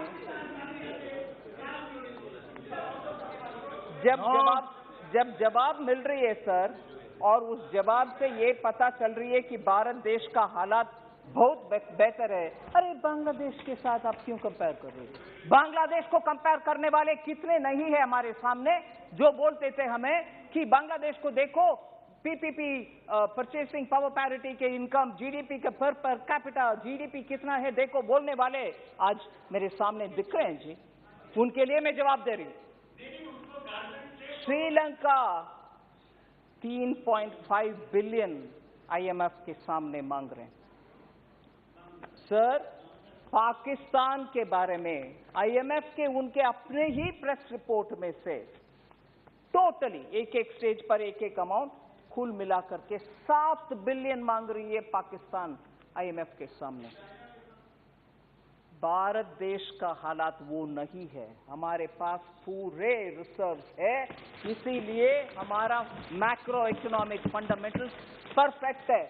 जो मैं दोबारा कोट करना चाहती हूं, रघुराम राजन जी भी आरबीआई को क्रेडिट करते हुए बोले, सर और ये भी है, ये सिर्फ इधर नहीं है, पार्लियामेंट में भी क्वेश्चंस में भी पूछा गया है कि माननीय सीधे बैठिए, माननीय सदस्य, आपको कह रहा हूं मैं कि आप सदन में कैसे बैठते हैं उसकी गरिमा बना के रखें। पैर पे पैर ऊपर रख कर नहीं बैठा जाता कभी। मैं नाम से नहीं बोल रहा ताकि अच्छा नहीं लगे लोगों को, इसलिए इशारे में समझ जाए सब। बांग्लादेश से कंपेयर क्यों कर रही हो, श्रीलंका से कंपेयर क्यों कर रही हो? इसी विषय के ऊपर बहुत वरिष्ठ नेतागण ऑपोजिशन में, भारत भी श्रीलंका के जैसे उसी रास्ते पर चल रहे हैं, बोला नहीं है। और अब जब मैं जवाब दे रही हूं, सर अरे आप श्रीलंका से क्यों कंपेयर कर रही हो? सभी देश अच्छा रहना चाहिए सर, मैं किसी देश को बुराई नहीं मांग रही। श्रीलंका हो, बांग्लादेश हो, सभी देश अच्छा रहना चाहिए, मगर हमें टोक टोक करके बोला गया कि हमारे देश भी श्रीलंका जैसे। शर्म है ऐसे बात करने वाले नेतागण को, शर्म।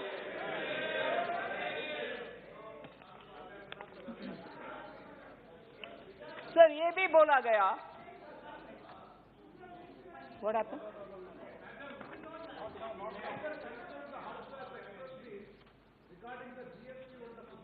I'll answer all of that. No आपको मैंने अलाउ नहीं किया, आपके वेट की मंत्री जी, मैंने अलाउ तो नहीं किया उनको। सर मुझे दुख हो रही है सर, मुझे दुख हो रही है कि 5 घंटे चल सकते हैं विवाद और डिस्कशंस, मगर जवाब थोड़ा लंबा चौड़ा हो गए 1 घंटा, वो भी वरिष्ठ। कम ऑन प्रेमचंद्र जी, मैं जवाब दे रही हूं हर एक पॉइंट के लिए सर। लंबा हो रही है, मैं क्या करूं?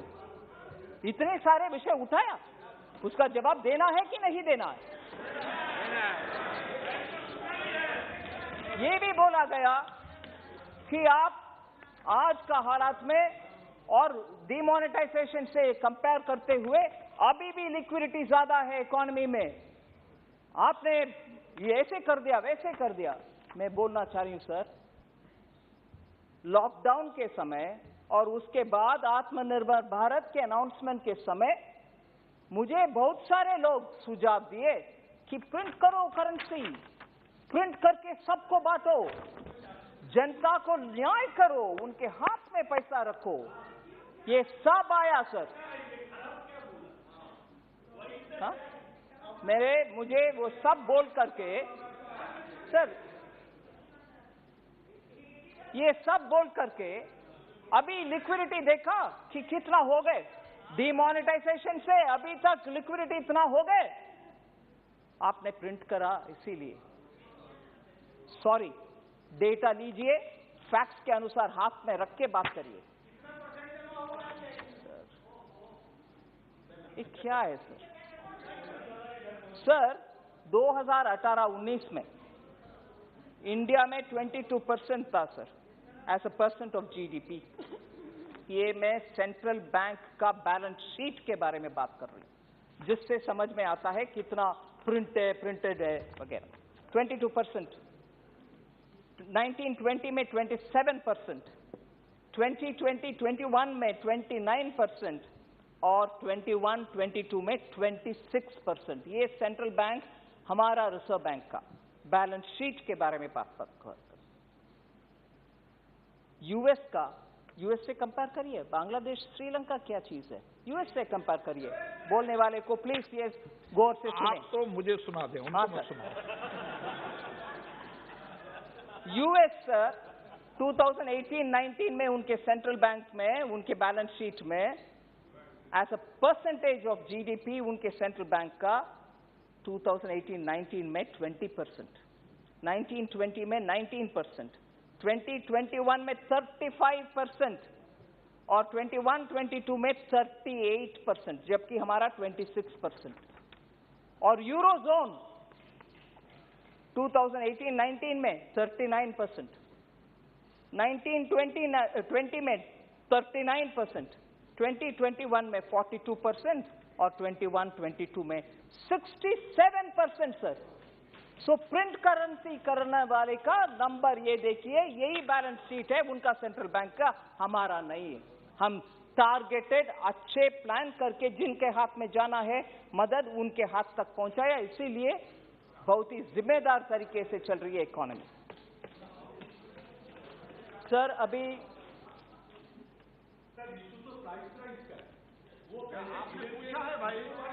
सर मनीष तिवारी जी ने बहुत सारे विषय उठाया।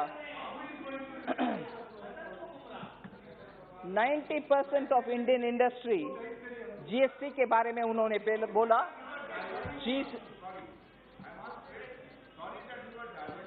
किसी को अलाउ नहीं किया माननीय मंत्री जी। मनीष तिवारी जी शायद अभी नहीं है इधर, मगर वो जीएसटी के बारे में बात करते हुए बोले जीएसटी तो एकदम फेलियर है, मगर मैं उसका जवाब देना चाह रही हूं सर।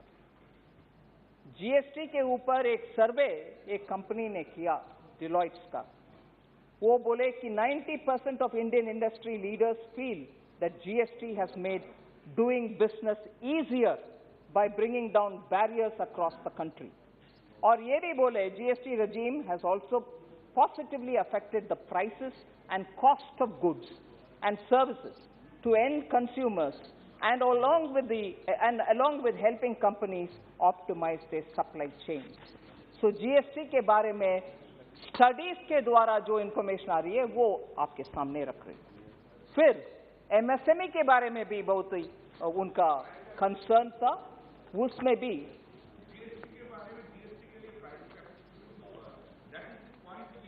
माननीय मंत्री जी GST MSME के ऊपर मैंने बोल दिया कि क्या क्या तरीके से उनको रॉ मटेरियल सस्ते करने के लिए कोशिश कर रहे हैं।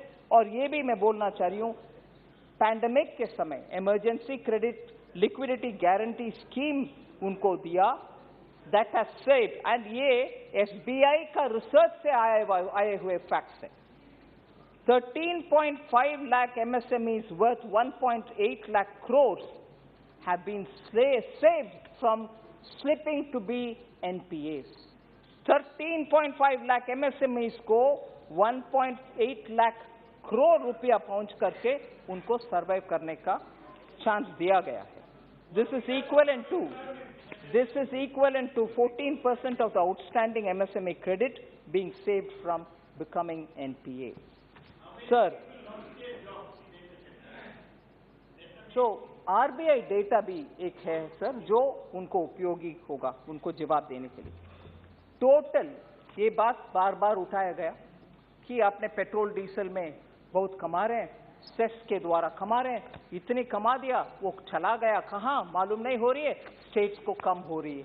मैं RBI का डेटा कोट करते हुए आप सबके सामने विषय रखना चाहती हूँ। RBI data says total developmental expenditure incurred by Modi government between 2014 to 2022 is 90.9 lakh crore, far higher than is being alleged by some sections of the opposition. In contrast, 49.2 lakh crore was spent between 2004 and 14. 2004 and 14 के अंदर development expenditure इतना था 49.2, whereas 2014 to 2022 90.9 lakh crores have been spent on development expenditure. जरूर पैसा excise जो cess और duty collect किया वो सब नीचे डेवलपमेंट एक्सपेंडिचर को जाता है। केंद्र सरकार के पास जमीन नहीं है, मगर जमीन केंद्र राज्य सरकार के पास है, उधर डेवलपमेंट एक्सपेंडिचर होता है, वो पैसा पूरे उधर ही जाता है आखिर। सो केंद्र सरकार ने कमाया, किसके जेब में गया? किसी का जेब में नहीं गया, हर राज्य में डेवलपमेंट में खर्च उठाया गया।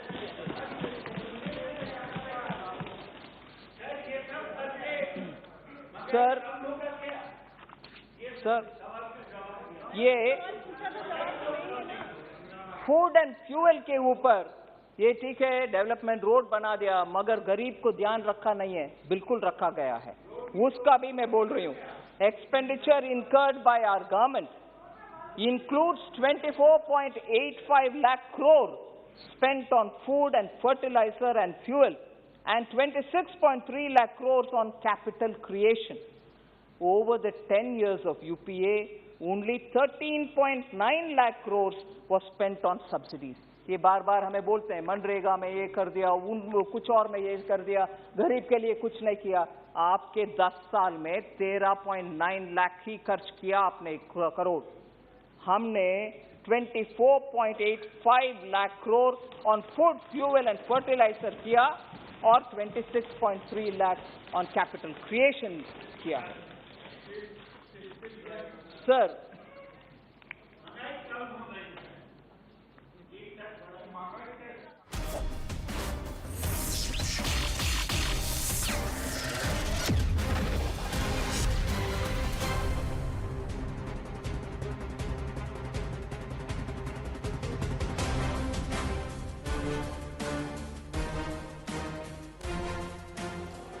Namaste, ladies and gentlemen, and welcome to this edition of The Right Stand. I'm Anand Narasimhan. Even as the finance minister gives a fiery response to all the charges and allegations over mismanagement, financial mismanagement, and the threat looming large of recession, etc., and whether or not government accruals have been spent for the development of the country, there is another crackdown which is happening.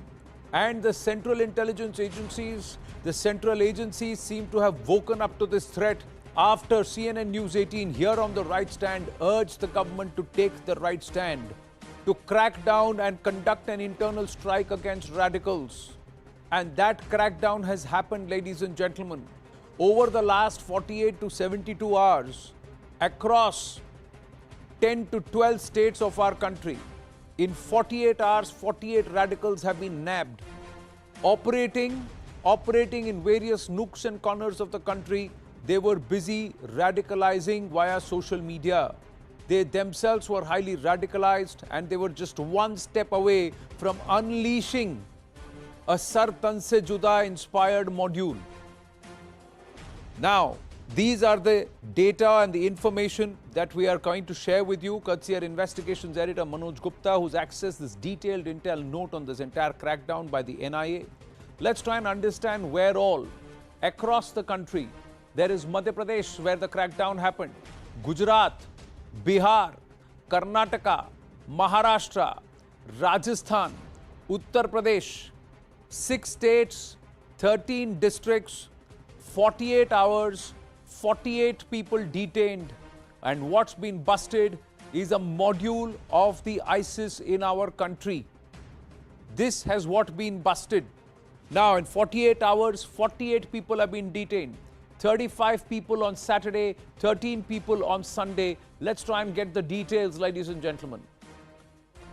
The main person who's arrested and who's divulged these details is Zufi Jawahar Damudi, who was arrested back in 2021 from where? Bhatkal. Again, the hotbed, and this region in Karnataka has perhaps been the progenitor of some of the most dreaded terror outfits which have tried to derail India. His links with the ISIS Khorasan or Daesh Khorasan on the radar for the last 1 year. The Voice of Hind, the ISIS publication, what their job was to create propaganda and content, and we put it out here at CNN News 18 just about 2 months ago that the agencies were very, very worried that there was highly localized content. And who was this localized content with so much of detail was not possible unless there was local contribution. Driven by this Sar Tan Se Juda call, the mission was to instigate hate and somewhere get more people to act on this entire aspect of justifying Sar Tan Se Juda or beheading for what they believed is blasphemy. Was this a pan-India Sar Tan Se Juda module that's now been unearthed? The internal crackdown on radicals that's happened, the terror network that's been busted. Let's dive into the debate straight up, ladies and gentlemen. And I would like to tell you once again that only last week we had called for an internal strike within our country against radicals. And this crackdown has happened. What's perhaps unearthed is that nearly 50 radicals very, very actively operating. Ratan Shardaji, researcher, RSS researcher and author with us. I have Mr. Gopal B. Hosur, former IGP of Karnataka Police. Rajinder Kumarji, former Special Director of the Information Intelligence Bureau. And Syed Asad Abbas, political analyst. Namaste, gentlemen. Thank you very, very much. I'm going to start with Gopal B. Hosur. Gopalji, Rajinder Kumarji has shared a lot of information and I'll bring him in also. But this Bhatkal has been on the radar of every intelligence agency, not just in the state, but also across the country and also centrally. How is it that this has become such a big hotbed for radicalism?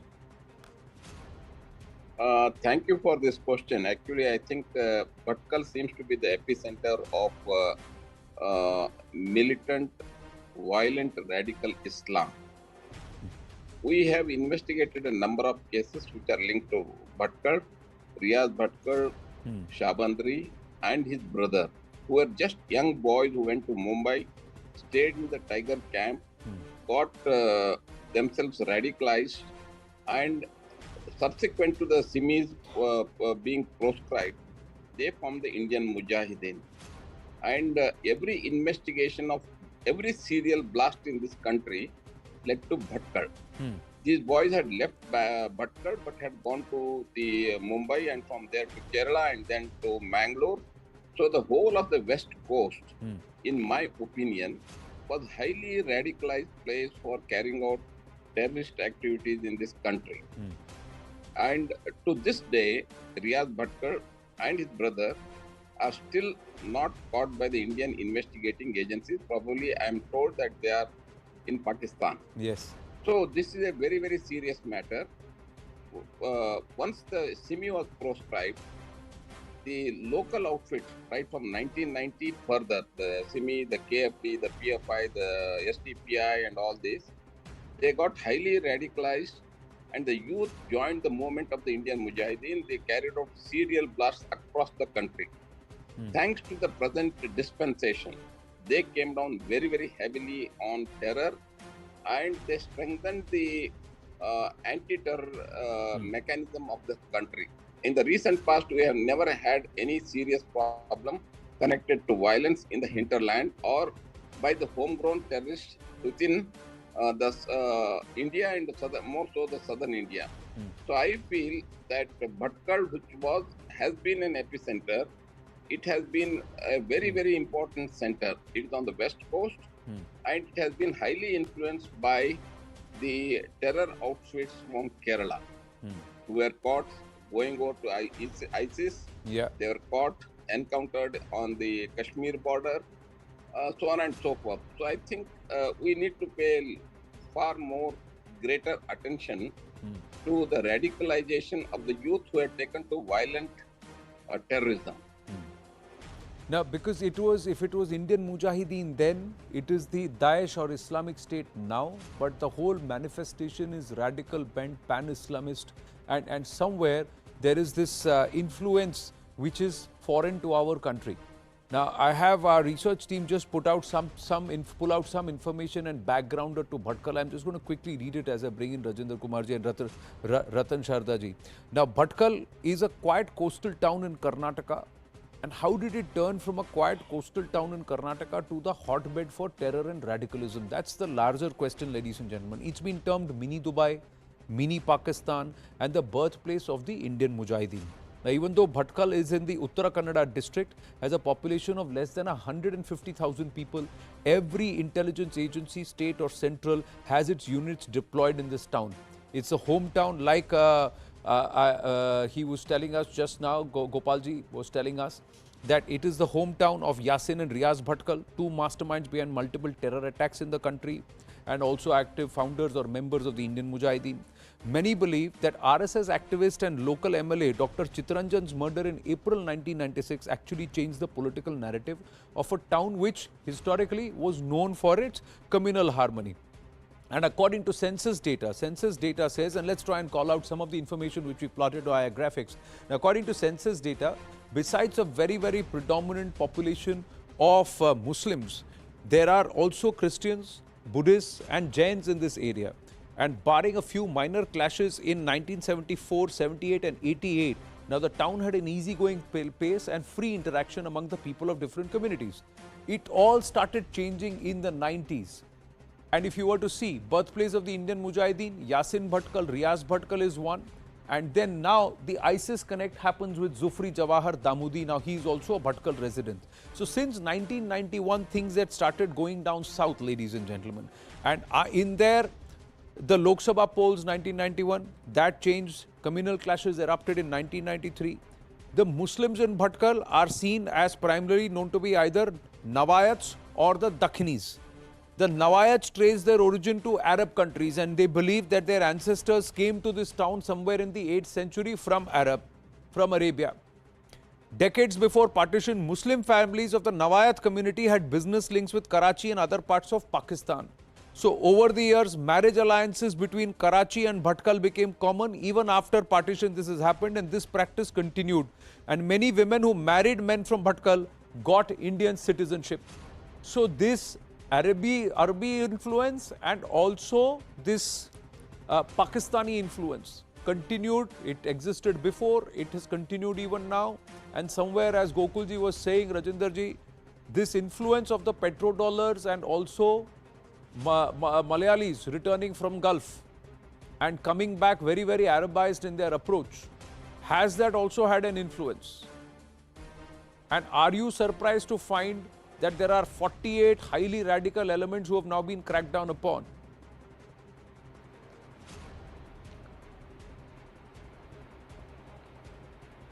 Rajinder ji, can you hear me? Yes, yes, please. Yes. So, Rajinder ji, I wanted to understand. Bhatkal, Indian Mujahideen then, Islamic State now, the history backgrounder. How is it that one person divulges that there are at least 50 such radicals across our country? All influenced by the IS.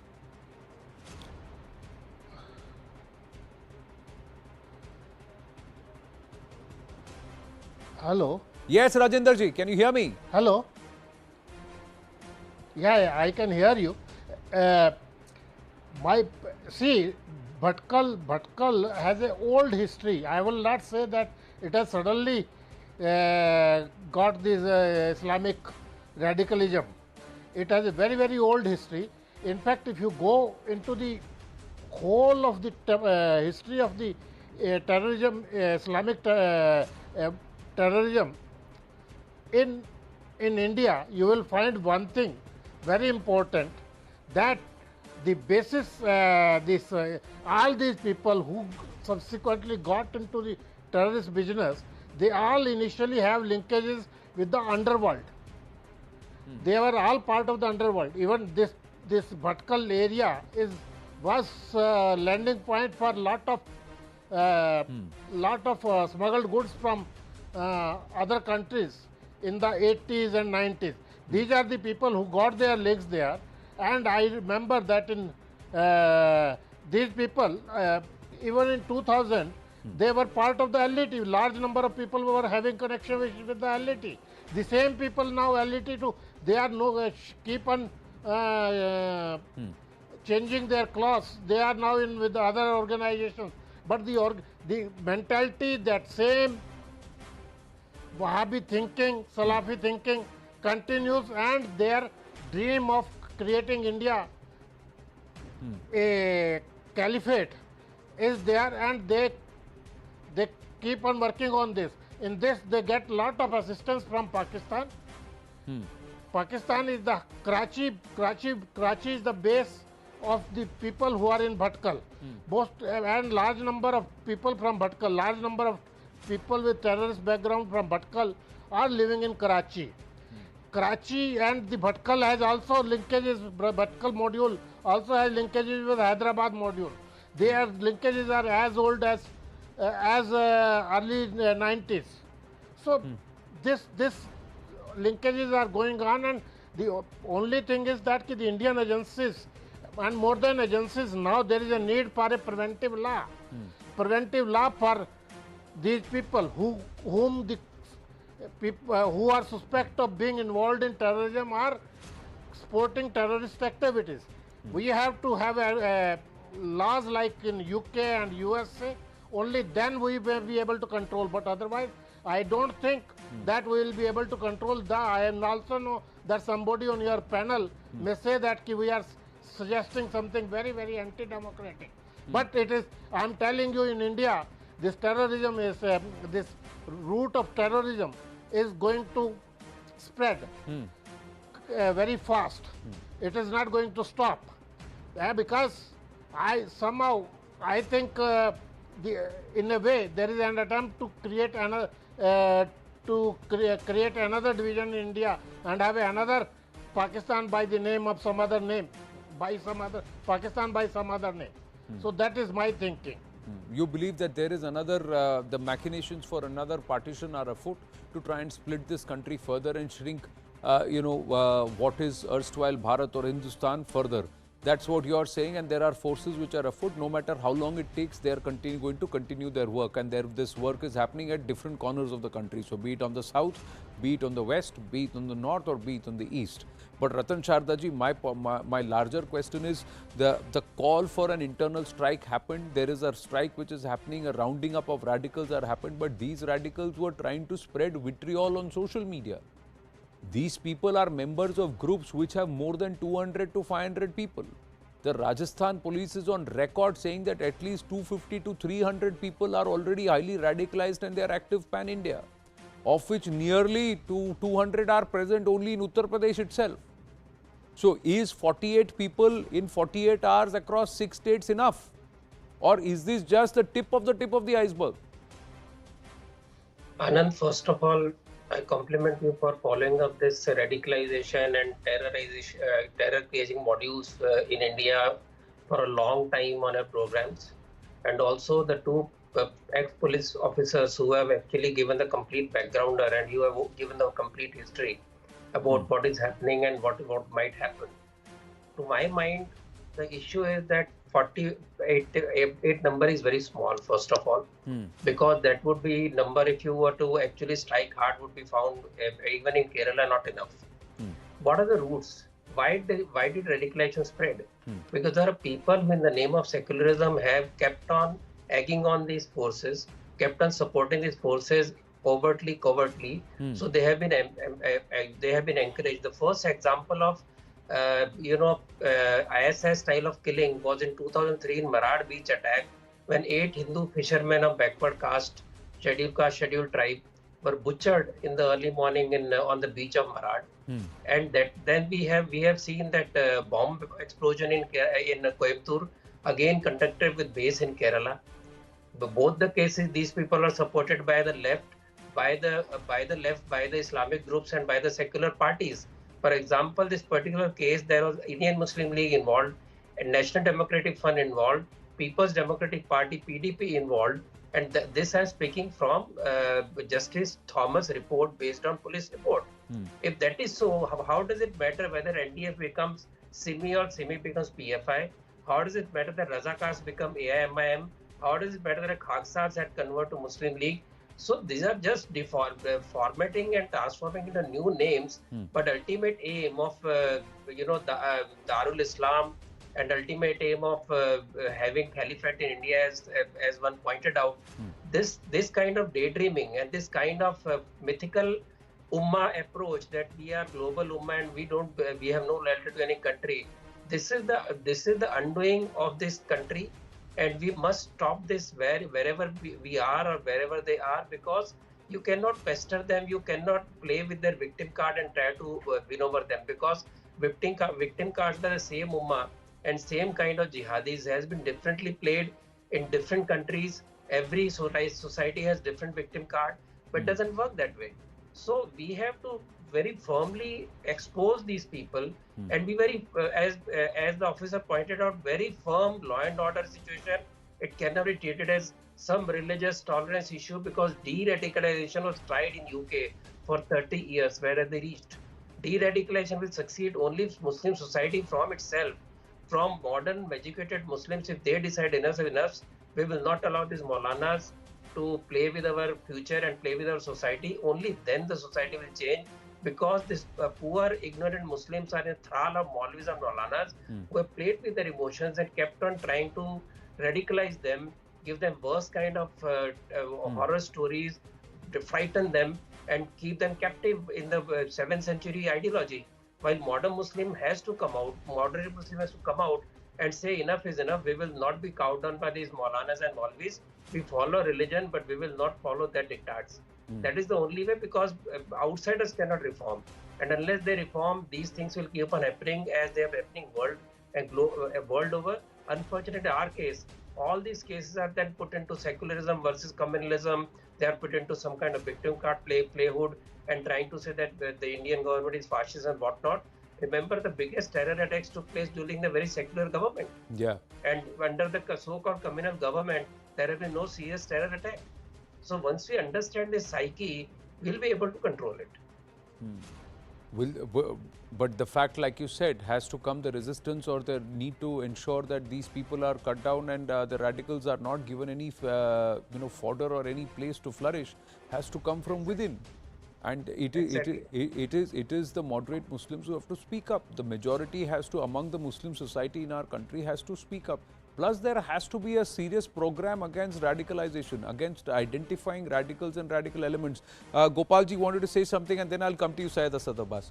Yes, Gopalji. I just want to say, today, Maulanas and Maulvis may not be playing that dominant role as it used to happen in the 90s.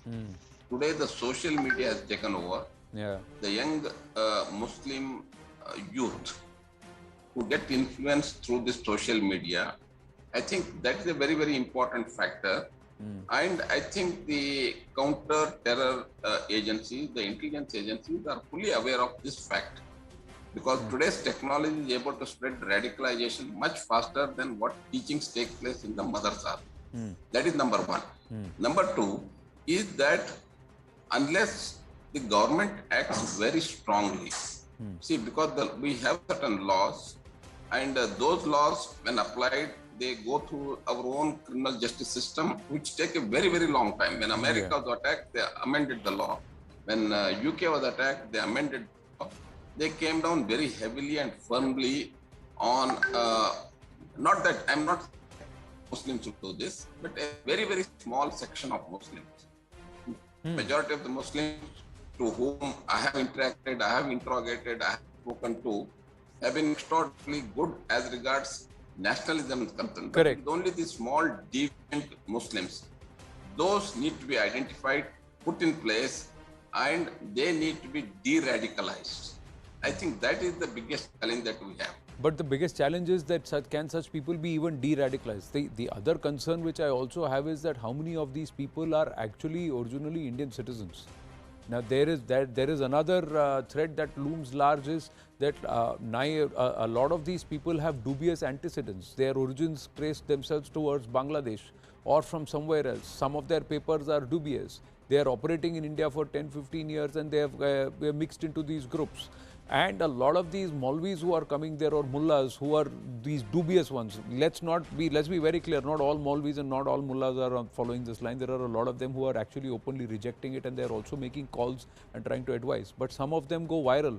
It's the most vitriolic ones who are now viral and who are getting open ground to try and feed and fester and prey upon impressionable minds on social media. And a lot of them don't belong to India. See, the butchers of Udaipur were also aligned to a group which was operating and whose admins were based in Pakistan, and they were being fed videos which are being sent by those radical clerics sitting there. But you also have situations like in Assam, where an Ansarul Bangla guy was, operative was given shelter by an imam who was running a madrasa there, and that imam was not from India. His papers were dubious. He had come into India from Bangladesh. So we have this issue, which we have, and it's quite complex. Syed Asad Abbas. Yes. Firstly, Anand Saab, let me tell you, it's an absolute privilege to be on the show because I'm sitting here with the pride of Karnataka, Shri Gopal Hosur ji, who put his life in jeopardy in nabbing the forest sandalwood brigand Veerappan. Sir, I was listening to your statistics. Absolutely, I agree with you. As a matter of fact, on this issue and debate, I've debated several times with Ratan Sharda ji, and he's aware of my stand. Many a times, those daydreaming of a caliphate or a Ghazwa-i-Hind or any of that sort, that will remain so. And yes, I completely agree with you that many affront should come forward from the community and call out those Maulanas and Maulvis. As a matter of fact, I've taken the same step, Anand Saab. Here in Karnataka, I've had word with many religious heads, and let me take this and kudos to NSA Ajit Doval Sahab, who had an interfaith religious dialogue with Syed Nasiruddin Chishti Sahab and also Shri Riteshwar Maharaj ji, and that is the sound of Muslim in India. And yes, I'm very glad, Anand Saab, that you're addressing and nipping the bud where it is. Those who are trying to radicalize those youth of our community, they need to be put behind before there could be so much measures. And as a matter of fact, I've been one of those on national television that every single time called out for a ban on SDPI, PFI and CFI. How many more people, innocent lives? Praveen Netaru from my land of Karnataka was martyred. As a matter of fact, somebody with a 6-month-old daughter and the ailing mother crying on TV screens, who'd like to see that? This is high time, and I'm very glad that the NIA is dealing with them iron hands. That is the exact way they must be dealt at. For a matter of fact, these terrorists using the name of Islam, they have not read the Quran, Anand Saab. Quran in its word says Allah, Ishwar, Almighty is Rabbul Alameen and not only Rabbul Muslimeen. Allah belongs to all, every being on this earth, and not just the Muslims. So if you understand this simple fact, what Caliphate, what Ghazwa-e-Hind, and I'm very glad, and I stand with the government, Anand Saab. See, there is a difference in the interpretation of the books and the scriptures, and also the philosophical understanding of the scriptures. Absolutely. That is one aspect. The other one is how impressionable minds can be coached. Because if you are not rooted in your philosophy and if you don't know, then you can be led, because you are driftwood, so you can be led astray anywhere. But Rajendraji, the bigger problem is these social media platforms, these encrypted chat lines and onlines, which are highly encrypted, which cannot be accessed. Nobody knows what is being shared. And if you are going to consume this day in and day out, you are going to get radicalized. I go back to the butchers of Udaipur. I am running out of time, but final comment, Rajendraji. They were being fed this since 2013, 2014. And at least for 1.5 years, this entire radical vitriolic videos coming through from Dawat Islami and Tehreek-e-Labbaik was going on. These people went to Karachi in 2013, 2014. They were in touch with those radical clerics for nearly a decade. So it's a slow process. It's a slow burn or slow process of trying to get them ripe into a position where they're so radicalized that despite their education, despite their understanding, all they look at this, everything from a pan-Islamist prism. Rajendraji, how do you crack down on that? Is arresting 48 people going to stop this? No, it is not going to stop this. The problem is that today, in the social media and the internet, with the internet and social media, you cannot. Yes, go ahead, please. We can hear you. You cannot, with the internet and social media. Can you hear me? Yes, I can. Go ahead, please. With internet and social media, it is very difficult for any agency throughout the world to monitor it effectively and cull out the people who are using this, who are spreading this the pernicious propaganda on the net and contacting people and radicalizing people. Now the thing is that society has to take charge. The Muslim elders has to take charge. The Muslims have to take charge of their people, their boys, their girls, so that they do not get involved into this type of things. If they can stop it, they can stop it. Otherwise, the law has to be strengthened and certain provisions has to be made that wherever such things are found, they at least preventive detention for 2 years should be there. Right.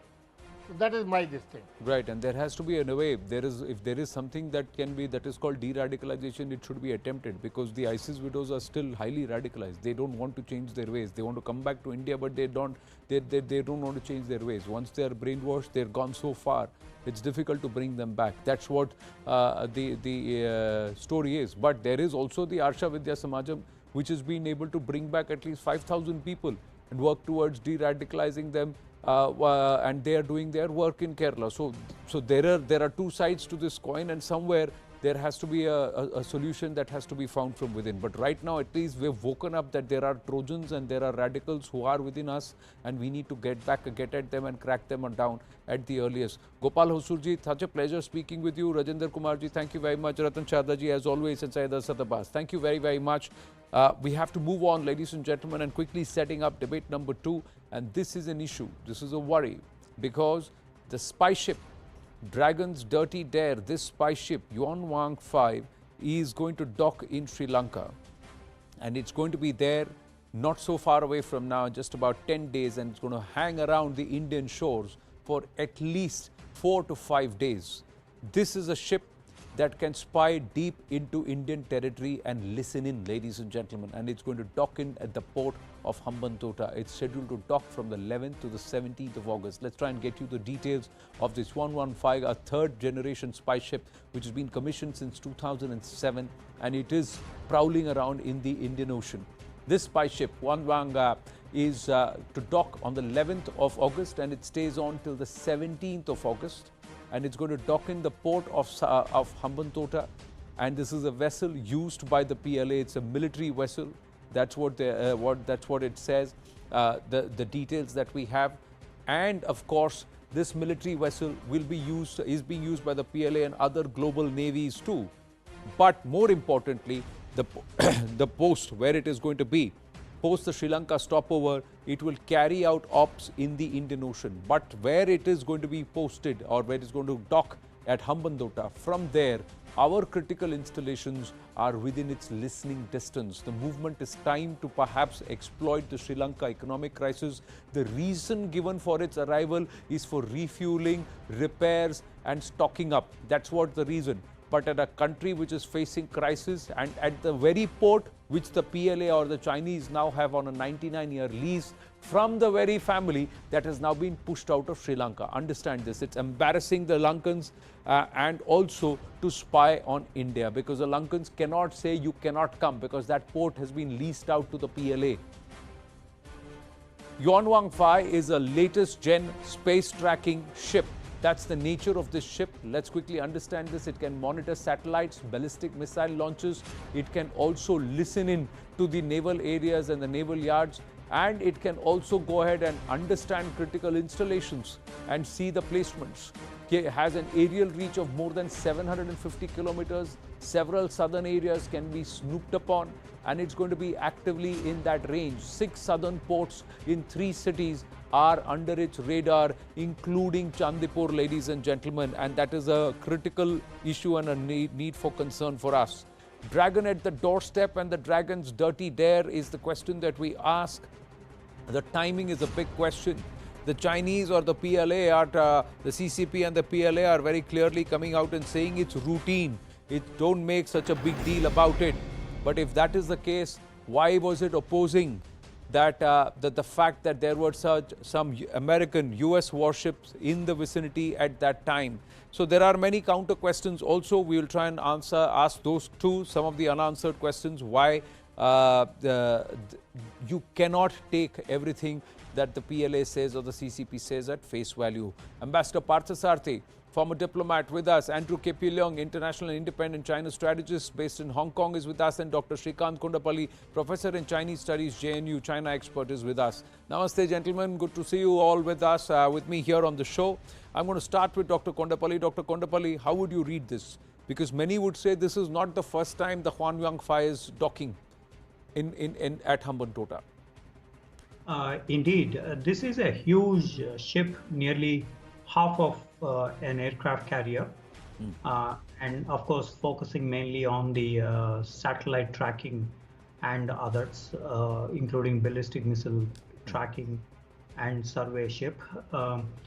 This has been deployed in the East China Sea beyond the Japanese waters, and initially they would say that these are research visits, and then finally they had the Senkaku Islands as the focus in all their missions in Coast Guard, Air Force, Navy and others, and as a result 680 transgressions have been reported every year from Senkaku Islands, as against nearly 400 on the India-China borders.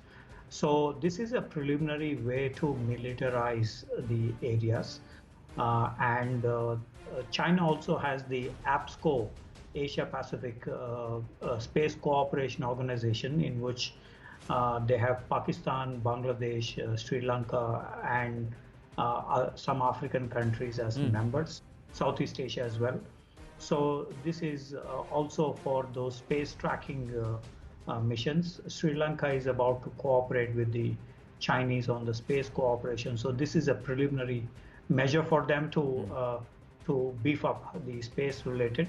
And possibly this may have been stepped up because India has the space cooperation efforts with Vietnam. And 5 years ago, we had signed an agreement, an MOU, the space cooperation efforts. So there is that angle as well. But most important, I think it is the militarization. They have sent these to the Pacific Ocean before, and after a year or two, we saw bombers and others being sent. So there is a certain pattern for all this that is very important for us to consider. And of course, if the Sri Lankans have given docking rights, because Hambantota is on a 99-year lease, this is also a preliminary way to convert Hambantota into a naval base in future. This Yuan Wang comes under the PLA Strategic Support Force, the logistics force, and the support force, which has cyber space and other domain warfare. And China is moving into the intelligent warfare with AI and artificial intelligence, machine learning, and cognitive related aspects, which means that Yuan Wang 5 also has those missions in transiting towards the artificial intelligence related in military applications, combat related applications. So there is a whole list of things, possibilities with the Yuan Wang 5, and definitely while the Chinese could not rescue the Sri Lankans out of the death trap and others, but they are sending these military vessels continuously. They have the submarines. Basically, they were sending signal that they will disrupt international trade in the Indian Ocean region, right? Including that of the Indian trade. Right. So somewhere Sri Lanka is as good as a vassal state because 99 years they have control of this port. Nobody can stop them from docking the kind of ships that they want to dock. And Dr. Kondapalli is saying this is also a message for those who are talking about freedom of the seas and also rule of democracy in terms of rules-based engagement that should happen. But Ambassador Parthasarathy, if it is going to be detrimental to us, what can we do about it? We can raise objection, but what else can we do? Because if the Chinese intent was pure, why did they have objection to the American ships in the ferry? I think we should bear in mind what has happened in recent months, where Jaishankar has been several times and we've been discussing this at some detail with some results. Firstly, what has happened is that we have secured agreement from them for getting hold of a part of the Colombo port. I mean, the real danger we were having was exclusive and expanding cooperation of the Chinese in Colombo, and that is too close to our shores. And the other point is a lot of our supplies, including military supplies, come in through that route, and we certainly didn't want exclusive Chinese control. We have secured the one half for use by us, funded interestingly by Japan. Now, the second thing I would like to mention is the Chinese tried to creep in north of Jaffna. They bid and got contracts for 3 power stations on islands located close to our coasts. I think as a result of the diplomacy involved, plus with the coming of the pandemic, when the Chinese had left them high and dry, we stepped in. Those 3 islands would have now been handed over to India for creating the same power supply. So the Chinese, from what I have been able to gather, have been, sort of hot under the collar over what India has been doing in recent days. Now, on Hambantota, as you rightly said, this was a policy which would benefit only the Rajapaksa family, because Hambantota is located in the constituency of Rajapaksa. It turned out to be a white elephant, and that is the first thing which has led them into a debt trap. They have been forced to hand over control of Hambantota to the Chinese, but yet they can't regulate the coming and going of ships on their international waters.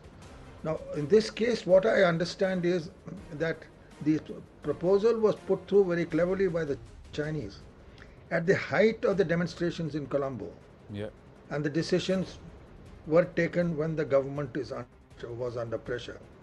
That is the explanation I think they are giving, but we should take it with a pinch of salt and make it very clear that we are going to keep a close watch on what the Chinese are doing in Hambantota, because very clearly this is a spying mission. And let us be real, this is the Chinese are building this sort of structures in Myanmar, in the pretty close to the Indian coastal border. Right. They are seeking such assistance, such facilities elsewhere. Their problem is really that they are worried about, one is worried about the access in the Indian Ocean, because if they keep repeating that the Indian Ocean is not India's ocean. We never claimed that it did. But this does have, and the other point is, most of their projects here are proving white elephants. White elephants. It's happened in East Africa. It's happening in Sri Lanka, Pakistan, and I think the Pakistanis are going to feel the heat when it comes to Gwadar. No. So fair point. I think at the present moment they are engrossed, but I'm pretty sure we made our displeasure known and pointed out to them that at their most difficult times, it was India and India alone who stood by them and worked with the West to see their. But is Sri Lanka in a position to even deny docking of this ship? That's the bigger question. Then, if that's the case, then Sri Lanka should allow us to also dock our ship right there within the vicinity. We also have a spy ship. Let us go and dock our ship there at Colombo. So Sri Lankans can allow us to dock in Colombo. So we'll go and dock in Colombo. Way of something not touched, but you have a good thought. Yeah. It's what I regard as a good thought also. Dock in Colombo or dock in Chennai itself. We don't even we'll talk in Colombo. No, we'll have to talk in Colombo and point out that, we also have concerns in northern and eastern Sri Lanka. We can also have urgent refueling needs. It's not a problem. We can also, we also need to stock up, and we can do that for about 5 days. As long as they are listening, we'll also listen to them, and both will listen to each other. We'll play out them some songs, and they can interrupt their ways. But at a time when China is facing huge internal strife, there is pressure on their public banks. The people are upset. Why is this entire aspect of expansion still they are not able to let go of? Andrew, thank you for your patience. Well, I think that the China's biggest challenge now is not so much internal strife, but the all-out pushback by the United States on all fronts, starting with the so-called Quad, and then the AUKUS nuclear submarine alliance with Australia, and then built on the so-called first island chain, second island chain, a clear China containment kind of strategy. And hence, China is trying to break out of all these constraints, which is, of course, exemplified by China's recent visit even to the South Pacific Islands, breaking through from the first and second island chain. Is also rattled by a sort of hype over the Taiwan, particularly the recent heat over Nancy Pelosi's possible visit to Taiwan. And so I think that these, of course, the space warfare and also information warfare has always been there. And as you pointed out, this ship was commissioned in 2007. It's of course, the spy ships and hardware is employed by many countries, not least the United States, flying spy planes over China, and not only planes and ships, but also satellites. And hence, I think the ship is also linked to China's global navigation system, the BeiDou system, which of course can monitor various other military maneuvers all over the world, not just over the territories next to India. So I think that, of course, the Indian government can, of course, voice its concern, but I think that the China's main enemy or the main target is by no means India, is the United States. Right. So let's see what the response is, and perhaps that's the reason why the discomfort on the of American ships. But then, if India is not the problem, then we should dock our ship in Colombo, and tell Sri Lanka that extend that courtesy to us, because we've helped you in times of need. Here it's majburi, there it is dosti. So let's try and see how it works. I thank you, gentlemen. Interesting days. We'll say build up to the 11th of August and what happens thereof. Thank you very much. We're going to take a very, very short break. Stay with us here on The Right Stand.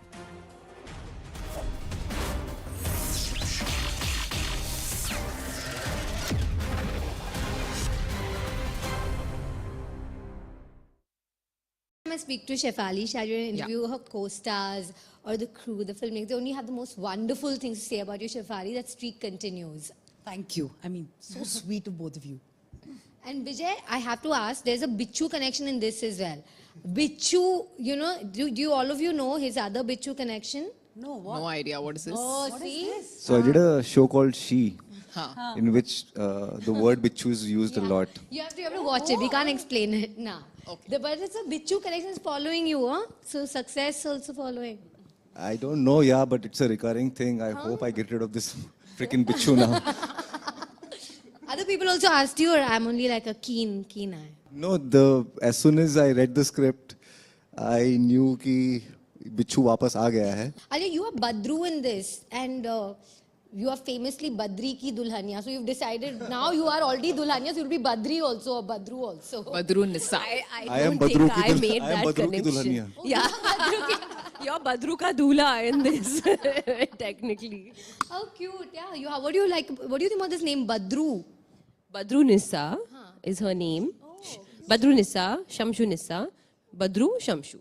Oh, nice. Only this you're revealing about this film is suspense. I'm Badru, just like Upar says. So because you don't want us to guess. But can I guess? Okay, No, we'll but give you some more. actually, now you've seen the trailer. So you give what you feel is happening. I feel like the message in this movie is about alcoholism. Don't drink too much. And you literally beat him, beat the message through. Like beat people on the head with that message in this film. Interesting. Oh, it's not.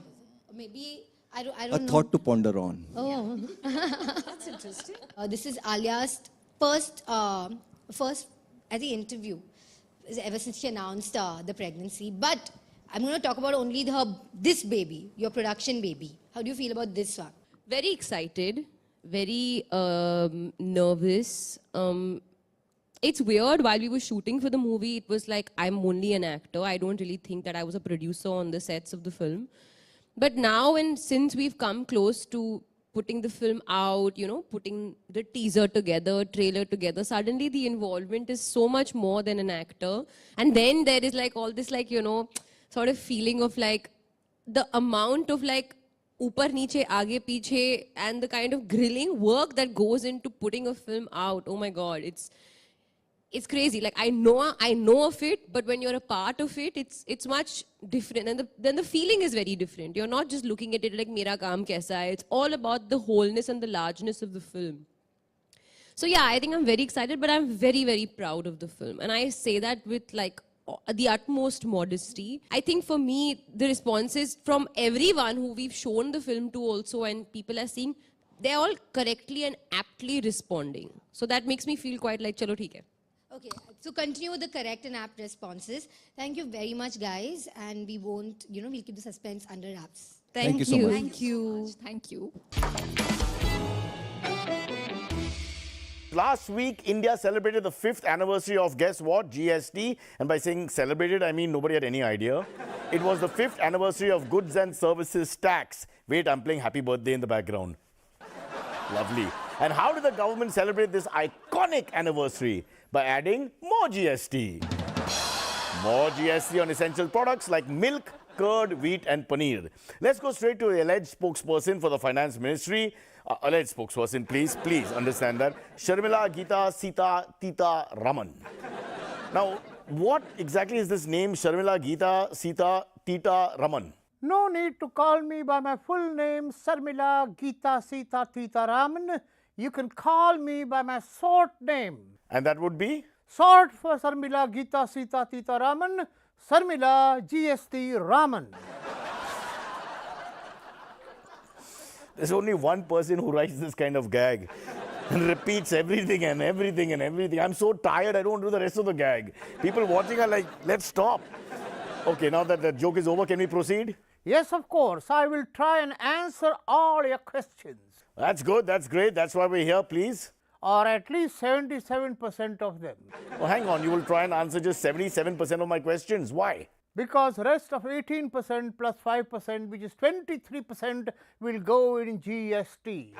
Master stroke. No double meaning, just saying master stroke. Okay, so the finance minister first, this is very funny, added 5% on essential items like wheat, oats, rice and curd, and then was forced to roll it back. That is correct. But I don't get that. Why did she do that? I mean, first this way, then that way. Because it was close to 31st July. 31st July, matlab? Deadline to file IT returns. No, come on. What's GST got to do with filing IT returns? Because instead of 8.2 crore Indian taxpayers filing tax returns, 8.2 crore Indian taxpayers were beginning to file GST jokes on Twitter. Really? I don't know if you're really from the Department of Finance. I'm just getting my doubts here. Basically, she quit the tax because of public pressure on Twitter. Yes, Twitter made her a quitter. I walked into that. I apologize. But why add tax on food? Like, I mean, these are bare, essential, normal kind of mamali food. Wheat, oats, paneer, lassi. I mean, why?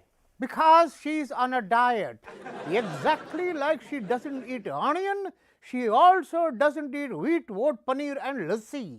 Why? Isn't it free for them in Parliament? I heard these have to sign here. Kuch bhi kha sakte hai. And I don't mean any double meaning either.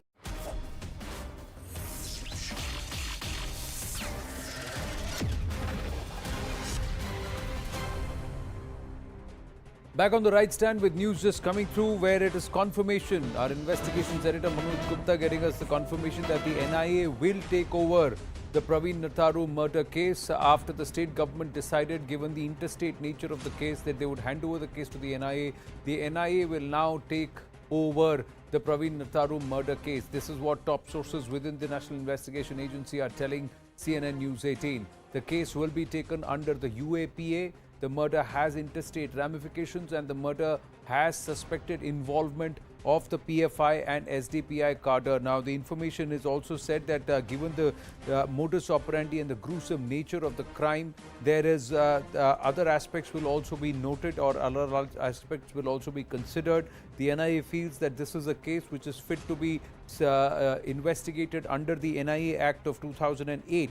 Now, the information that we have is that so far 2 people have been arrested from Kerala and both of them have links with the Popular Front of India.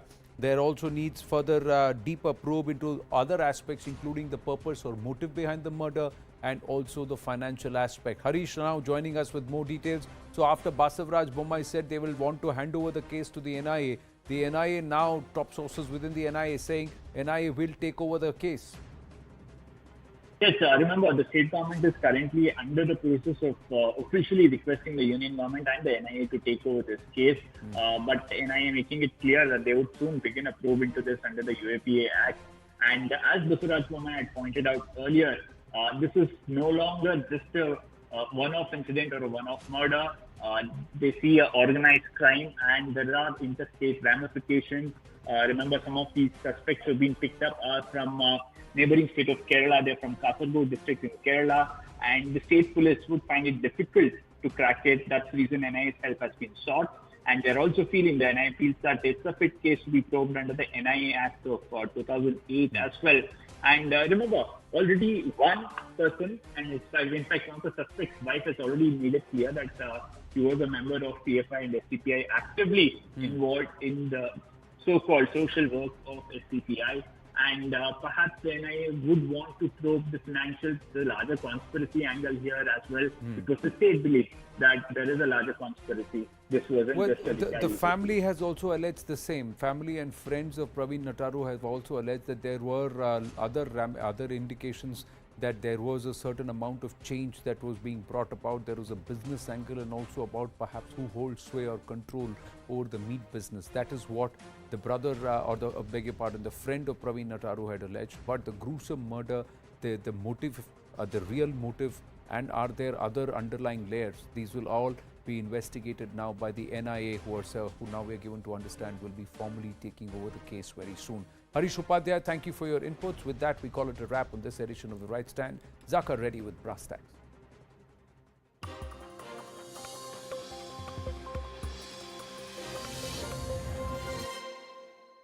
Good evening, this is BrassTacks. I'm Zakar Jacob. The Enforcement Directorate has got 3-day custody of Shiv Sena leader Sanjay Raut in the Patra Chawl case. The ED claims that one of Raut's close associates got land from Madha, sold it to a developer for close to 1,000 crore rupees, pocketed that money, and then instead went and bought luxury plots in Alibag, a flat in Dadar, all in the names of relatives of Sanjay Raut. And the worst part, the deal with MADA was that rehabilitation housing will be built for over 600 families in Patra Chawl. It's been 14 years. Those families are still waiting for accommodation. Meanwhile, the Shiv Sena claims this is outright political vendetta by the BJP. The BJP is using agencies like the ED as venerable instruments of the state to settle political scores. Where does the truth lie? Does Mr. Raut and his associates owe an explanation, A, for where that money went, and B, more importantly, why has that rehabilitation housing still not come? Why are families, over 600 of whom, are still waiting for that accommodation?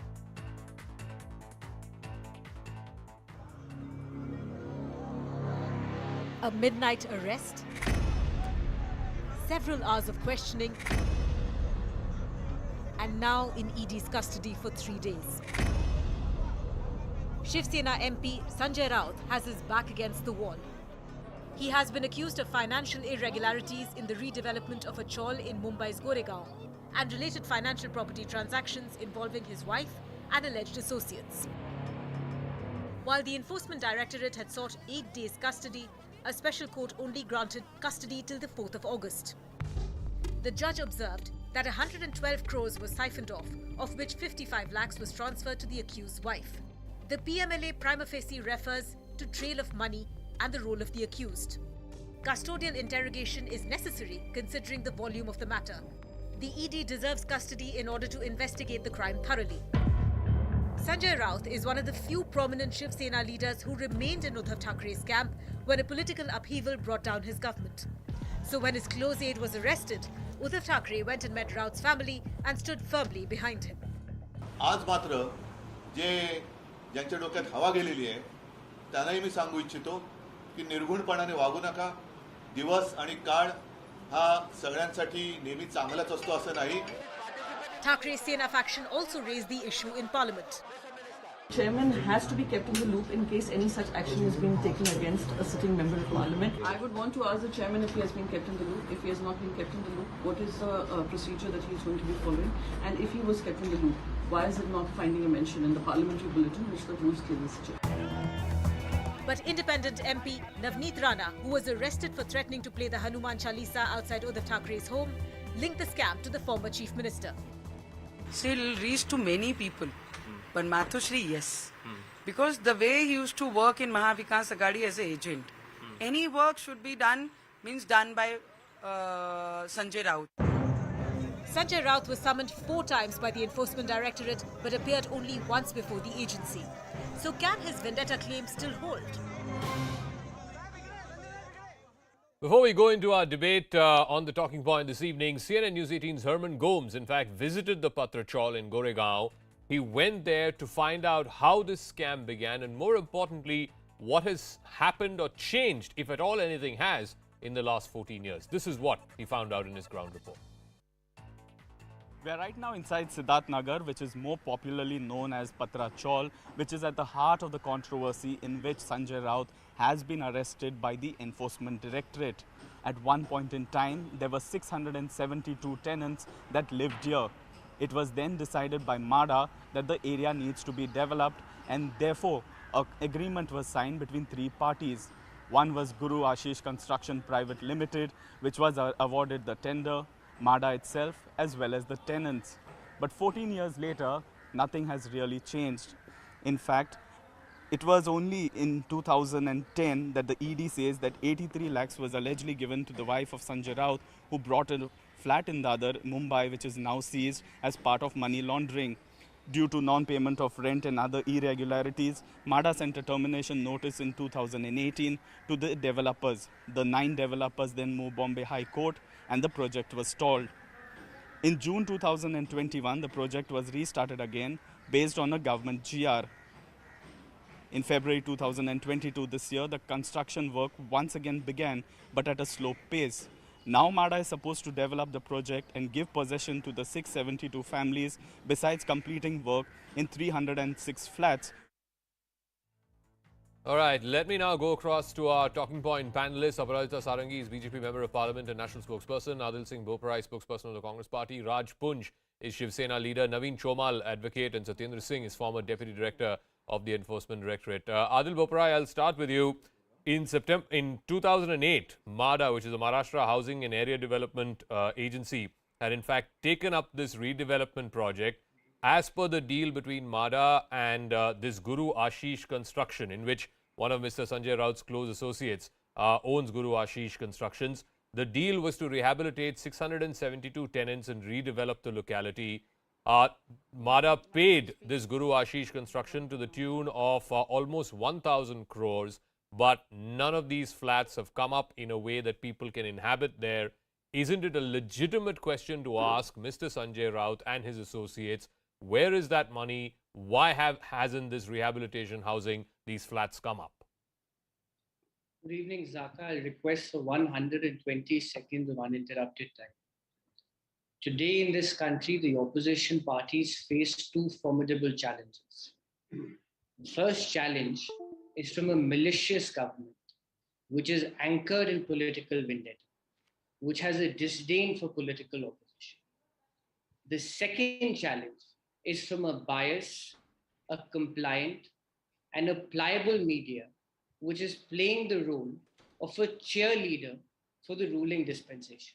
Adil, you know, what is the question I asked you? That's what I'm going to get within the second sentence, you've gotten personal.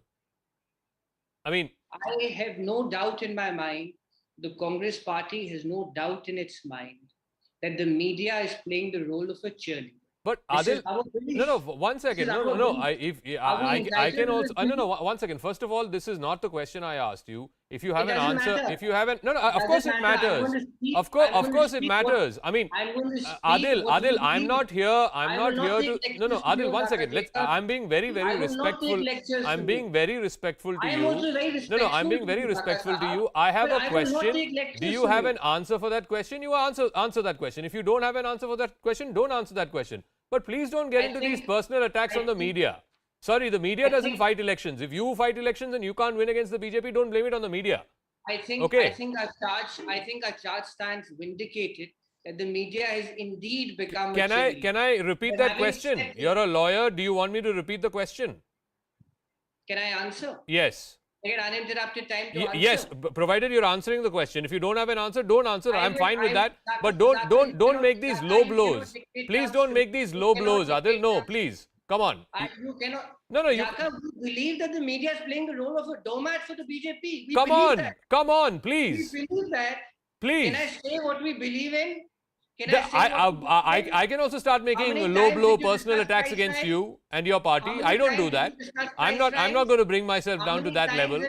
So Adil, I'm going to repeat myself once again. Do you have an answer for the question that I asked you, which is that MHADA got into an agreement with this Guru Ashish Construction, 1,000 crore rupees were exchanged, not a single flat has been built. Do you have an answer for that question? Zaka, I think it's beyond any pale of doubt that the media has been engaged to divert the real issues which are facing this country. And in this conspiracy of headline management, the media is equally complicit. Now coming to the issue at hand. The ED has become a puppet in the hands of the ruling dispensation. The ED is being used to arm twist political opponents. I put this question to you, and if perhaps you can muster the courage to ask the BJP, what happened to the 17 ED notices to MLAs belonging to the Shinde faction? These MLAs received notices from the ED right before the change of government. Where have those ED investigations disappeared? What happened to the ED case against Narayan Rane? What happened to the cases against Mukul Roy? What happened to the cases against a host of other opposition leaders who switched over to the BJP? Okay, I'll ask those questions. I'll definitely ask those questions. I've asked those questions in the past as well. And contrary to what you think, Adil, contrary to what you think, some of us are just trying to do our job. Okay, so if you want to adjectify it, calling us doormats and stuff, I'll leave it to you. I'm not going to lower my discourse to the level that you have lowered it to, and I'm really sorry that it's come down to that. Let me ask the BJP spokesperson. No, I'll ask the BJP spokesperson.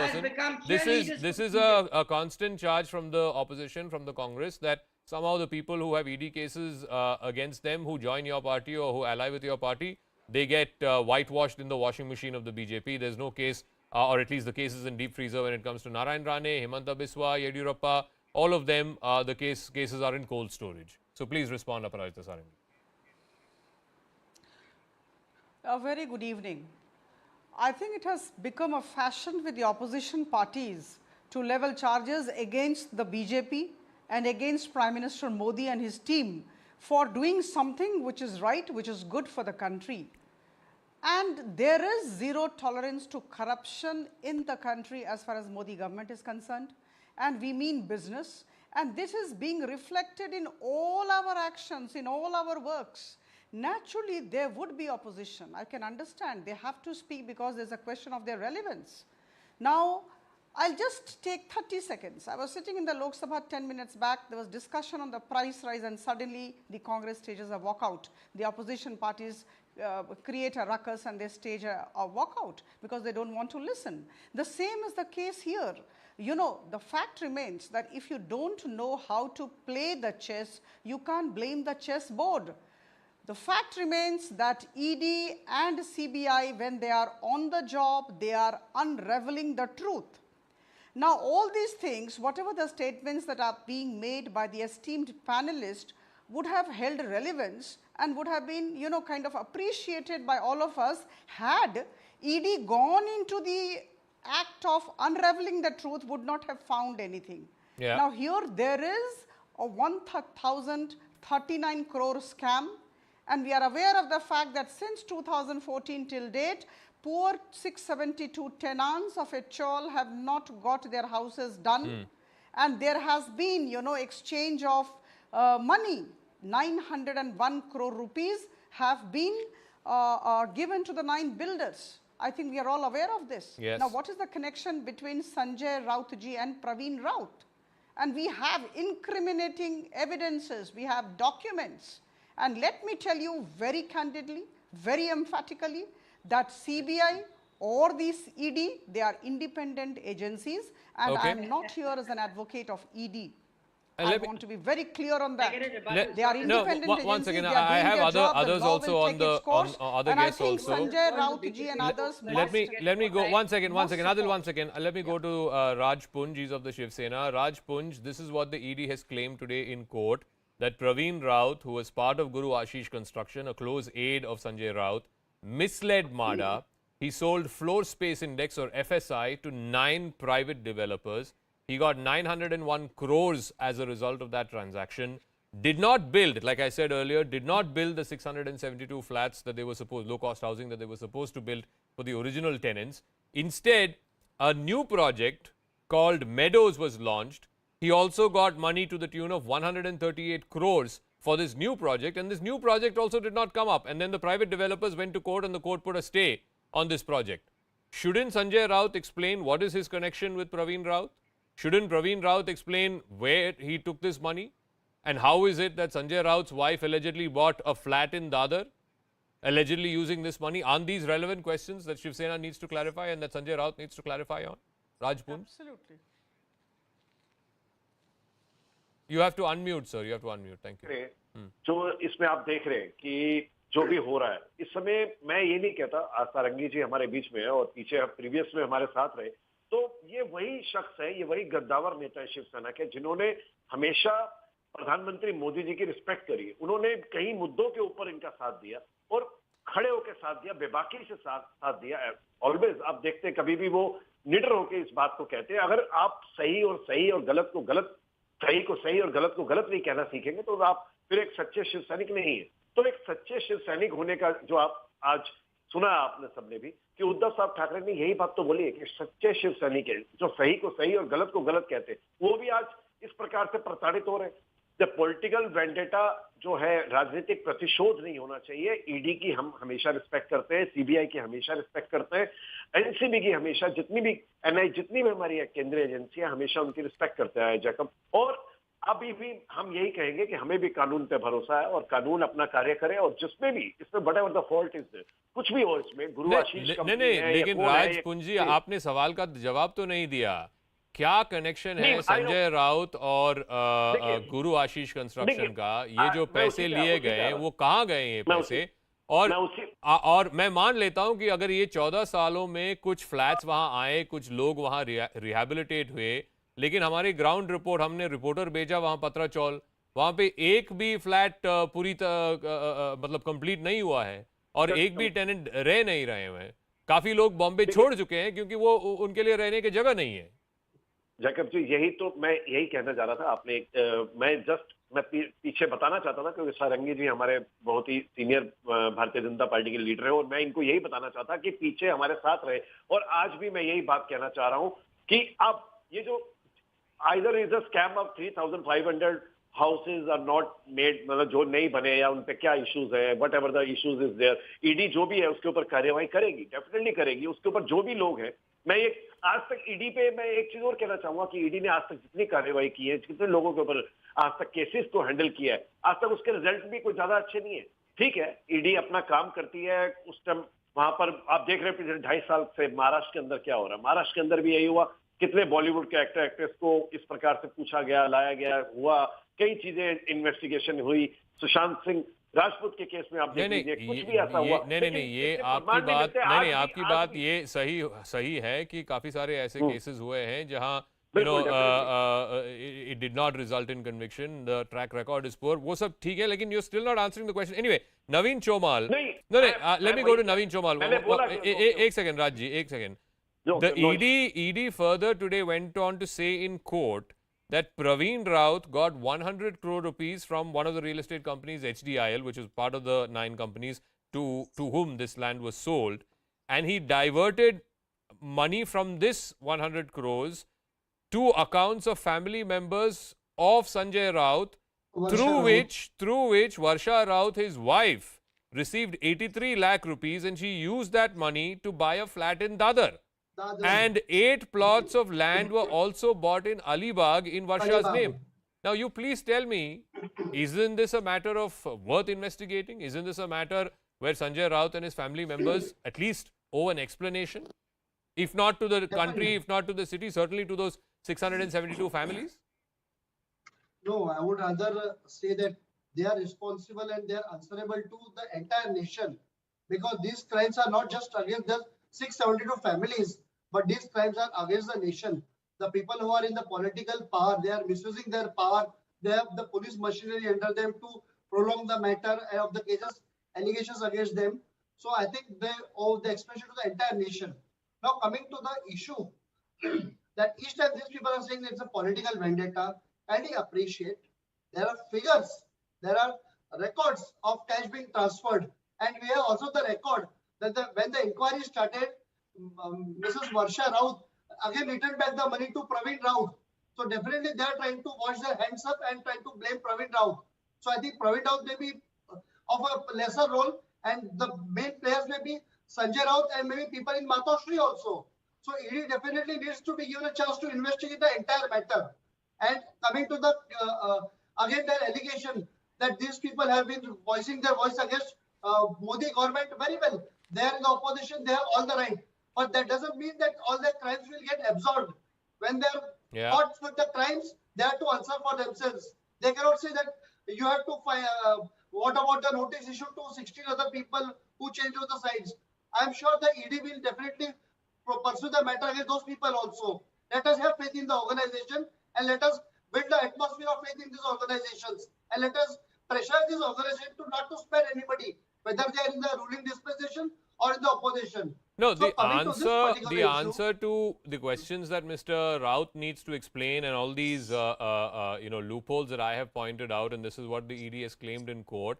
The answer to that can't be, why is the ED's record against Hemanta Biswa so bad, or ED's record against Narayan Rane so bad? That's a legitimate question in and of itself, but not in response to Sanjay Raut's alleged misdoings.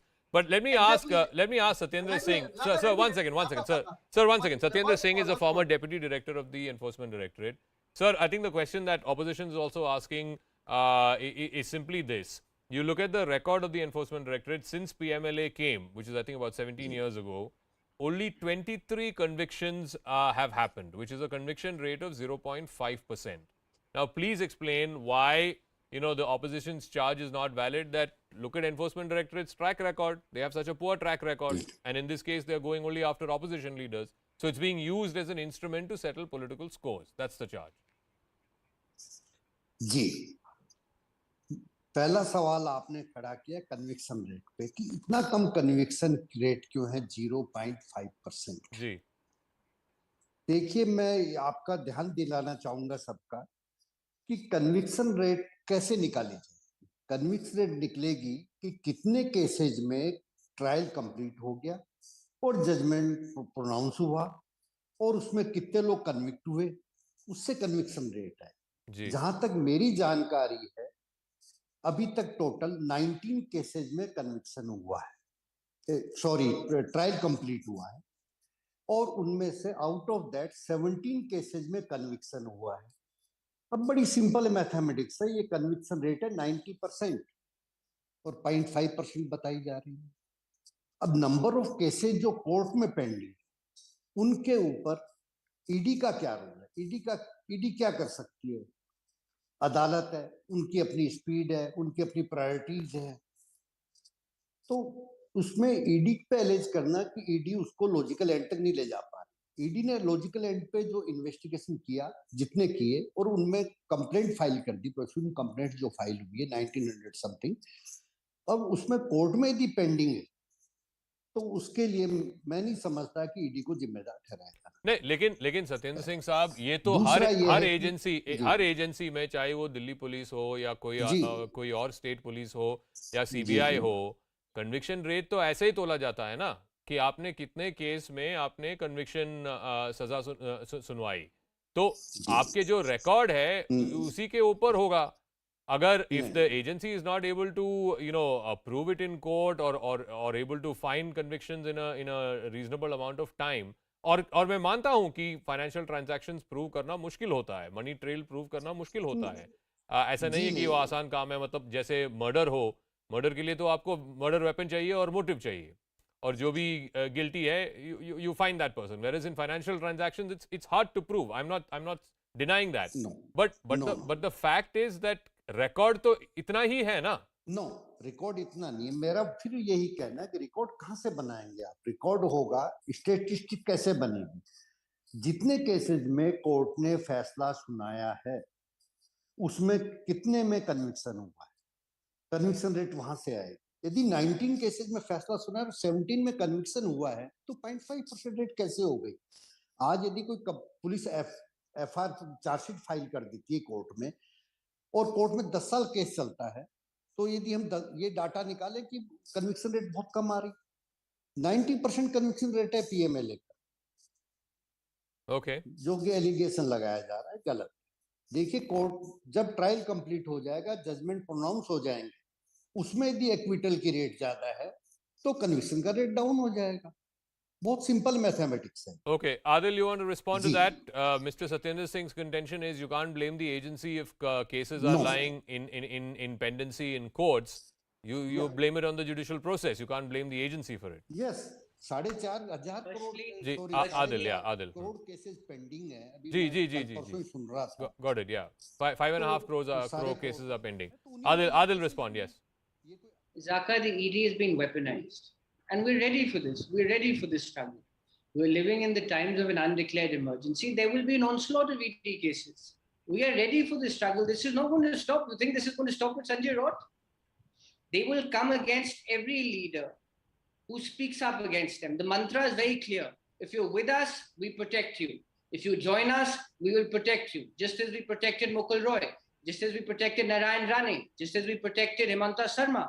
If you're against us, if you speak up against us, if you try to bring the people's issue before us, then we will send you to jail. It's as simple as this. That's the mantra. And we're ready for this. The institutions which were watchdogs of democracy have been weaponized against the opposition.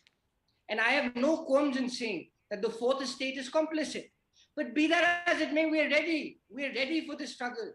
We fought the British. We struggled against the British. And we are ready. The BJP will leave no stone unturned to stifle political opponents. Aparajita They will leave Sarangi, no stone the unturned. fact that this is happening just a few weeks after the Shiv Sena Mahavikas Aghadi government there lost power, the Shinde faction and now the BJP is in power there, the fact that it's happening just a few weeks after that, and Sanjay Raut has been a very outspoken critic of your government, so the opposition's charge is you're now going after him after having secured power in Maharashtra. I'm very sad to hear the spokesperson from the Congress. You know, he is a citizen of the country and he should appreciate the endeavors of Prime Minister Modi's government towards unraveling what should be unraveled. Right? There has to be no corruption, or rather very less corruption in the country. If we cannot have zero corruption, at least it should be reduced to as much as possible. Now here, there are two words in Hindi, let me say, sahas or dussahas. It's good to be sahasi, it's good to be courageous, but please don't be dussahasi. Now here one person, one congressman or anybody from Shiv Sena can come out and say that whatever is being unraveled by the ED is far from the truth. Is somebody defending Sanjay Raut on the grounds of he not having cheated these 672 tenants? There are many questions that they need to answer. They are standing in the dock today. Yeah. So I think they should actually accept that there is corruption, there is a huge scam and massive corruption, I would say, and it is absolutely crystal clear. Everything is on the table, on the plate. And even then, people from Shiv Sena, people from Congress have the dussahas to defend Sanjay Raut and the team. How very ridiculous. So Raj, in as much as ये जो merits of the case हैं, ये संजय राउत के खिलाफ जो भी इल्जाम ED लगा रही है, आप ये merits पे बोलिए ना, ऑन सब्सटेंस बताइए कि क्या ये गलत है जो ईडी एलेज कर रही है कोर्ट में, क्या ये गलत है कि संजय राउत का कोई जानकारी नहीं थी इस केस के बारे में, और ये जो माडा से जो पैसे लिए गए हैं, जो प्राइवेट डेवलपर्स को दी गए हैं, और ये 670 जो फैमिलीज हैं उनको जो रिहैबिलिटेशन हाउसिंग देनी थी, उनका क्या कोई लेना देना नहीं है? आप ऑन मेरिट बताइए ना। जैकब जी, जिस तरह से सरंगी जी बोल रही है कि इस तरह से उनको डिफेंड करेंगे या कुछ करेंगे, देखिए आप जब तक कोई मुजरिम नहीं करार दिया जाता उसको आप नहीं, एलिगेशन है, पार्ट ऑफ इन्वेस्टिगेशन है, इन्वेस्टिगेशन रहेगी। नहीं, लेकिन सवाल तो पूछ सकते हैं, देखिए सवाल तो पूछ सकते हैं। नहीं जैकब जी, ये साथ में रहे, इतने साल रहे, तब 2007 की बात है, आज 15 साल हो गए और अभी 2.5 साल से तो अलग हुए, उससे पहले तो साथ थे। अब आज सब कुछ आज ही होना है, सब कुछ आज ही आ जाएगी, सीबीआई ईडी सब कुछ आज ही कार्य कर रही है। मतलब सबसे बड़ी बात यही है कि आज आपको ही लगा इस बात को, तब आपको जांच करवा लेनी थी ना सबकी, जो भी इसमें इशू थे। तो ऐसा तो है नहीं कि आज ही सब कुछ हो रहा है। ठीक है, आज हम डिफेंड करेंगे, बिकॉज जो अगर आपके विरुद्ध बोलेगा सरंगी जी, अगर आपके विरुद्ध बोलेगा तो उसके ऊपर ये थोड़ी कि आप कहेंगे कि नहीं अभी रुक जाओ, जब हमारा नहीं तो कहीं का भी नहीं। Just note down my dialogue, तो हमारा नहीं, तो आपका नहीं, वो कहीं का नहीं। नहीं राज जी, नहीं मैं दोबारा पूछ रहा हूँ आपको, ऑन मेरिट क्या आपके पार्टी के पास कोई जवाब है? संजय राउत के खिलाफ ये इल्जाम लगाया है ईडी ने, क्या वो इल्जाम को नकारने में आपके पास कोई आर्ग्यूमेंट है? बस बड़ा सिंपल सा सवाल है मेरा। बिल्कुल, देखिए वो इल्जाम क्या है, वो पार्ट ऑफ इन्वेस्टिगेशन है, मैं वही कह रहा हूँ। उसमें क्या है, उन्होंने क्या वहां पर क्या है, इस बारे में पूरा जितना वो अपने आप को इस समय बता रहे हैं, जिस तरह से चल रहा है वो सामने। अब जो इन्वेस्टिगेशन होगी, ईडी पार्ट ऑफ इन्वेस्टिगेशन, जैसे पार्ट ऑफ इन्वेस्टिगेशन जो भी केस होगा, इसके ऊपर जो भी होगा, इसमें पैसे का लेन देन कैसे हुआ, 55 लाख रुपए इधर से उधर कहाँ हुआ, 85 लाख का क्या हुआ, फ्लैट किसको लिया गया, किन्हीं को नहीं मिला, उनको क्यों नहीं मिला। Naveen Chomal, it's not just this rehabilitation housing that was supposed to come up for 672 families, but more than that, they sold it to 9 developers, resold the same land, the Mada land, to 9 developers, FSI, and collected 901 crores, and then pocketed that amount. So it was those developers who then went to court, and the court gave a stay. Exactly. And apart from that, they also collected 138 crores from Meadows also in the scheme. From Meadows, yes, correct. So please appreciate that there is a lot of money that has changed the hands, and they have tried to convert that black money, the money generated from the crime. What is the purpose of the PMLA? to unearth the money which is generated from the crime and which has been laundered, try to be shown as a white money from normal income, legitimate income. So that is what the ED is doing. Okay. So ED should definitely have the custody of these people. The ED should have the right. And just 2 days back only, our Supreme Court has definitely given a very strong verdict in favor of the powers of the ED and the role of ED, what it is doing. So today, when our country is on the cusp of becoming a super financial power, we are being dragged by a lot of scams all over the places. Like even in the banks, there have been so many cases of the people defaulting the loans. Okay. So ultimately, all these NPAs and all these crimes which are there is definitely a second step to it, that is the money laundering. What are the money they have generated through crimes? It is ultimately laundered. Okay. And then I got to wrap up. All I'll say is, you know, the political argument being put forth by the opposition, that cannot be a response to the specific allegations that the ED has leveled against Sanjay Raut. That needs to be cleared both in the public domain and of course in a court of law, because naturally his lawyers will challenge the contentions of the ED. But like I said, the political argument that, you know, ED is being used as an instrument of the state for political scores, for settling disputes with the opposition, that cannot be a response to the specific allegations of corruption and money laundering against Sanjay Raut and his close associates. Now let's talk about the other story, which is the big story in Parliament as well. After over a week of disruptions, suspensions, finally the price rise debate took place this evening in the Lok Sabha. The finance minister replied to the debate and said there is no chance of India going into recession or facing stagflation. In the middle of her response, though, the Congress staged a walkout, saying that they were not satisfied with the response of the finance minister. So what purpose has been achieved? Because the opposition had been demanding this debate on price rise for the better part of the last week. No meaningful business was transacted. There were multiple MPs who were suspended both in the Lok Sabha as well as in the Rajya Sabha. And today, when the debate happened, the Congress in particular walking out, saying that they were not happy with Nirmala Sitharaman's response. What purpose has the entire wasted week served?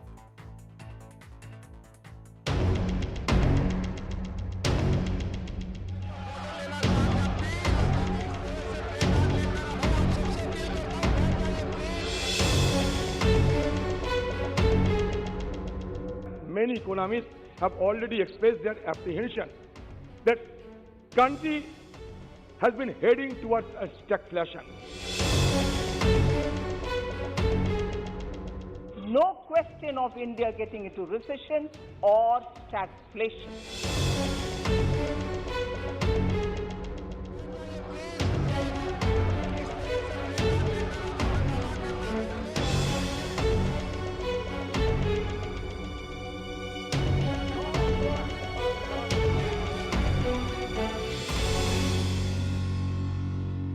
All right, on the second debate tonight, Aparajita Sarangi, BJP Member of Parliament, is on the broadcast with us, and Jyotimani Sennimalai is a Congress Member of Parliament. Jyotimani, for the last 1 week, you know, the opposition in both houses, Lok Sabha and Rajya Sabha, had been demanding exactly this. You wanted a debate on price rise, and today, when the Finance Minister was replying to the debate on price rise, Congress MPs walked out. So what purpose was served by the wasted week in which we saw disruption, no meaningful business being transacted, and of course, the entire drama around the suspension and the revoking of the suspension? We'll go across to Jyotimani in just 1 second. We'll try and fix that audio line of hers. But Aparajita Sarangi.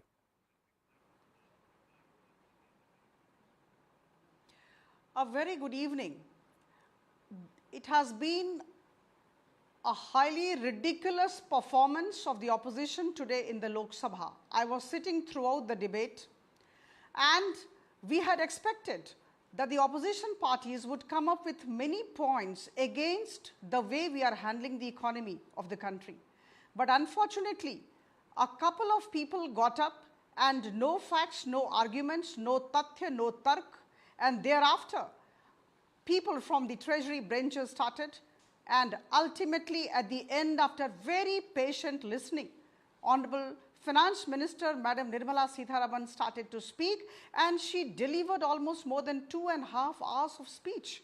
And she had lots of counters, very convincing replies, and lo and behold, I think about half of her speech had been over and the Congress staged a walkout.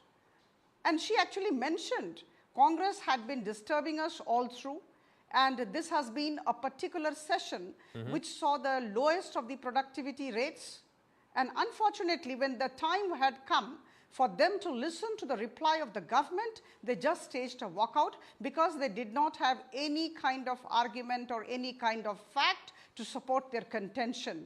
They know what the government is saying is right, and I think they are not able to handle this particular aspect. So it was very unfortunate, very ridiculous, I would say, the way the opposition, especially the Congress, behaved. And, you know, for no reason they were creating a ruckus. I think all of us, most of you who were not inside the Lok Sabha, were outside, have seen. Let me see if we can go back to... It shows what the opposition is like, and the wind was out of the sails today. All right. No, so as we try to patch through that line of Jyotimani, Member of Parliament, who was also one of the 4 Congress MPs in the Lok Sabha, who was suspended, and the suspension got revoked today. What the Finance Minister said, she said 3 things, and I want to get her response to this. Number 1, she said there is absolutely no chance of India going either into recession or going into stagflation. That's number 1. She also cited how India has foreign exchange reserves in excess of $600 billion. So you cannot compare the situation that India is facing with, say, a Bangladesh or a Sri Lanka. Sri Lanka, Bangladesh, Pakistan, all are going to the IMF and asking for bailout money. Bangladesh, despite having a pretty good growth rate. So, Jyotimani, please respond. And the third point that the Finance Minister made was that the opposition keeps talking about inflation, but when the UPA was in power, for 22 months, inflation was above 9%. Please respond, ma'am. Can you please brief me again? In between, my audio got disconnected. No. So the Finance Minister made 3 points today in response to the price rise debate. Number 1, she said there's no question of India going into recession or stagflation. Number 2, she said India has foreign exchange reserves to the tune of $600 billion.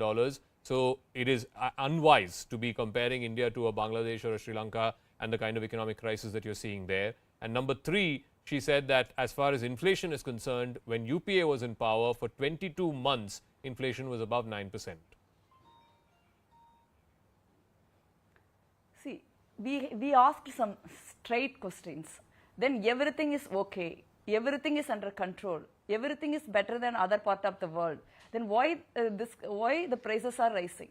It's not a very normal price rise. It's unbearable burden on a common man. Today I spoke in the Parliament. It's when you compare to the Congress-led UPA, it's almost double. Everything, pulses, rice, oil, everything is almost double. Gas cylinder is triple time. Petrol, diesel is double. Then everything is okay. Then why this burden has been on common man? Why don't government take the burden? On the one hand, government taxing the people, looting the people. For example, petrol, diesel. They have looted 3,92,000 crores. Where is the money gone? The corporate tax cut 2020 alone 1,45,000 crore. Why Adani ji's become richest in the 4th largest richest in this 8 years of this government? Why the common man is unable to bear the burden of the price rise, unable to live in this country? So this is what we are asking, that everything is okay, everything is in control. Why the 45 years of unemployment, highest unemployment rate? Why are we, our unemployment rate is higher than Sri Lanka. Pakistan is 9.4, we are 29.3. The facts is not actually fitting. We want the facts, not the fiction. That is why we walked out today. There is no fact. There is no truth what Finance Minister has conveyed to the House, unfortunately. That is why we walked out. They cannot say everything is all right. Then common man is lying. The price rise is not there. That diesel, petrol is below 50 rupees. Gas cylinder is below 200 rupees. What's happening here? Aparajita Sarangi, respond. See, our finance minister, as I said earlier, I repeat, she came up with all facts and figures. Now, if the Congress and other opposition parties do not want to listen to her or believe the facts and figures that she had been quoting with all conviction at her command, I think that's their problem. And there is a line in English which I would definitely like to place before you. A man or a woman convinced against her will is of the same opinion still. They do not want to be convinced. But the fact remains that she categorically mentioned that the inflation is 7% or less in India. It cannot be more, it is not more. And she compared this rate with the rate of the UPA government 1 and UPA government 2. And also she compared this rate with the rates of other countries. We are much better off. And she also emphasized the fact that because of COVID, Omicron and the second wave of COVID, and of course the Russia-Ukraine war situation across the world is not right. And as far as macroeconomy of the country is concerned, the foundations are so very strong that we have been able to handle the shocks of this kind of condition very efficiently. And I think at this juncture, the opposition parties should come forward, try to understand and support the government. I think this is what the people of India are expecting. I'll just give you a figure. Yeah. In fact, she talked of the development expenditure. Just give me about 30 seconds. She talked of the development expenditure. Between 2014 and 2022, the development expenditure has been 90.9 lakh crore rupees, whereas this was between 2004 and 2014, only 49.02 lakh crore rupees. So this is the difference. This is one. Number two, Sri Lanka, Pakistan, they are all going to IMF begging for, support. Yeah. $3.5 billion, $7 billion by Pakistan, whereas India is not going. So I think we have to understand the situation. When the finance minister of the country stands on the floor of the house in the Lok Sabha and gives facts and figures, we are bound to believe it. I want to So go back to appeal Jyotimani and my ask her a political friend on the question. panel The debate on inflation will continue, price rise will continue, but I want to ask a political question. For the last 1 week, the entire business, both in Lok Sabha and Rajya Sabha, got completely disrupted because of this one issue. You wanted a debate on price rise. And today, when the finance minister, after having recovered from COVID, came back to answer your questions, what political sense did it make, Jyotimani, to stage that walkout? Which means that you're not willing to listen to the government. You're not willing to listen to the finance minister. No, that is completely incorrect. See, we have not only listened to finance minister, we have listened to all other BJP MPs and other NDA MPs. So it's not that we don't want to listen. We listened to finance minister. We were patiently sitting, but but she has presented only the fiction. As I said already, I am just asking a very simple, straight question. If coming to her argument, you take her argument also into confidence. If during the UPA government, Congress-led UPA government, the inflation is very high, how come still Congress government, Manmohan Singh ji, P. Chidambaram ji, able to control the price rise, able to control the unemployment? How can the burden is not passed on the common man? When you are claiming, finance minister is claiming, inflation is lesser than the UPA government, then how people of this country is suffering from the price rise? Why the undue burden is being putting on them? Why their corporate friends are get away with tax cuts? Can I respond? Okay. All right. We are asking this question. We haven't get the answer. That is why we walked out. Okay. All right. Abrazah Sarangi, final minute. I got to wrap up after this, please. Yeah. I just want to make it very clear. I just want to make it very clear that nowhere it has been said by the Honorable Finance Minister that the inflation is not high. We are saying it is high, but we have to see things in the global context. Now, as far as other countries are concerned, or our country is concerned, our inflation is low, and that is what she has been emphasizing. And the opposition parties have to understand this particular aspect. And she came up with facts and figures to the Lok Sabha, to the Parliament, and we have to believe all these facts and figures. And I think I did not repeat. All right. So I'm completely out of time. I want to thank both Abrazah Sarangi and Jyotimani for having a very civil debate. I think it shows that at least certainly on television we can have a civil debate. You can agree to disagree, and that is fine. That's perfectly fine. But ultimately, on the issue of price rise, the debate that the opposition wanted happened today in Parliament. It will likely happen in the Rajya Sabha as well later this week. So we look forward to that. We'll take a quick break here on the program. When we come back, a day after a deadly inferno, happening today in a hospital in Jabalpur, in which at least 8 people died, including 5 patients who were admitted in that hospital. We'll have details of that story and a lot more when BrassTacks return.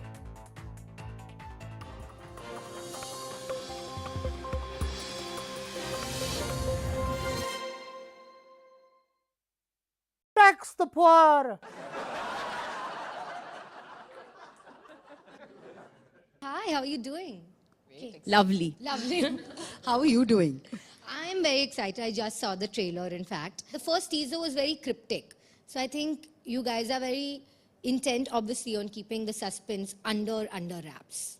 Correct. Well, it is a thriller. Yeah. So there will be no thrill if we give you the suspense. I know.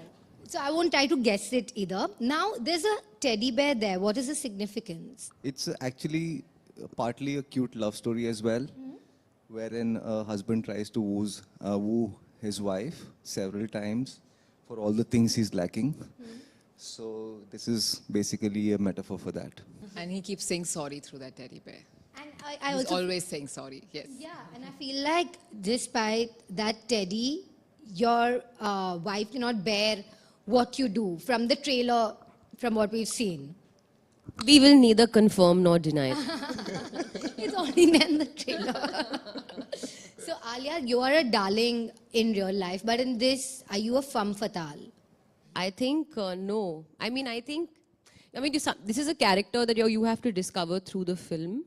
But Badru's character, I find her extremely, she's very innocent. She's very simple. She's actually to the level of being silly. That's how naive she is.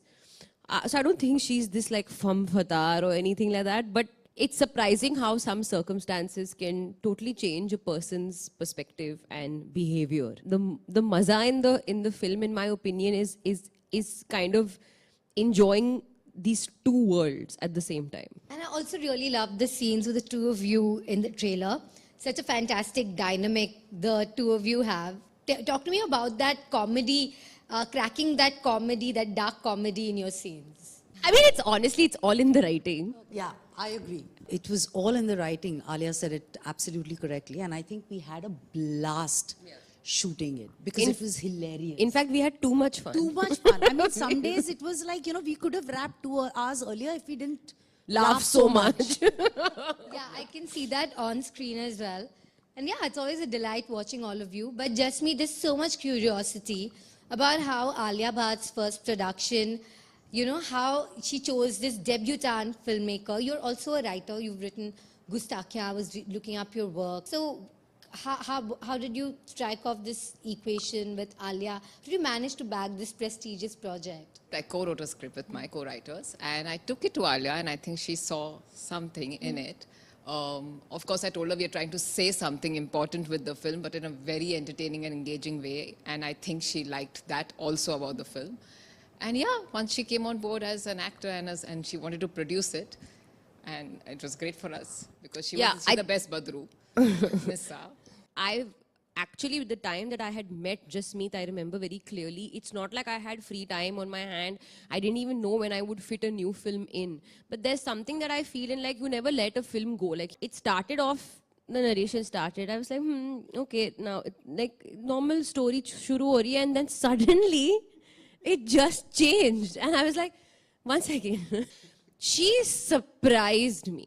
So I very rarely am surprised in a narration. Somehow this is going to happen, then this is going to happen, and then this is going to happen. But this shocked me. Then she, of course, explained to me, actually before only, that the intent of making this story is to give a message with an entertainment layer, because otherwise what happens is, ये लोग message वाली कहानी ना लोग देखते नहीं है. Nobody wants to see a message film. So how do you give that messaging in an entertainment way is very, very difficult. And she sort of cracked that in a really beautiful way. Another thing that, again, really struck me was the relationship between the mother and the daughter. In my opinion, this film, the mother's character is the most important character because it's the most unassuming character in the film, and we have to make sure that the casting is bang on. And when Chef decided to come on board and do this, I was like, oh my God, I was so relieved and I was so ecstatic because I'm like, there's no better actor, in my opinion, who has this unassuming, unpredictable quality about her on screen where you don't know where the expression is going. And that, literally that character is like, I feel like Shamshu was written for you. Anytime I speak to Shefali, she interview her co-stars or the crew, the filmmakers, they only have the most wonderful things to say about you, Shefali. That streak continues. Thank you. I mean, so sweet of both of you. And Vijay, I have to ask, there's a Bichu connection in this as well. Bichu, you know, do you all of you know his other Bichu connection? No, what? No idea. What is this? Oh, What see? is this? So I did a show called She, Huh. in which the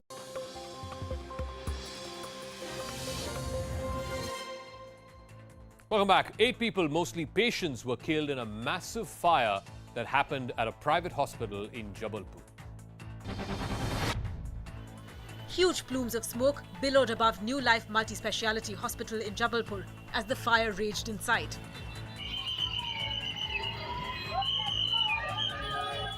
Five patients and 3 hospital staff were killed in the fire, and more than a dozen people were injured.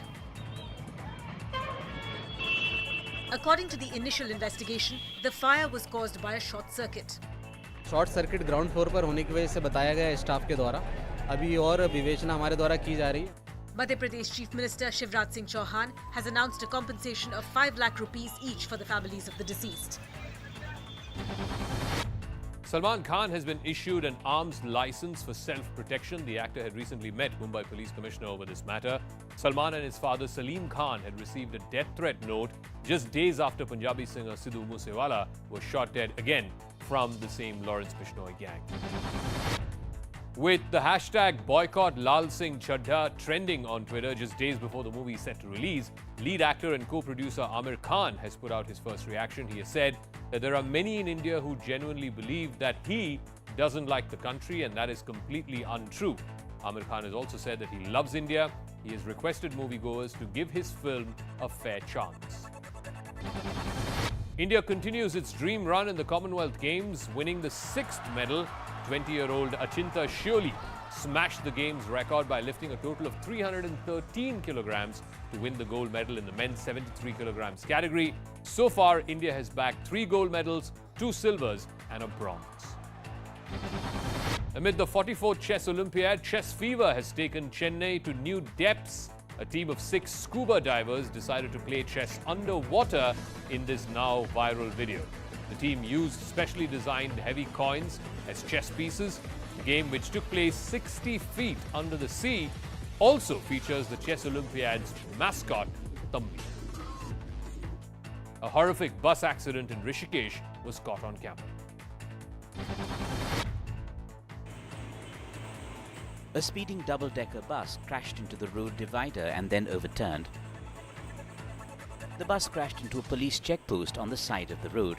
The impact was so strong that the checkpost was completely demolished. 65 people were on board the bus that crashed. At least 1 passenger was killed. After the accident, locals tried to pull out the passengers from the bus. 15 were injured. Initial investigations show that the bus flipped over after the brakes failed.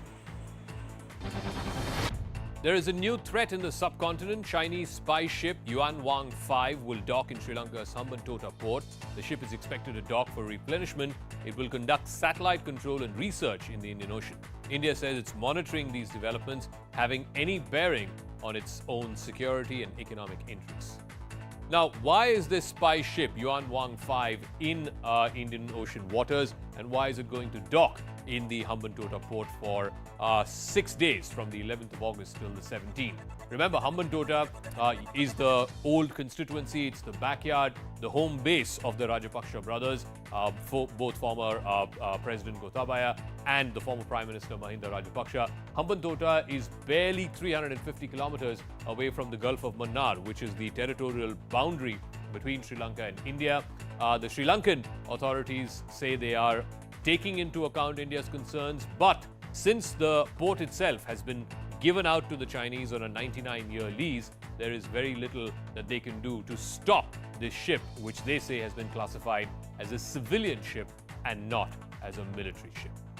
Amid heavy rains in Madhya Pradesh's Harda, a bunch of children risked their lives just to reach school. They crossed this submerged bridge even as rainwater flowed over it. The children held each other's hands and walked through the strong current. If even one of them had slipped, it would have spelled disaster. The bridge was built on a local river and appeared to be the only way to reach the other side. School पढ़ने जाते हैं तो बहुत तकलीफ होती है, आते समय नदी पार करना पड़ता है, इसलिए हम एक दूसरे के हाथ पकड़कर स्कूल जाते हैं. Harda and several other parts of Madhya Pradesh have been lashed with heavy rains for the past few days. And this has in turn triggered a flood-like situation across the state. India's biggest ever auction of airwaves ended today with record bids. The total bid was over 1.5 lakh crore rupees. In fact, Reliance Jio was the top bidder with 88,078 crore rupees. Reliance Jio has acquired 24,740 megahertz spectrum. These 5G networks will operate at 10 times the speed of regular 4G. The phased rollout is expected by September of this year. And after the auction, Reliance Jio has released a statement saying that the right to use the spectrum will enable Jio to build the world's most advanced 5G network and further strengthen India's global leadership in wireless broadband connectivity. Reliance Jio Infocom chairman Akash Ambani said that Jio is all set to lead India's march into the 5G era. The Delhi High Court today said that Union Minister Smriti Irani and her daughter are not the owners of a bar in Goa and no license has ever been issued in their name. The order was pronounced after Smriti Irani filed a civil defamation suit against Congress leaders who allege that her daughter was running an illegal bar in Goa. Telugu Desam Party founder and former Andhra Pradesh Chief Minister N.T. Rama Rao's daughter, Uma Maheshwari, was found dead at her home in Hyderabad's Jubilee Hills. A case has been registered and the police are probing possible death by suicide, even though no suicide note has been recovered. Maheshwari was the youngest of NTR's 12 children.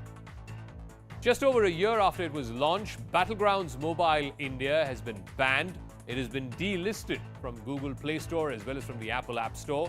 With 100 million users, this game has a large player base in India. The game has been banned under Section 69A of the IT Act. It is the same provision that was used to ban PUBG Mobile. BGMI was also criticized for sharing data with Chinese servers. Russian missiles struck the southern Ukrainian port city of Mykolaiv. Ukrainian firefighters struggle to douse the flames in the aftermath of Russian rocket strikes on the Black Sea port city of Mykolaiv. Nearly 50 Grad rockets hit residential areas. The shelling killed one of Ukraine's wealthiest men, Oleksiy Vadatursky, who was heading a grain production and export business. A day after the attack, Ukraine made its first shipment of grains since Russia's invasion. The first ship carrying Ukrainian grain set off from the port city of Odessa under an internationally brokered deal. It's a small but significant first step towards unlocking millions of tons of grains piling up in the country. 22 million tons of grains and other agricultural goods have been stuck in Black Sea ports because of Russia's invasion. In a major affront to China, U.S. House of Representatives Speaker Nancy Pelosi is all set to visit Taiwan tomorrow. The Chinese Foreign Ministry said it would be a gross interference in China's internal affairs if Pelosi were to visit Taiwan. Last week, Joe Biden and Xi Jinping had a 2-hour phone conversation in which the Chinese president warned the U.S. against playing with fire over the Taiwan issue. The race to succeed Boris Johnson as the UK's Prime Minister is heating up. Former Finance Minister Rishi Sunak, who's currently trailing to Liz Truss, said that he's committed to reducing personal taxes by 20% within 7 years. Sunak described this as the largest cut to income tax in 3 decades in England. After England's Lionesses defeated Germany 2-1 to lift the women's Euro title, the jubilant players gate crashed their coach's post-match press conference and sang "It's Coming Home." Lucy Bronze led the England stars around the press conference room, and then goalkeeper Mary Earps leapt up on the press conference table and danced.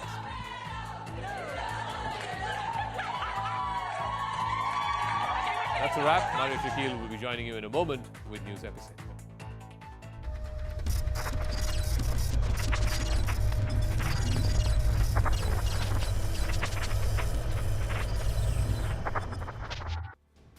Hello everyone, you're watching News Epicenter with me, Maria Shakil. After days of protests and showdowns over suspensions and the Rashtrapati storm, finally the parliament witnessed a discussion. It was over price rise. The opposition took on the centre, accusing it of tanking the economy and increasing the burden on the poorest of the poor. The centre has been accused of not being able to double farmers' income, refusing to take action on rising fuel prices, and placing the burden of high taxes on the bottom rung of the society.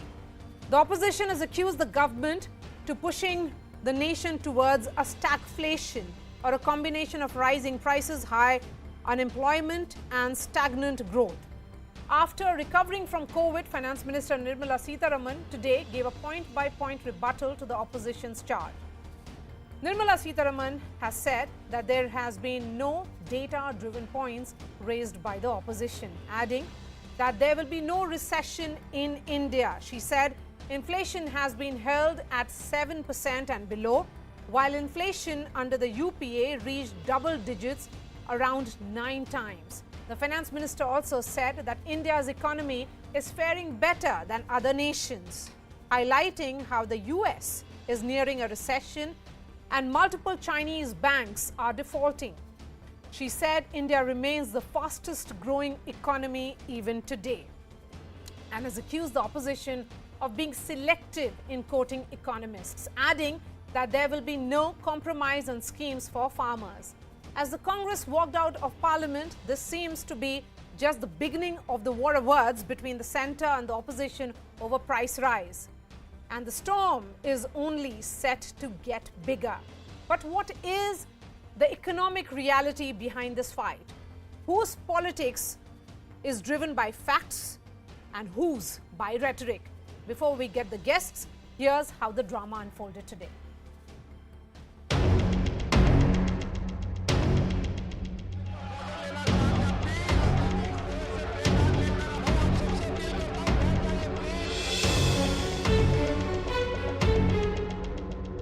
आज 15 तो 2022 आ गई उनके अंदर तिरंगा लटकाओ, लेकिन मैं जरूर कह दिया कि 15 अगस्त से और जरूर वो किसानों को बुलाओ जिन्हों की आव दुगनी हो गई है। गरीब से गरीब देश के प्रधानमंत्री को खुलकर जवाब दे रहे हैं और पैगाम पहुंचा रहे हैं कि इन्फ्लेशन करप्शन के बराबर है। जो कहता था तारे तोड़कर लाऊंगा, उसने आसमान ही गिरा दिया मुझ पर।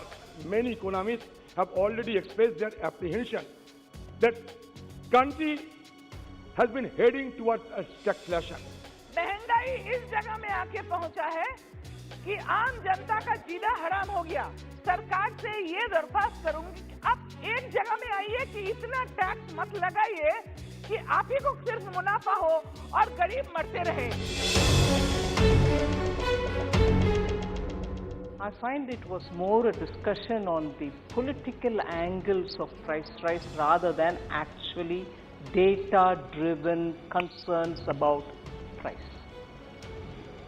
इसीलिए मेरा जवाब भी थोड़ा politically मैं देने की कोशिश कर रहे हैं. No question of India getting into recession or stagflation. We have held the inflation well within 7 or even below.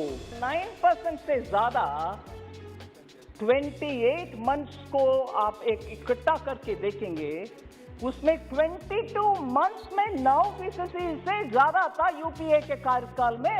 Even as the entire globe's growth is being reviewed, reassessed, re-estimated, each time we remain at the highest.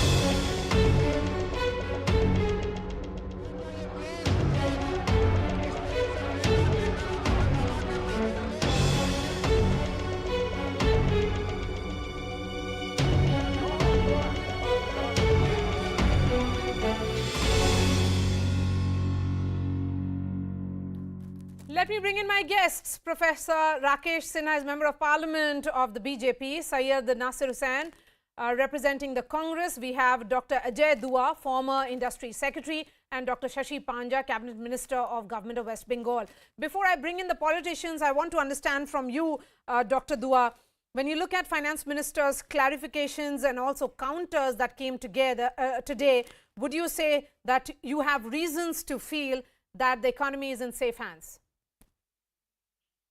Sure. Let me start by saying I did find the Finance Minister's reply, as she herself had said that she's going to be political. It was full of rhetoric. It answered all the 8 or 9 major criticisms which the opposition had raised, but at the same time, it wasn't devoid of reality. Having said, what I did about it being a political and good political speech and used a lot of rhetoric, I say this from the 2 or 3 points of view. While defending the government's position, she did point out that most of the inflation was imported. It was because of global factors, because of the commodity prices having gone up around the world. And then she went on to compare the Indian economic situation with the neighborhood, with what the US is finding, and what's happening in China. Yes. So all this was so far in defense of what the finance minister had said. But she did quite reveal that when the CPI crossed 6% and it stayed there for 4 or 5 months, the WPI, which measures more the producers kind of inflation, or producer-driven inflation because the weightage of production items is higher there, it was 14 to 15%. So second, we do have figures that the unemployment-wise, the unemployment has risen in recent months. We don't have cases of extreme poverty, as the finance minister quoted the UNDP report that we are not going to be suffering in that extreme sense, but certainly our dollar having fallen, our rupee having fallen vis-a-vis the dollar, it made imports costly for us. They brought about inflation. So whether the management of the rupee, Dr. Dua, here you are saying that yes, it was high on politics as well, but not devoid of reality. So let me bring in the politicians now, and I'm going to begin with you, Nasir Hussain. The charge that came from Finance Minister there was that all your arguments or the opposition's arguments related to price rise, GST, has not been driven by data, but it is more to do with politics. So my question is, did you get answers to all the concerns that you have raised on price front?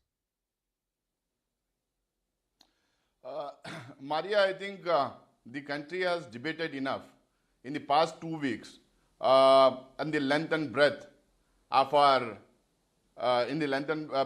country. Let me ask the government straight away, because after this minister speaks, there will be no speeches from the opposition. So you cannot counter the minister's speech there. In the parliament, when the minister speaks, you should always give a couple of members from the opposition to ask clarification, which was the norm, which was not allowed today. Let me just ask you straight away, is there no inflation in the country? Is GST not levied on food products? Is petrol, diesel, gas rates have not gone up? Is there no unemployment in the country? Has not the people, those who were put above poverty line during the UPA time, 20+ crore people have not gone below poverty line? Has the growth rate not decreased? Has the growth rate not decreased? Was the growth rate not around 3.5 to 4% before COVID? So these are, see, if you say recession nahi hoga, there will be no recession. You speak about the present thing. Don't you think the people, the garib, the aam janta, the awam of this country, when they step out of their houses to buy groceries, to buy vegetables, to buy meat products, to buy milk products, don't you think they are feeling the pinch? Okay. They are not. Don't you think they are feeling the pinch? You know, why are the people agitating the concern all over here the country? the concern here is where is the relief, and is the relief in sight? Food items are spectacularly high. Diesel and petrol costs are burning pockets of middle class. Where is the relief? The question is, did Finance Minister's speech answer that question? I heard two voices, one Mr. Dua and Nasir. Both are on the same plane and same voice they are speaking as the government. Now let me respond to them. You know, when you are so pessimistic that you imagine that India would fall in a very bad shape, without any concrete evidence, without any concrete empirical facts, I am bringing two important things. The inflation is 7%. Go to any part of the globe and find out the inflation. Compare India's inflation. During the UPA regime, 2004 to 14, the inflation was in double digit. We have kept inflation in the single digit, that is 7%, despite COVID. Don't undermine the 2 years the entire world suffered. And that suffering is impacting on the US economy. That suffering is impacting the China, that 4,000 banks are collapsing. 4,000 banks are collapsing. In India, you cannot claim a single bank in a distress. It is only due to Prime Minister Narendra Modi's vision and action, who has led the consolidation of the bank. And that consolidation had the Indian banks in the same position as to pre-2014, we would have seen many banks collapsing. And that would have been paved the way for the collapse of the Indian economy. Second important thing, that the GST collection is a one parameter how economy is growing. 1.40 lakh crore GST collection, 5th consecutive months. Is it a small amount? Is it not the sign of how the trend of the economy? And you say economy is in recession. Bloomberg survey says that Indian economy there is 0% for the India's recession chance. How you say India would go in the recession? But most important thing, which the economists and the opposition party should underline that. You know, you cannot see the economy in a just like separate ways, that they are divided from one block to other block. Okay. It is a holistic manner. 80 lakh people are getting food, and that 3.4 lakh crore rupees have been spent. This year only till September, the total expenditure is 80,000 crore. Don't you link that to Narendra Modi's welfareist measure? That is substantive, this is not symbolic. Indian state has departed from this symbolic welfarism to substantive welfarism. You just remember the pre-2014, right from Prime Minister Nehru to till Manmohan Singh. Everywhere symbolism. Farmer symbolism, the direct digital transfer to the farmers. Is it not the service of the common Nasir man? Hussain, a quick rebuttal from you, and then I bring in Dr. Shashi Panja. No. Yeah, the two people have spoken. Let me give me 30-40 seconds. Yes, I agree with Rakesh Sinha on that. Yes, okay. Another 30 seconds for Rakesh Sinha. Nasir, you speak later on. Just 40 minutes. What I say that the economy is interlinked. You cannot divide the economy, this part, this, that part, this. The expenditure on the toilets, construction of the toilets, 10.9 crore toilets have been constructed in this country. Lakhs of homes have been delivered to the poor people. Earlier, the priority of the Indian state was corporate houses. The priority of the Indian state and Indian economists have been the upper middle class. Now the priority of the Indian state and Prime Minister Narendra Modi is the marginalized people who are 80 crore people. Okay, Nasir Hussain. 80 crore people. Nasir Hussain, the Indian economy, looks better than almost any other, I would say, because it's always a comparative study. Start with prices. Consumer price inflation in the US is at 8.5%, which is at a 40-year high. In the euro area, it is 7.5%. These are economies used to inflation averaging less than 2%. And in the face of the visible whirlwinds, particularly to do with the rupee fall, still if the finance minister is quoting economists and she is quoting Bloomberg, she is not saying on her own when she says that there is a Bloomberg survey which has said that there is a zero probability of India slipping into recession, even though there are several major economies who are in substantial risky position of getting into recession. Shouldn't we be celebrating that we have good news here? Maria, you need not keep defending the government. No, I'm not And defending. please I'm give just talking opposition about the also points enough that have time been so made. that- no, This no, is so, what no, no, Mr. no, you Linan give has us- said give in us his enough piece. time also. Yes. You are, no, please, allow me to speak. Please allow me to speak. Please. See, this is a government which keeps blaming others. If there are no roads, it was the Congress government which didn't do. If there are no toilets, it's the Congress government which didn't do. If there are no power in the country, Congress government didn't do. If the PSUs are failing, Congress government had not done this and not done. So everything that is not done in this country was because of the Congress governments in the past, and the ghost of Nehru is all around in the country and in their speeches.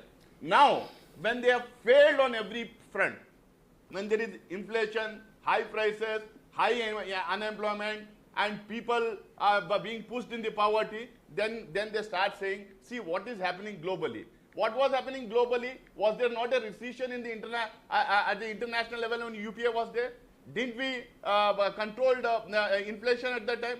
Didn't we see that there was no recession in our country? See, it is the duty of the government to control the inflation. It is the duty of the government to see and to maintain maintain the prices in the country. What we are, and nobody is speaking about the fact. Don't you think the prices are rising? Don't you think गरीब के ऊपर मार है?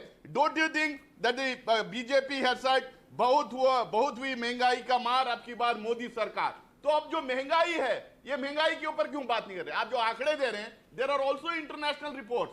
There is international report on poverty, there is international report on unemployment, there is international report on happiness, there is international report on so many other things. The international indexes on so many other things. Okay. The government dismisses them.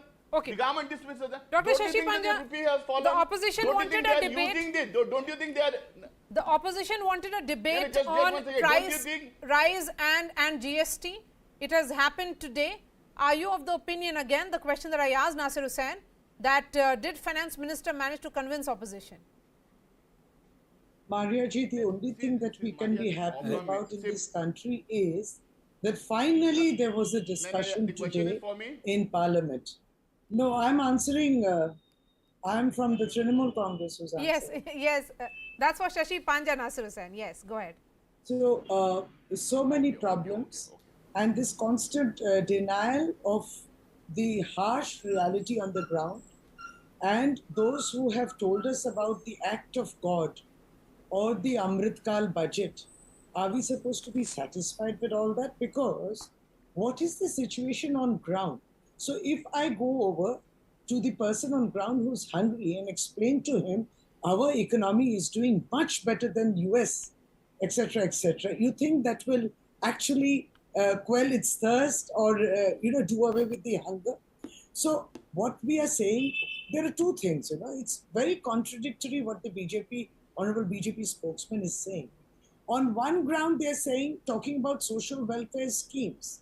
On the other side, we see the honorable Prime Minister saying about revenue and freebies, that these should be done away with, that India cannot become, self-reliant, etc. So please decide which way you want to go. If you want social welfare schemes, you are using it whenever you want to use it for your political benefit and mileage. And at the same time, you're criticizing the common man and saying that these are all revenue. So there is one total contradiction on this. And if everything was so satisfactory, then why didn't we have this discussion all these days? Starting from the previous budget session, 28 days, 14 days in this monsoon session, it took us 42 days in Parliament when constantly opposition was raising this issue that we must discuss price rise, because that is not a political problem. It is a problem of the common man. It is our problem. So we have to rise above politics for this. Okay. And much to their defense, that there has been a recession all over the world, still this government, the central government, earned 14 lakh crores only from petrol and diesel. But the petrol and diesel taxes just went on going up, central taxes. They really became richer. I mean, can you deny that? We know that, yes, you have earned 14 lakh crores during COVID times, but you blame it on COVID. Or you blame it on the Ukraine war. Soaring energy and commodity prices due to Russia-Ukraine war is what you have been saying. But there are concerns of economy getting squeezed as well. And point being made by opposition is also coming from the fact that the Aam Aadmi is asking कि नींबू इतना महंगा है, cylinder का दाम बढ़ गया. So they have to answer. The question then is, because you're running the government, what should the Aam Aadmi be told? That US के comparison में India का situation better है? No, she had raised a very fundamental question that you have to done away from the welfareist measure, as Prime Minister says. You have to make a difference between the concrete welfareism for the targeted area of the people. Socio-economically marginalized people, those who have been marginalized in course of the time, to inequity in the state policy and programs, and the philosophy based on inequity, not equity. Inequality has been the philosophy of the state, just giving bonaja to them, free bonaja. They were not strengthening the people. Here, by welfare measures, the Prime Minister Modi has a message to strengthen the people to become the part of the market forces. I am giving one example. When we are addressing the street vendors, who have been contributing in the GDP, but they had never been the legitimate economic entities in India. They were economic entities, but not legitimate economic entities. They were the people doing business without social dignity. If the Prime Minister is providing through his vision, and the government is helping these people, after all, from where money is coming? Whether it is a housing, it is a toilets, it is a national highway, unexpected you go to any part of the India, any part, northeast go, the tremendous development in northeast. I don't know where opposition is doing, what doing. They are making a wrong criticism, and there are certain elites who have been left away by this Indian state because the philosophy of Indian state don't match. So they see everything as a pessimism. They see this is right, but that is wrong. This balancing act is not right. But Professor Rakesh Sinha, recent surveys that have been conducted by the Center for Monitoring Indian Economy reveals a most alarming and shocking reality that 17% of households have an average monthly income of just 8,600 in 2020-2021. The average earning of around 62% of the household was just 14,400 a month ago. So the question is what you are talking about, the welfare state, that's fine. That's fine. The point being made by Shashi Panja is what center seems to be doing is welfareism. What the states do is not welfareism. No, there is a difference between the two. There is a difference. When you say the free electricity, how does it matter? You are not deciding the targeted area. There is a targeted area who really requires that. When we are giving the food to the when we are giving food to the people, this is a targeted area. They require that, the moral obligation of the Indian state. And your political obligation on the other hand. There is a difference between moral obligation and political obligation. Okay. Here, Shashi Panja, respond to that. Just a small example. We believe in political obligation. We believe in moral obligation to the people. Before the UP elections, it was a political obligation for you because you reduced the petrol and diesel and gas prices. But the moment the elections were over, they were again hiked. अगर इतनी ही परिस्थिति खराब थी, I think this. I don't expect someone academic is some flimsy criticism. No, it's not flimsy. Don't suit to your stature. What are you saying? Such flimsy criticism. You didn't target a particular community. It's better that you are speaking better than the Congress spokesperson. You cannot deny that. Don't equate yourself with a leftist. Then why didn't you keep the prices low? Don't become a typical leftist activist. After the elections, you don't have knowledge of the fundamentals of Indian economy. I just want to mention a report of the ABC knowledge of IMF. the fundamentals of Indian economy. IMF has just released a World Economic Outlook, which shows that over 3 years, 2020 to 2022, India's annual growth is 2.9%. This is from Professor Kaushik Basu. And it's so unfortunate that today the Honorable Finance Minister is saying that the opposition selectively quotes certain economists. I mean, quoting any reputed economists of repute. 30 seconds to you, Nasir Hussain. Please come in. Yes. Maria, do you call me just to three people are no, Mr. Rakesh Sinha, I'm coming to you, sir. You have got your time. You have got your time. I'm going to come back to you. For your channel. I'll give you the final words. This is unfair. That three. I'll give you the final words, sir. I'll give you the final words. Yes. No. I don't want any final. No. I'm leaving the channel. I'm leaving the debate. No, sir. Please stay. You are calling two people in the name of they are thoroughly. We have Parliamentary Affairs Minister who is also joining me. Thoroughly anti-BJP activists. No, I'm leaving the debate. How? If you want the debate, Rakesh Sinha ji. No, I'm giving you the final words. I'm giving you the final words. Just be a little patient. 30 seconds. 30 seconds to you. I don't want any final word. I have to answer. I have to answer these three people. I have to answer. Okay, you will answer, sir. I'll give you all the time. Just let Nasir Hussain come in for 20 seconds and you'll get 2 minutes to respond to all of them. 1 moment. Yes. Nasir Hussain, 20 seconds, quickly. For your kind information, I'm leaving the debate. This is no, please. You will get all the time. Just be patient. Mr. Rakesh Sinha. Rakesh Sinha, 30 seconds. I won't agree. Okay. People don't know the ABC of fundamentals. They are the compartmental intellectuals. They see the economy in the compartmental way. This is the state of country. That's why. Are they trying to say that what is the problem? Tell me. Have you visited the villages? How long? When did you last visit the village? Tell me. When did the last time both of you visit the village? Tell me. हवा में नहीं उड़ाओ. आपको India Bharat का बुनियाद नहीं मालूम है.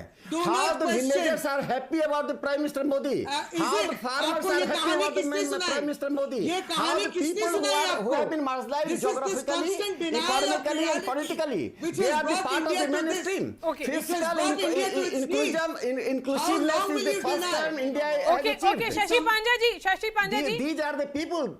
Okay. No data available. 1 moment, Shashi Panja ji, 1 moment. Rakesh Sinha, quickly, 30 seconds. Please go ahead, sir.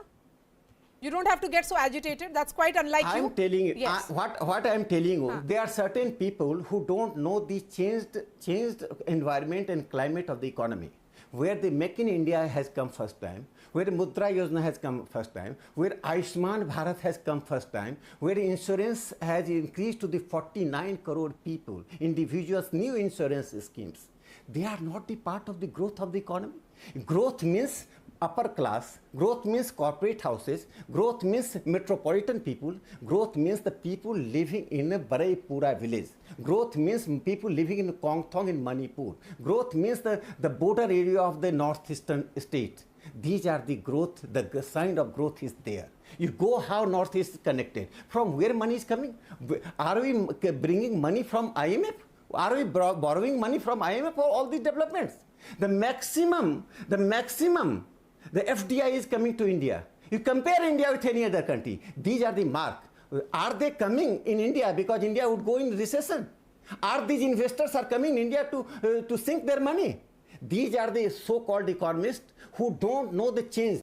And some elites who have been left out by the Indian state because Indian state has different parameters for development, different parameter for narratives. Okay. So they are the pessimistic individual. They are the part of the opposition bandwagon. And I really say that. I genuinely say that India has rejected so-called leftist liberals in their narrative in the field of economy. Okay. And my last question to these people, except Nasir, these two people, when did the last time they visit to a rural area? And just tell me the area where did you visit? Where did you interact with the people? All right. People. All right. Cannot leave it. I have a similar question for him too. Okay. Then why aren't you not in Parliament? All right, Dr. Shashi Panja, Nasir Hussain, Ajay Dua, and Professor Rakesh Sinha, thank you so much for joining us. Of course, this is a discussion which will be continuing in Parliament as well. Joining me now is Parliamentary Affairs Minister Prahlad Joshi. Mr. Joshi, really appreciate your time. You have revoked the suspension of 4 Congress MPs and the discussion on price rise has happened as well. Do you think that this could have happened perhaps a few days earlier? It would have certainly saved Parliament's valuable time. हमने पहले से यही बता रहे थे कि हम as soon as Shrimati Nirmala Sitharaman ji finance minister comes back, हम चर्चा के लिए तैयार है। मैंने बार बार ये बोला था, एक सप्ताह में कुछ नहीं होता था। आकाश तो ये जो sky would not have fallen, तो मैंने बार बार कह रहा था कि एक सप्ताह हमको समय दे दो, you give us 1 week time, she will be back, now she is down with Covid. But unfortunately ये इशू बना के, और आप ये भी जानना, आपको ये भी समझना होगा कि मंगलवार के दिन श्रीमती निर्मला सीतारमण जी इधर पहुंच गए। तब भी मैंने कहा, मुझे सोमवार को ही उन्होंने बोला था कि मैं कल टेस्ट कराऊँ और 99% नेगेटिव आएगा, ऐसे लास्ट सोमवार उन्होंने मुझे बताया था। मैं मंगलवार को उन्होंने कंफर्म किया मेरा नेगेटिव आ गया है, और मैंने इन लोगों को बोला, मंगलवार दोपहर में बोला, अगर आज चाहता है तो आज ही हम करने के लिए तैयार है। बुधवार को बोला, गुरुवार को बोला। इसके बारे में क्या बोलते हैं? व्हेन शी केम बैक, मैंने बोला, I am right now, I am ready. You might have seen my statement, you might have heard my statement in Lok Sabha and Raj Sabha both.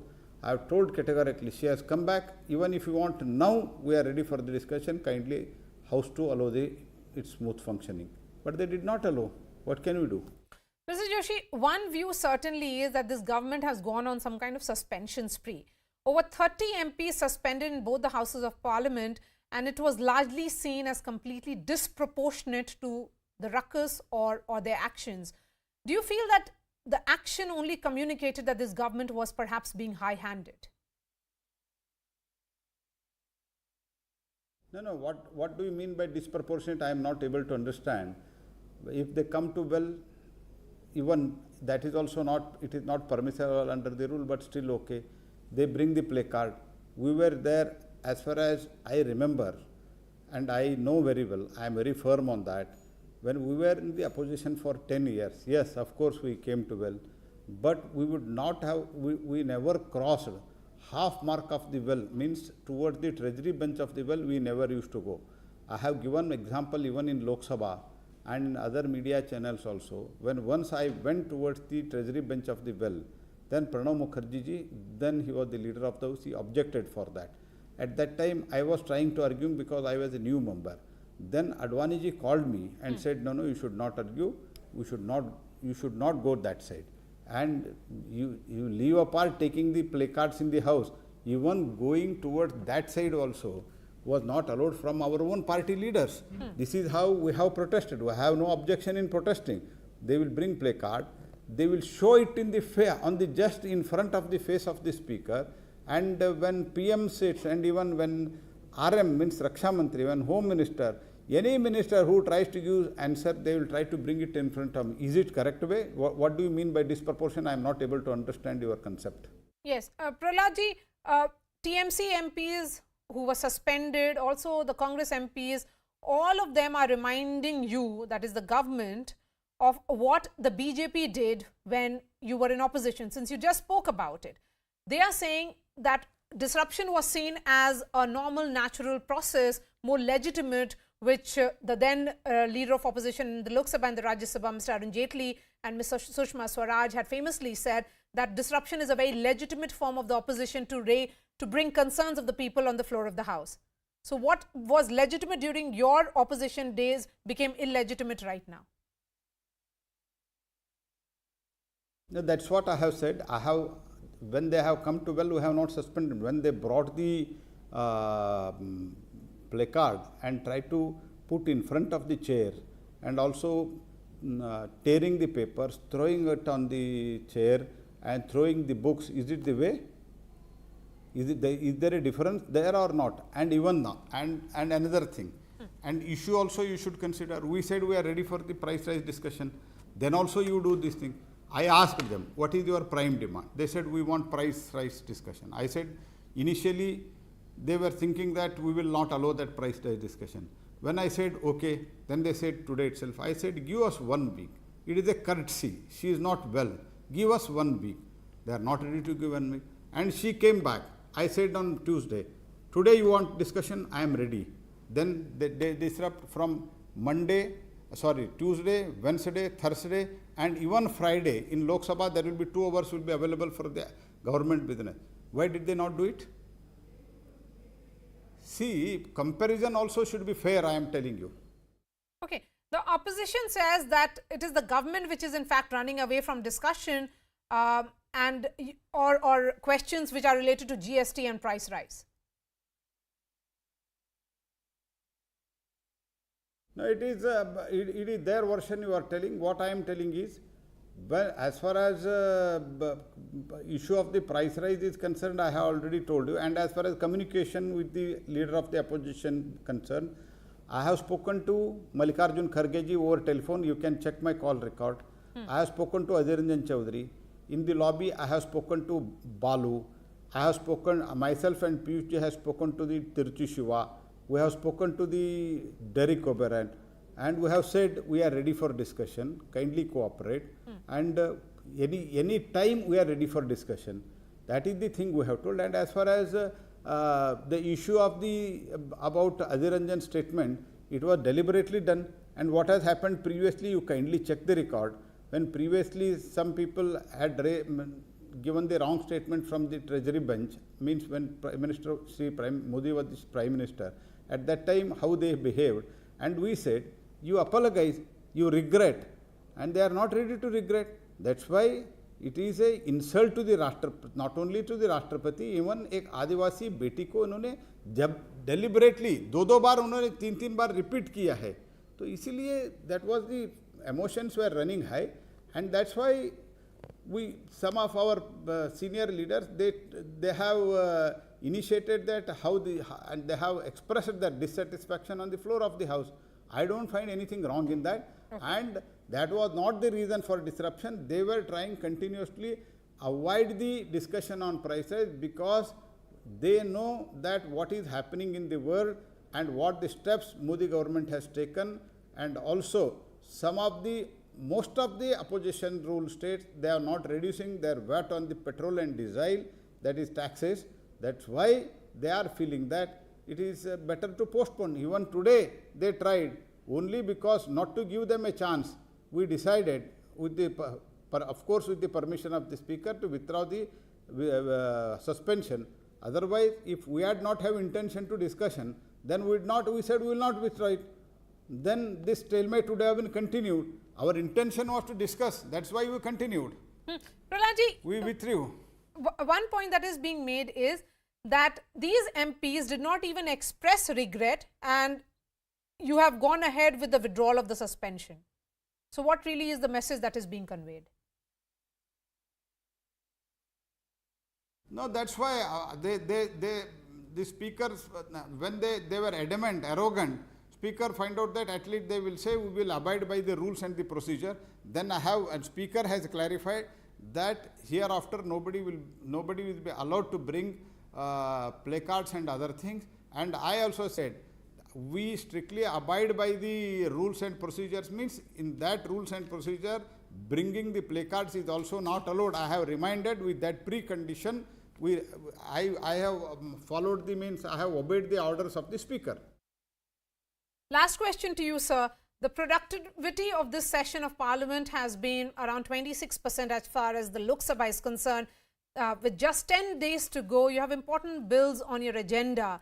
How are you going to make up of the lost time, and how positive are you that the Parliament will finally function? I have requested them today there will be discussion on price rise. After that, we shall sit at they should cooperate. I request them to cooperate, to sit at least till up to 8, 9 o'clock, 10 o'clock, and we should complete the business. This is what I have made the request. Let us see how they cooperate. We want to do the business. People have given us the mandate, people have given us the responsibility, and people mandate has to be, it should be well accepted by the opposition also, and we want to do the good business, and we want to improve the productivity. I request them, I appeal them to cooperate. Since more than 10 days, you have already, because of your behavior, we have lost that precious time. Now you cooperate. We are ready to sit up to 10 o'clock and we shall finish the business. This is what I am going to request them. All right. I have already requested them. Prahlad Joshi, Parliamentary Affairs Minister, really appreciate your time. Thank you so much for joining me on the show. Shifting focus to debate 2. After CNN News 18 brought to light how Friday holidays have been illegally implemented in multiple schools in Bihar and Jharkhand, more details have come to light how this has been a long-running practice and orders from the higher authorities of the state have been ignored.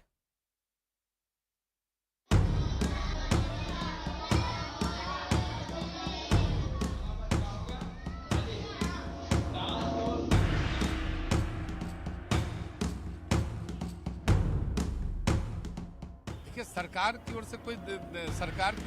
से तो स्पष्ट निर्देश है कि कब साप्ताहिक छुट्टी होगी, किस पर्व त्योहार की छुट्टी होगी, ये तो शिक्षा विभाग इस सारे मामले को देखेगा। तो रिपोर्ट आने के बाद हम एक्सपेक्ट कर रहे हैं कि कार्रवाई होगी। जो निश्चित तौर पर अगर कोई सरकार के नियम के जो नियम निर्देशित है उसके खिलाफ अगर कोई काम होगा तो स्वाभाविक है कि सरकार आवश्यक कार्रवाई करेगी। हमने इसीलिए कहा है कि आप इसकी विस्तृत मतलब पड़ताल कर लीजिए, जांच कर लीजिए और उसका विस्तृत प्रतिवेदन दीजिए, तब हम लोग उस पर जो नियम संगत निर्णय होगा वो लेंगे।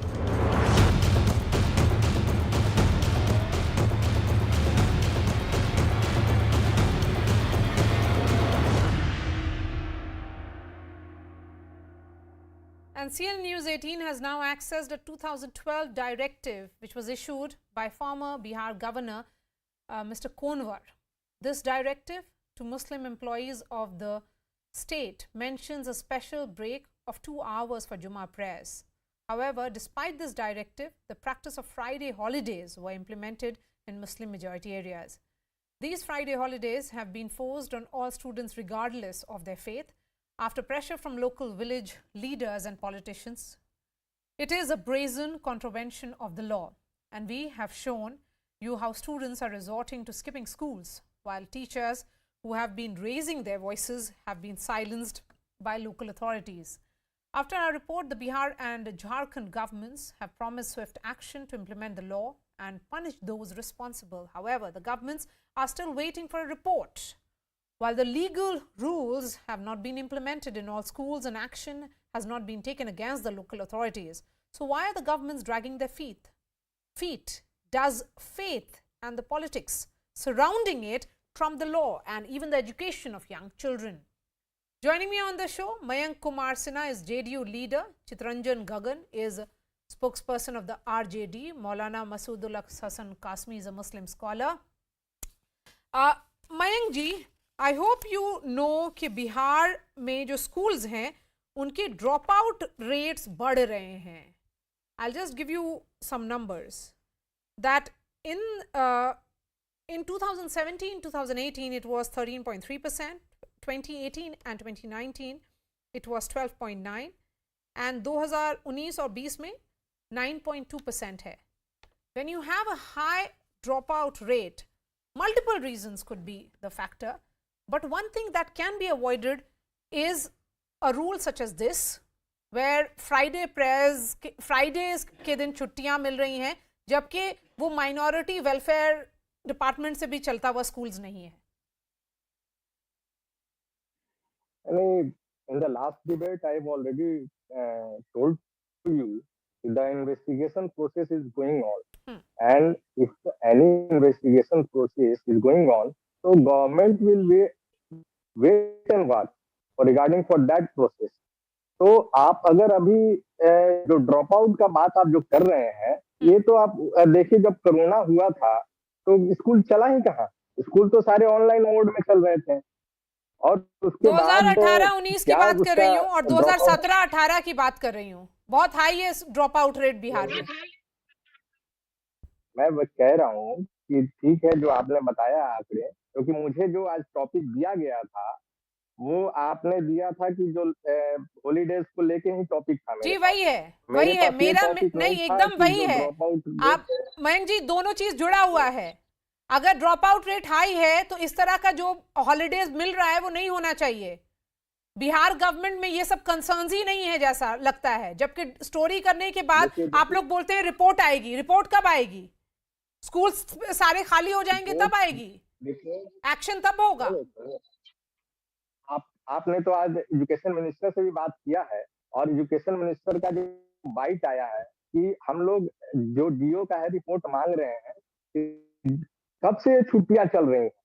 2012 से छुट्टियां चल रही हैं। किसके आदेश से छुट्टियां चल रही हैं? किसने ये आदेश दिया छुट्टी करने के लिए? तो जब तक किसी व्यक्ति का नहीं आ जाता है रिपोर्ट कि किसने ऑर्डर किया, क्यों ऑर्डर किया, इतने साल से चल रही है और ये सब सीमांचल में हो रहा है। सरकार आपकी है, जवाबदेही आपकी है। मैं जानना चाहूंगी गगन जी से, चितरंजन गगन, what has the RJD done in raising this issue, or are you of the opinion because most of these areas are Muslim minority and Muslims happen to be your vote bank, you will not raise this issue at all? नहीं, देखिए कोई आज का issue नहीं है और यह issue तो डिबेट का होना ही नहीं चाहिए। डिबेट तो इस इशू पर होना चाहिए कि साहब बेहतर शिक्षा कैसे बच्चों को मिले। छुट्टी को जो इशू जिन लोगों ने बनाया है, कहीं ना कहीं उनकी मानसिकता जो है तो दूसरे तरफ जाती। वे इसे हर चीज को धर्म से जोड़ना जो है, जो जिन लोगों का काम है ये धार्मिक ध्रुवीकरण करना और उसके आधार पर राजनीति करना, राजद वो नहीं करती है। हमारा सीधा सवाल है कि छुट्टी बहुत बड़ा इशू नहीं है। इशू होना चाहिए कि पढ़ाई बेहतर कैसे हो। आपने कहा कि ड्रॉप आउट हो रहा है, ड्रॉप आउट का रेट बढ़ा है, तो आप देखिए अभी बिहार के विद्यालयों में लगभग नहीं, लेकिन नहीं चितरंजन जी, मेरा सवाल है कि आप ड्रॉप आउट रेट इसलिए भी है क्योंकि वहां पर जितने बच्चे हैं और उनके परिवार वाले हैं वो लोग बोलते हैं कि क्यों ऐसा है, फ्राइडे को छुट्टियां क्यों मिल रही हैं कि जबकि बाकी सारे स्कूल्स में, बाकी सारे शहर में, बाकी सारे डिस्ट्रिक्ट जो हैं वहां पर संडे को छुट्टियां मिल रही हैं। ऐसा क्या है उनको वो डिस्ट्रिक्ट्स में खास तौर से? नहीं, देखिए उस डिस्ट्रिक्ट में नहीं है, और जगह भी ऐसी है बातें हैं, कई बार वहीं पर नहीं है। 600 स्कूल ऐसे हैं। नहीं, वह जो है आपको मैं बता रहा हूँ, स्थानीय स्तर पर विद्यालय प्रबंध समिति होती और वह निर्णय लेती। और यह जो छुट्टी है कोई आज 1 साल 2 साल से नहीं चल रहा है, यह काफी दिनों से चल रहा है। अब सवाल है कि लेकिन ये क्यों चल रहा है गगन जी, यही तो सवाल है ना, ये निजाम किसने बनाया? नहीं, सवाल यह है कि जिसने भी बनाया हो, मैं वह नहीं कहता हूँ किसने बनाया, लेकिन जिसने भी बनाया होगा वह, चूंकि वहां पर मेजोरिटी स्टूडेंट जो है सो माइनॉरिटी क्लास के हैं, फ्राइडे को वे नमाज पढ़ते हैं, नमाज के लिए उनको काफी समय की जरूरत होती है। नहीं, जुमे की नमाज में मुश्किल से आधा घंटा लगता है, ये क्या पूरे दिन का छुट्टी का कहां से बात आ गया? नहीं, जब विद्यालय में बच्चे नहीं आएंगे तो पढ़ाई किसकी होगी? तो जब अधिकांश बच्चे जब विद्यालय नहीं आएंगे फ्राइडे को, तो इसलिए हम समझते हैं कि वहाँ के जो विद्यालय प्रबंध समिति ने यह निर्णय लिया होगा या जो किसने भी। लेकिन आप लोगों ने अभी तक बिहार असेंबली में क्यों नहीं उठाया? ये तो आप ऑपोजिशन में बैठे हैं। क्यों? हम सवाल है कि हम पढ़ाई के इशू पर सवाल उठाएंगे कि तो पढ़ाई से तो जुड़ा हुआ है, ये ड्रॉप आउट से रिलेटेड है। आप आप भी रिस्पॉन्सिबल ऑपोजिशन की तरह बिहेव नहीं कर रहे, आप सिलेक्टिव इश्यूज उठाते हैं। नहीं है, ड्रॉप आउट इसलिए हो रहा है। मौलाना मसूदुल हसन कासमी, नहीं है, ये इस तरह से बच्चे कैसे पढ़ेंगे अगर ये इस तरह की जुमा की नमाज के लिए पूरे दिन की छुट्टी मांग रहे हैं? बेटी धरना पर बैठे हैं नियुक्ति की मांग को लेकर। यहाँ पर 2 लाख से ऊपर टीचर क्या? कासमी साहब। हाँ Maria ji, let me speak. Yes please go ahead speak. बात असल ये है मारिया जी, ये बिहार में ही कोई नया नहीं है। I think 15 years ago in entire Karnataka school, government run Urdu school. But this is not run by Urdu board. This is not run by minority department. This is a normal government school. Yes. तो मैं ये नहीं कह रहा, आप इसको आप टोके मत, टोकिए नहीं। हाँ बोलिए। मैं ये नहीं कह रहा हूँ, लेकिन ये कर्नाटक में भी हुआ करता था। वहां पर क्या हुआ कि फ्राइडे में जब संडे को छुट्टी नहीं होती थी, संडे को स्कूल खुलता था, फ्राइडे को बंद होता था, तो संडे में धारावाहिक और सीरियल आते थे, तो strength of the student had decreased. So even the Muslim staff of the Urdu school, government-run Urdu school, demanded for scrapping the Friday holiday, work-free holiday of Friday, and to shift the holiday on the Sunday. साहब, मुझे ये बताइए, जुमे की नमाज आधा घंटे में नहीं होती है खत्म, पूरे दिन की छुट्टी से क्या होगा? नहीं तो हम ये कह रहे हैं इसको we should not make it a communal issue. No, it's not a communal issue.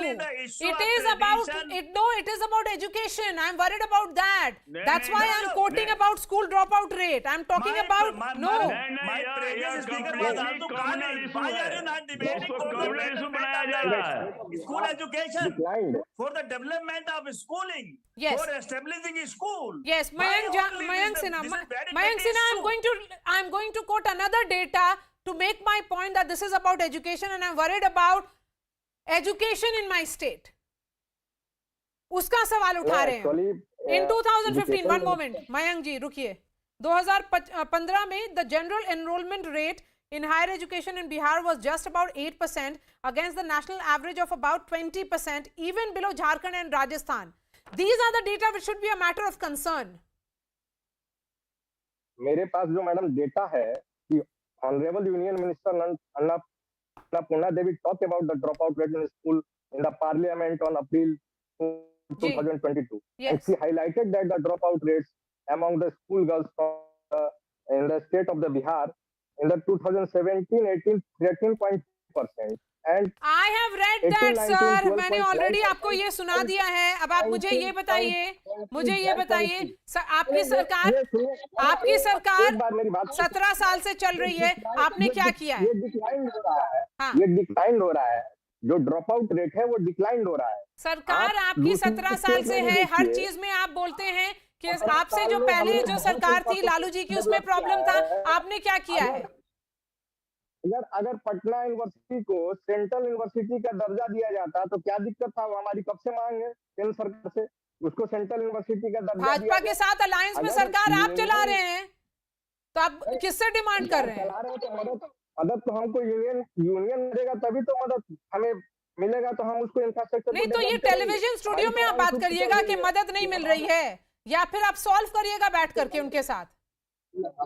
हमने लगातार, माननीय मुख्यमंत्री जी ने भी लगातार बोला है कि पटना यूनिवर्सिटी को सेंट्रल यूनिवर्सिटी का दर्जा दिया जाए. और अभी आप इसमें जैसे ही दर्जा मिलेगा तरह तरह की यूनिवर्सिटी बनेंगे. आप देखिए कितना बिहार विकास हुआ. CNLU आया, चाणक्य नेशनल लॉ यूनिवर्सिटी आया. आप हमारे रीजन में बहुत सारे यूनिवर्सिटी स्टैब्लिश हुए. लॉ यूनिवर्सिटी आया, IIT खुले, IIM खुले. ठीक है, जहां अगर कोई कमी है उसको हमारी सरकार दूर करने का काम करेगी. हम कोशिश करेंगे कि अच्छे अधिकारी वहां पर स्टैब्लिश किए जाएं जो ड्रॉप रेट को और कम करें, हमारा राज्य और तरक्की करे. 17 साल तो हो गया आपकी सरकार को और अभी तक आप प्लान ही बनाते रहिए. चलिए शुक्रिया. Thank you so much for joining us Mayank Kumar Sinha, Mr. Gagan and Maulana Maseedul Hasan Kasmi.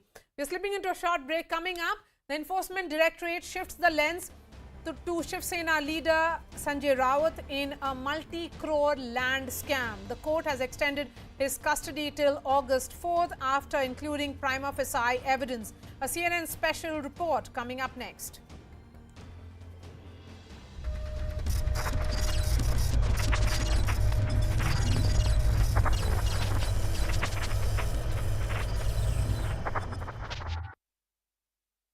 Oh my God, it's crazy. Like I know of it, but when you're a part of it, it's much different, and then the feeling is very different. You're not just looking at it like mera kaam kaisa hai. It's all about the wholeness and the largeness of the film. So yeah, I think I'm very excited, but I'm very, very proud of the film, and I say that with like the utmost modesty. I think for me, the responses from everyone who we've shown the film to also, and people are seeing, they're all correctly and aptly responding. So that makes me feel quite like, chalo theek hai. Okay, so continue with the correct and apt responses. Thank you very much, guys. And we won't, we'll keep the suspense under wraps. Thank you. So much. Thank you. Thank you. Last week, India celebrated the 5th anniversary of, guess what, GST. And by saying celebrated, I mean nobody had any idea. It was the 5th anniversary of Goods and Services Tax. Wait, I'm playing Happy Birthday in the background. Lovely. And how did the government celebrate this iconic anniversary? By adding more GST. More GST on essential products like milk, curd, wheat and paneer. Let's go straight to the alleged spokesperson for the Finance Ministry. Alleged spokesperson, please understand that. Sharmila Geeta Sita Tita Raman. Now, what exactly is this name, Sharmila Geeta Sita Tita Raman? No need to call me by my full name, Sarmila Geeta Sita Tita Raman. You can call me by my short name. And that would be? Short for Sarmila Geeta Sita Tita Raman, Sarmila GST Raman. There's only one person who writes this kind of gag and repeats everything and everything and everything. I'm so tired, I don't do the rest of the gag. People watching are like, let's stop. Okay, now that the joke is over, can we proceed? Yes, of course. I will try and answer all your questions. That's good, that's great. That's why we're here, please. Or at least 77% of them. Oh, hang on, you will try and answer just 77% of my questions. Why? Because rest of 18% plus 5%, which is 23%, will go in GST. Master stroke.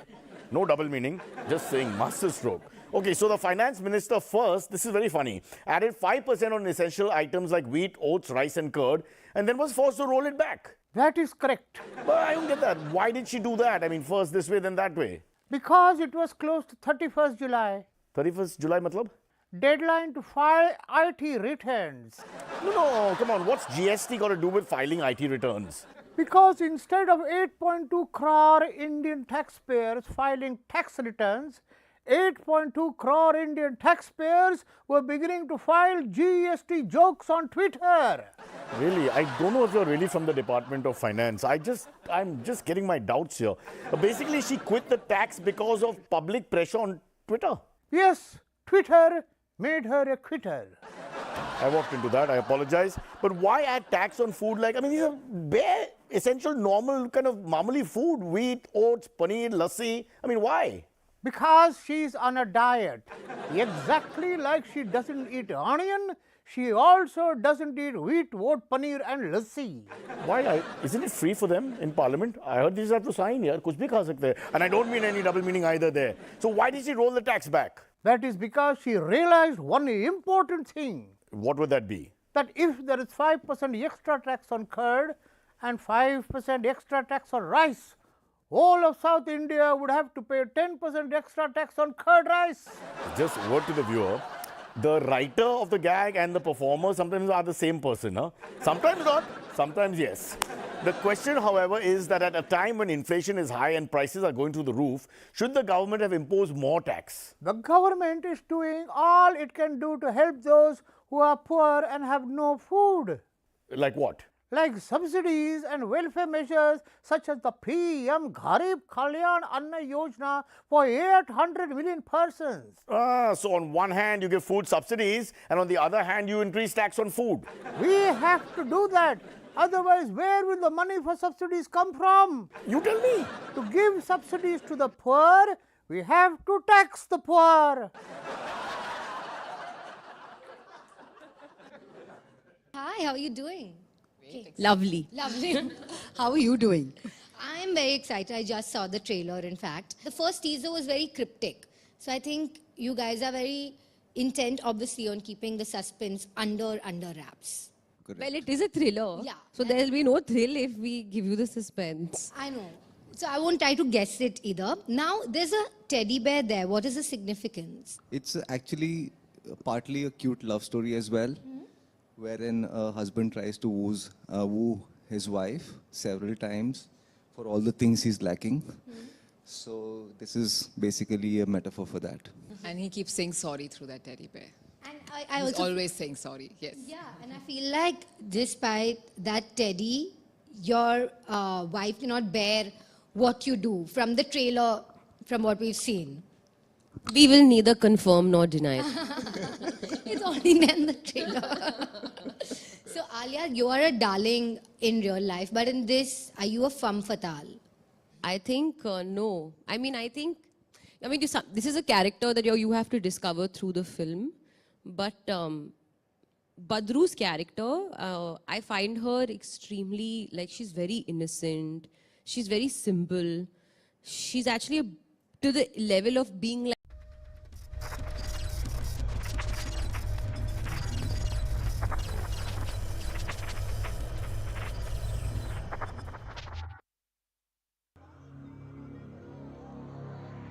A midnight arrest, several hours of questioning,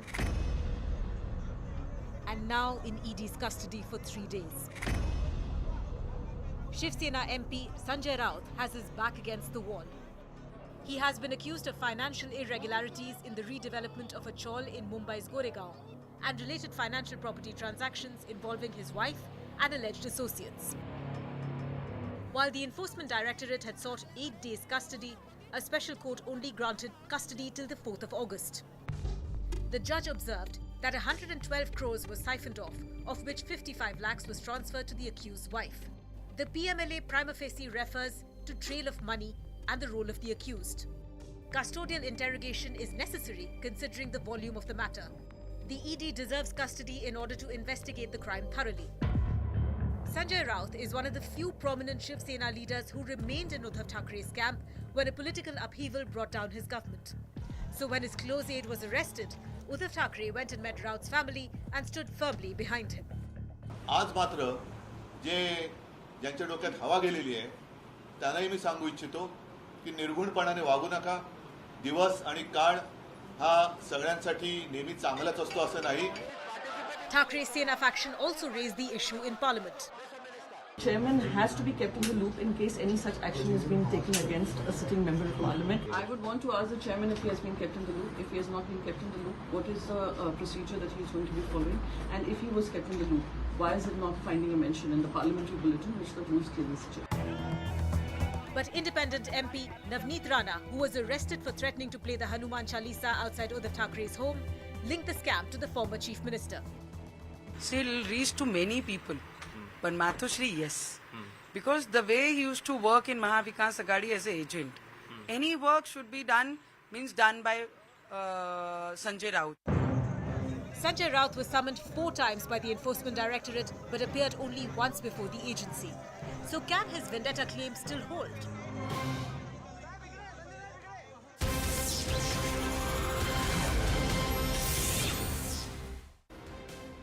Hello and welcome to the late night edition with me, Ayushman Singh Jamwal. We start the bulletin with some good news where there is another medal in India's kitty when it comes to the Commonwealth Games which are taking place in Birmingham. Now, Indian judo player Sushila Devi clinched a silver. This is a second Commonwealth silver medal. Sushila Devi, who clinched a silver medal in 2014, won this medal after putting up a good technical fight against Michaela Witbooi of South Africa. That's the piece of breaking news that's coming in, where another medal is now in India's kitty, this time in the category of judo. And what we are learning is that Sushila Devi has clinched a silver medal, making the nation proud. Another athlete who is raising the tricolour to higher and higher standards when it comes to international sport. This is her second Commonwealth silver medal. Sushila Devi, who clinched a silver medal back in 2014, has won this medal after putting up a good technical fight against Michaela Witbooi of South Africa. I'm joined by Rishi Sinha on the broadcast, who's been tracking the Commonwealth Games very closely. Rishi, another medal in India's kitty. India continues to make, the Indian contingent continues to make the nation proud in Birmingham. Yes, Ayushman, definitely, and Sushila Devi's gold medal is actually, it's not the first time for her, as you have also said, that it's the second silver medal for her at the CWG, and not just her. In fact, Vijay Kumar Yadav had also won a bronze in the judo category after he defeated the contestant from Cyprus. So that actually makes it 8 medals for India at this point of time. And just talking about a little bit more about Sushila Devi, she was actually she's actually the first Indian judoka to represent the country in the Olympics when she contested into 2021 Olympics. Apart from that, she won silver medal at the 2014 Olympic Commonwealth Games. Then again in 2018 and 2019 at the Hong Kong Asia Open, she won silvers. And then 2019 again, she won. She was in the 5th position in the Tashkent Grand Prix, and won. And again at the Zagreb Grand Prix, she stood at 5th position. So yeah, it's been a mixed bag for Sushila Devi, but definitely today she has made the country proud. Also, Rishi, at the same time, this is her second silver at the Commonwealth Games, so she must be happy about clinching a medal at the games. But at the same time, not clinching that gold, that gold just an arm's length away, that also must be a crushing feeling at the same time. Sure, Ayushman. We all were expecting her to change the color of the medal this time. She's been practicing well. When we talk about the whole practice sessions and everything, she was looking in really, really good form. So we all expected that this time her color will change. But nevertheless, she won a silver medal. And when we look at the CWG's itinerary for tomorrow there are a lot of gold medals that are lined up. We all are expecting the badminton team to perform really well. They might actually win a gold medal there. Apart from that, lawn bowls is one of the sports where we are expected to do well tomorrow because, it's the first time ever we have reached the finals of the lawn bowl. So a silver is definitely there and we all are looking for a gold there. Right. Thank you, Rishi, for joining us on the broadcast. So India's medal run will only continue at Birmingham. Now shifting focus to some other news that have been making headlines. In the Patra Chawl Land Scam, the Sessions Court has sent Shiv-Sena MP Sanjay Raut to 4 days ED custody. Raut will remain in custody till the 4th of August. The court observed that 112 crore rupees was siphoned off and transferred to Raut's wife. The court also observed that the floor space index was sold to builders illegally. Meanwhile, 8 people, mostly patients, were killed in a massive fire in a private hospital in Jabalpur. Huge plumes of smoke billowed above New Life Multi-Speciality Hospital in Jabalpur as the fire raged inside.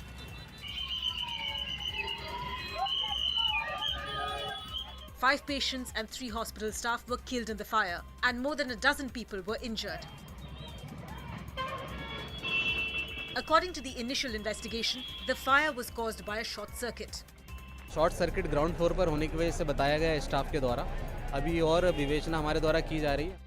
Madhya Pradesh Chief Minister Shivraj Singh Chauhan has announced a compensation of 5 lakh rupees each for the families of the deceased. And Bollywood superstar Salman Khan has been issued an arms license for his protection. The actor had recently met Mumbai's police commissioner over the matter. Salman and his father Salim Khan had received a death threat note days after Punjabi singer Sidhu Moosewala was shot dead. With Boycott Lal Singh Chadda now trending days before the movie is set to release, lead actor and co-producer Amir Khan reacted. He said that there are many in India who genuinely believe that he doesn't like the country, and that's completely untrue. Amir Khan said he loves India and requested moviegoers to give his film a fair chance. Meanwhile, a horrific bus accident in Rishikesh has sent shockwaves across the nation. A speeding double-decker bus crashed into the road divider and then overturned. The bus crashed into a police checkpost on the side of the road. The impact was so strong that the checkpost was completely demolished. 65 people were on board the bus that crashed. At least 1 passenger was killed.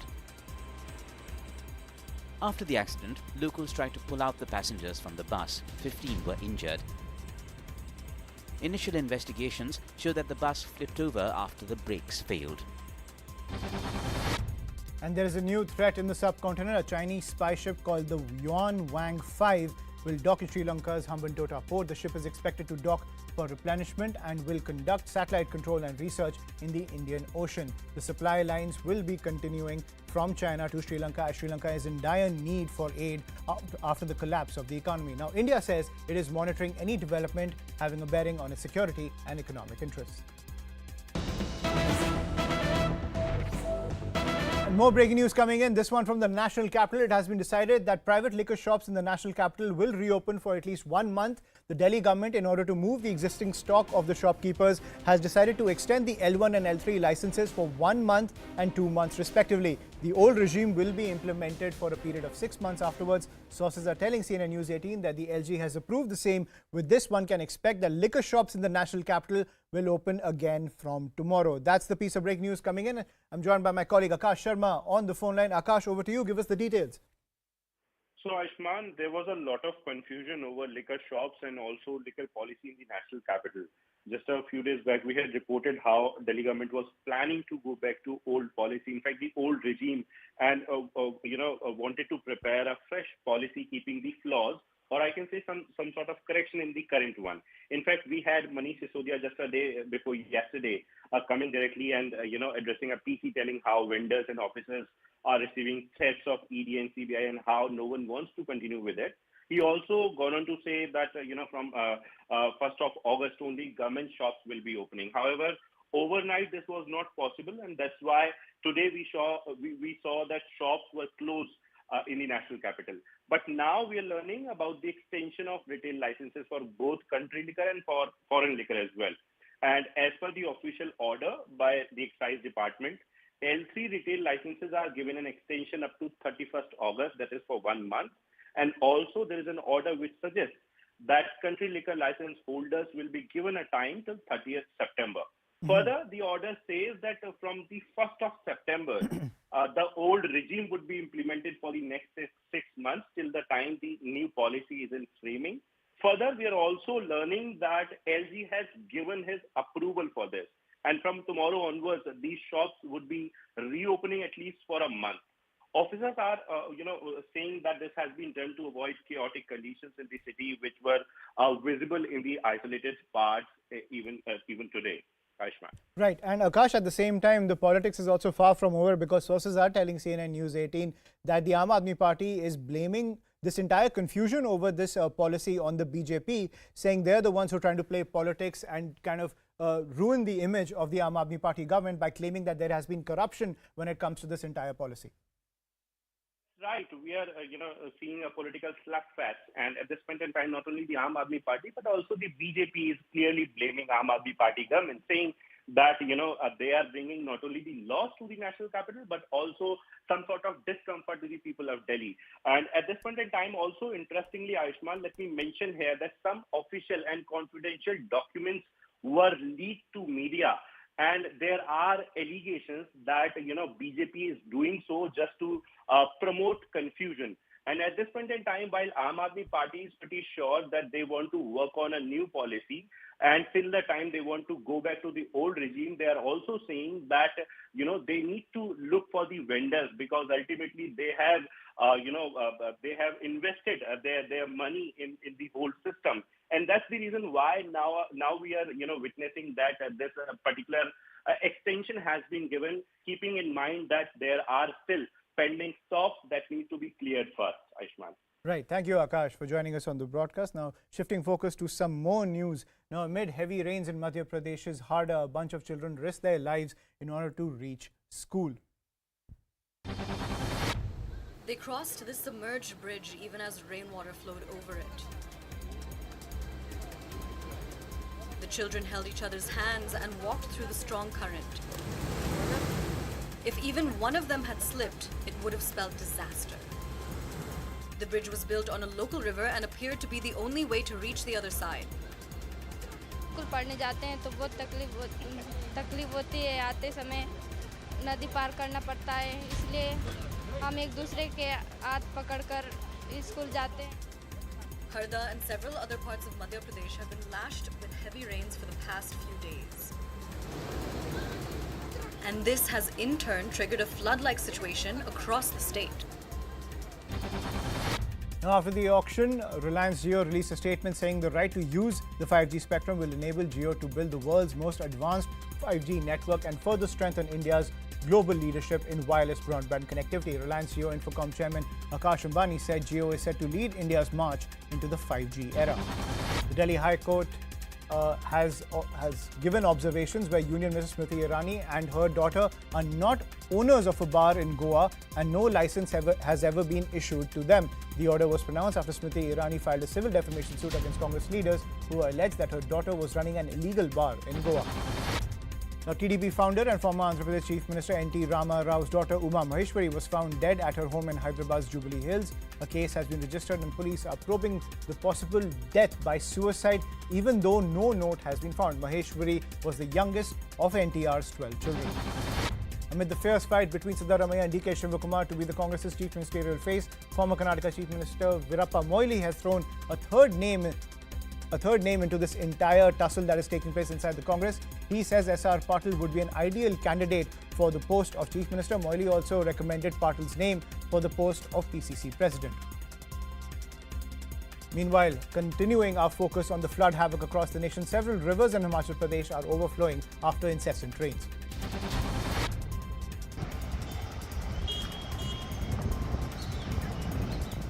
This tractor trolley got stuck in the middle of a river in Himachal Pradesh Solan district.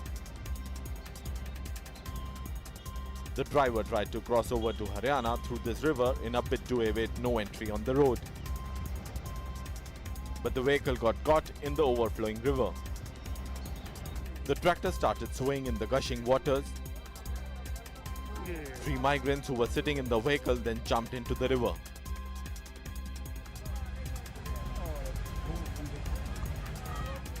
As soon as they jumped, the tractor turned turtle. Dozens watched in horror but made no effort to save the 3 men who struggled to stay afloat. Finally, the 3 migrants had a miraculous escape after they managed to swim ashore.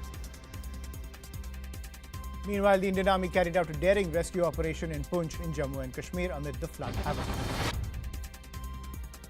4 people were trapped after flash floods in the Poonch River following heavy rains. When army personnel got the information, they rushed to the spot.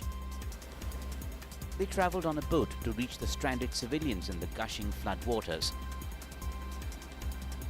With the help of ropes, they made it to the middle of the river where the civilians were stuck. And then, one by one, each of them were pulled out of the flood waters and brought to the boat. The dangerous operation took several hours, but the rescuers never wavered. और जो leading role है इसमें इस operation को अंजाम देने में वो इंडियन आर्मी का है और इसकी जितनी सराहना की जाए इंडियन आर्मी की उतनी कम है. The Indian Army coordinated with the State Disaster Response Force and the Jammu and Kashmir Police to successfully carry out the rescue operation. Meanwhile, tragic news coming in from Himachal Pradesh, where 7 young men drowned in the Gobind Sagar Lake in the Una district on Monday. They were residents of Mohali who had come to see the lake and take a dip in it. They died. The deceased, are between the ages of 16 and 18. Now, days after CNN News 18 exposed how more than 500 schools in Bihar's Himachal region observe Friday as their weekly holiday instead of Sunday, the NCPCR has stepped in. The body has taken suo motu cognizance and asked the Bihar Chief Secretary to give a status report of these schools within 10 days.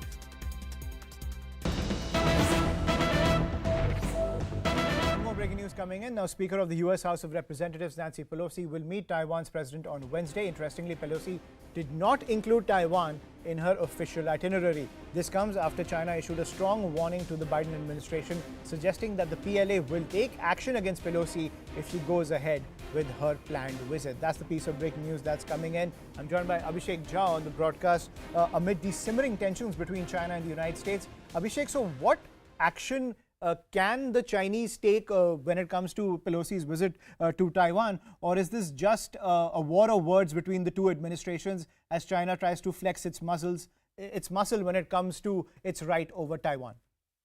Ayushman, like as long as nothing unfortunate happens, it will be just seen as a aggressive posturing from the Chinese side. But we must also know that in the last few days, Chinese side has been specifically aggressive in terms of military and strategic assets that they have started operating in South China Sea.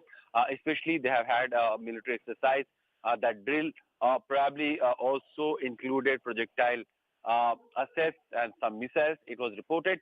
But then from today onwards, they have also declared a week of naval exercise or military exercise in that area where, of course, the Nancy Pelosi, if she goes to Taiwan, she will be flying above the sea or in those airspace where Chinese military have declared that they will be conducting some drills.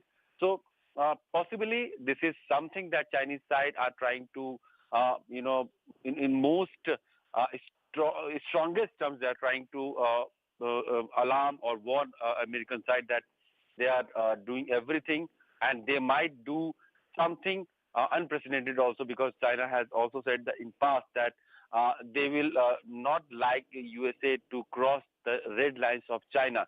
In fact, last week Thursday, when Chinese President and US President Biden, they had a conversation on phone, Chinese President had said to his US counterpart that those who play with fire, they perish by it. So that was very strong statement coming from our head of state to another, and this statement was made in the context of Taiwan and how China considers Taiwan as part of one China, and how any step or any effort to encourage independent Taiwan will be dealt with a very strong-handed Chinese side. So this is something that China has always maintained, and Chinese Ministry of Foreign Affairs have regularly in their briefings have always expressed their displeasure about a possible visit of one of the highest ranking US elected official to Taiwan. And despite all those facts, we are learning that Nancy Pelosi, Speaker of House of Representatives from USA, will be visiting Taiwan tomorrow, and probably she'll be staying there overnight before moving ahead for a journey in other Indo-Pacific nations. And Abhishek, could we see an extensive security detail for Nancy Pelosi? And at the same time, what are the American allies? What's the rumblings in the diplomatic circles after that strong warning coming in from China, but Nancy Pelosi going ahead with that visit? So we know that a normal standard operating procedure for any high-ranking U.S. official is that U.S. moves their strategic assets, including their planes, their satellites, and all those USS heavy carriers. They start touring those areas and those satellites, and those special, attention are paid on those visits, which are strategically very important. And if the person is very, the security threat is very high risk, especially Nancy Pelosi, who is almost at the same rank with the U.S. President, but she is third in protocol in U.S. administration, is certainly a very high-risk category person, where USA would like every effort to do in order to keep her safe and away from any threat. And especially when it is from Chinese side, then the USA is not leaving any loophole. A foolproof security is being extended to her. Absolutely. We have also learned that there has been certain movement of U.S. assets in and around Taiwan or in South China Sea. Also, Chinese side have also flown their fighter jets in Taiwanese airspace in the last 1 week so many times. In fact, today also there has been one incursion of 4 Chinese jets flying over Taiwan airspace, and this is clearly being seen as a very strong message from Chinese side to USA that that the visit of Nancy Pelosi is surely not welcomed by the Chinese officials or the Chinese government. But it looks, on the face of it, it looks like that U.S. House Speaker is certainly going ahead with her planned visit to Taiwan. Absolutely. This will only escalate tensions between the United States and China, currently locked in a trade war. Thank you, Abhishek, for joining us on a broadcast. We'll take a short break. More news and updates on the other side.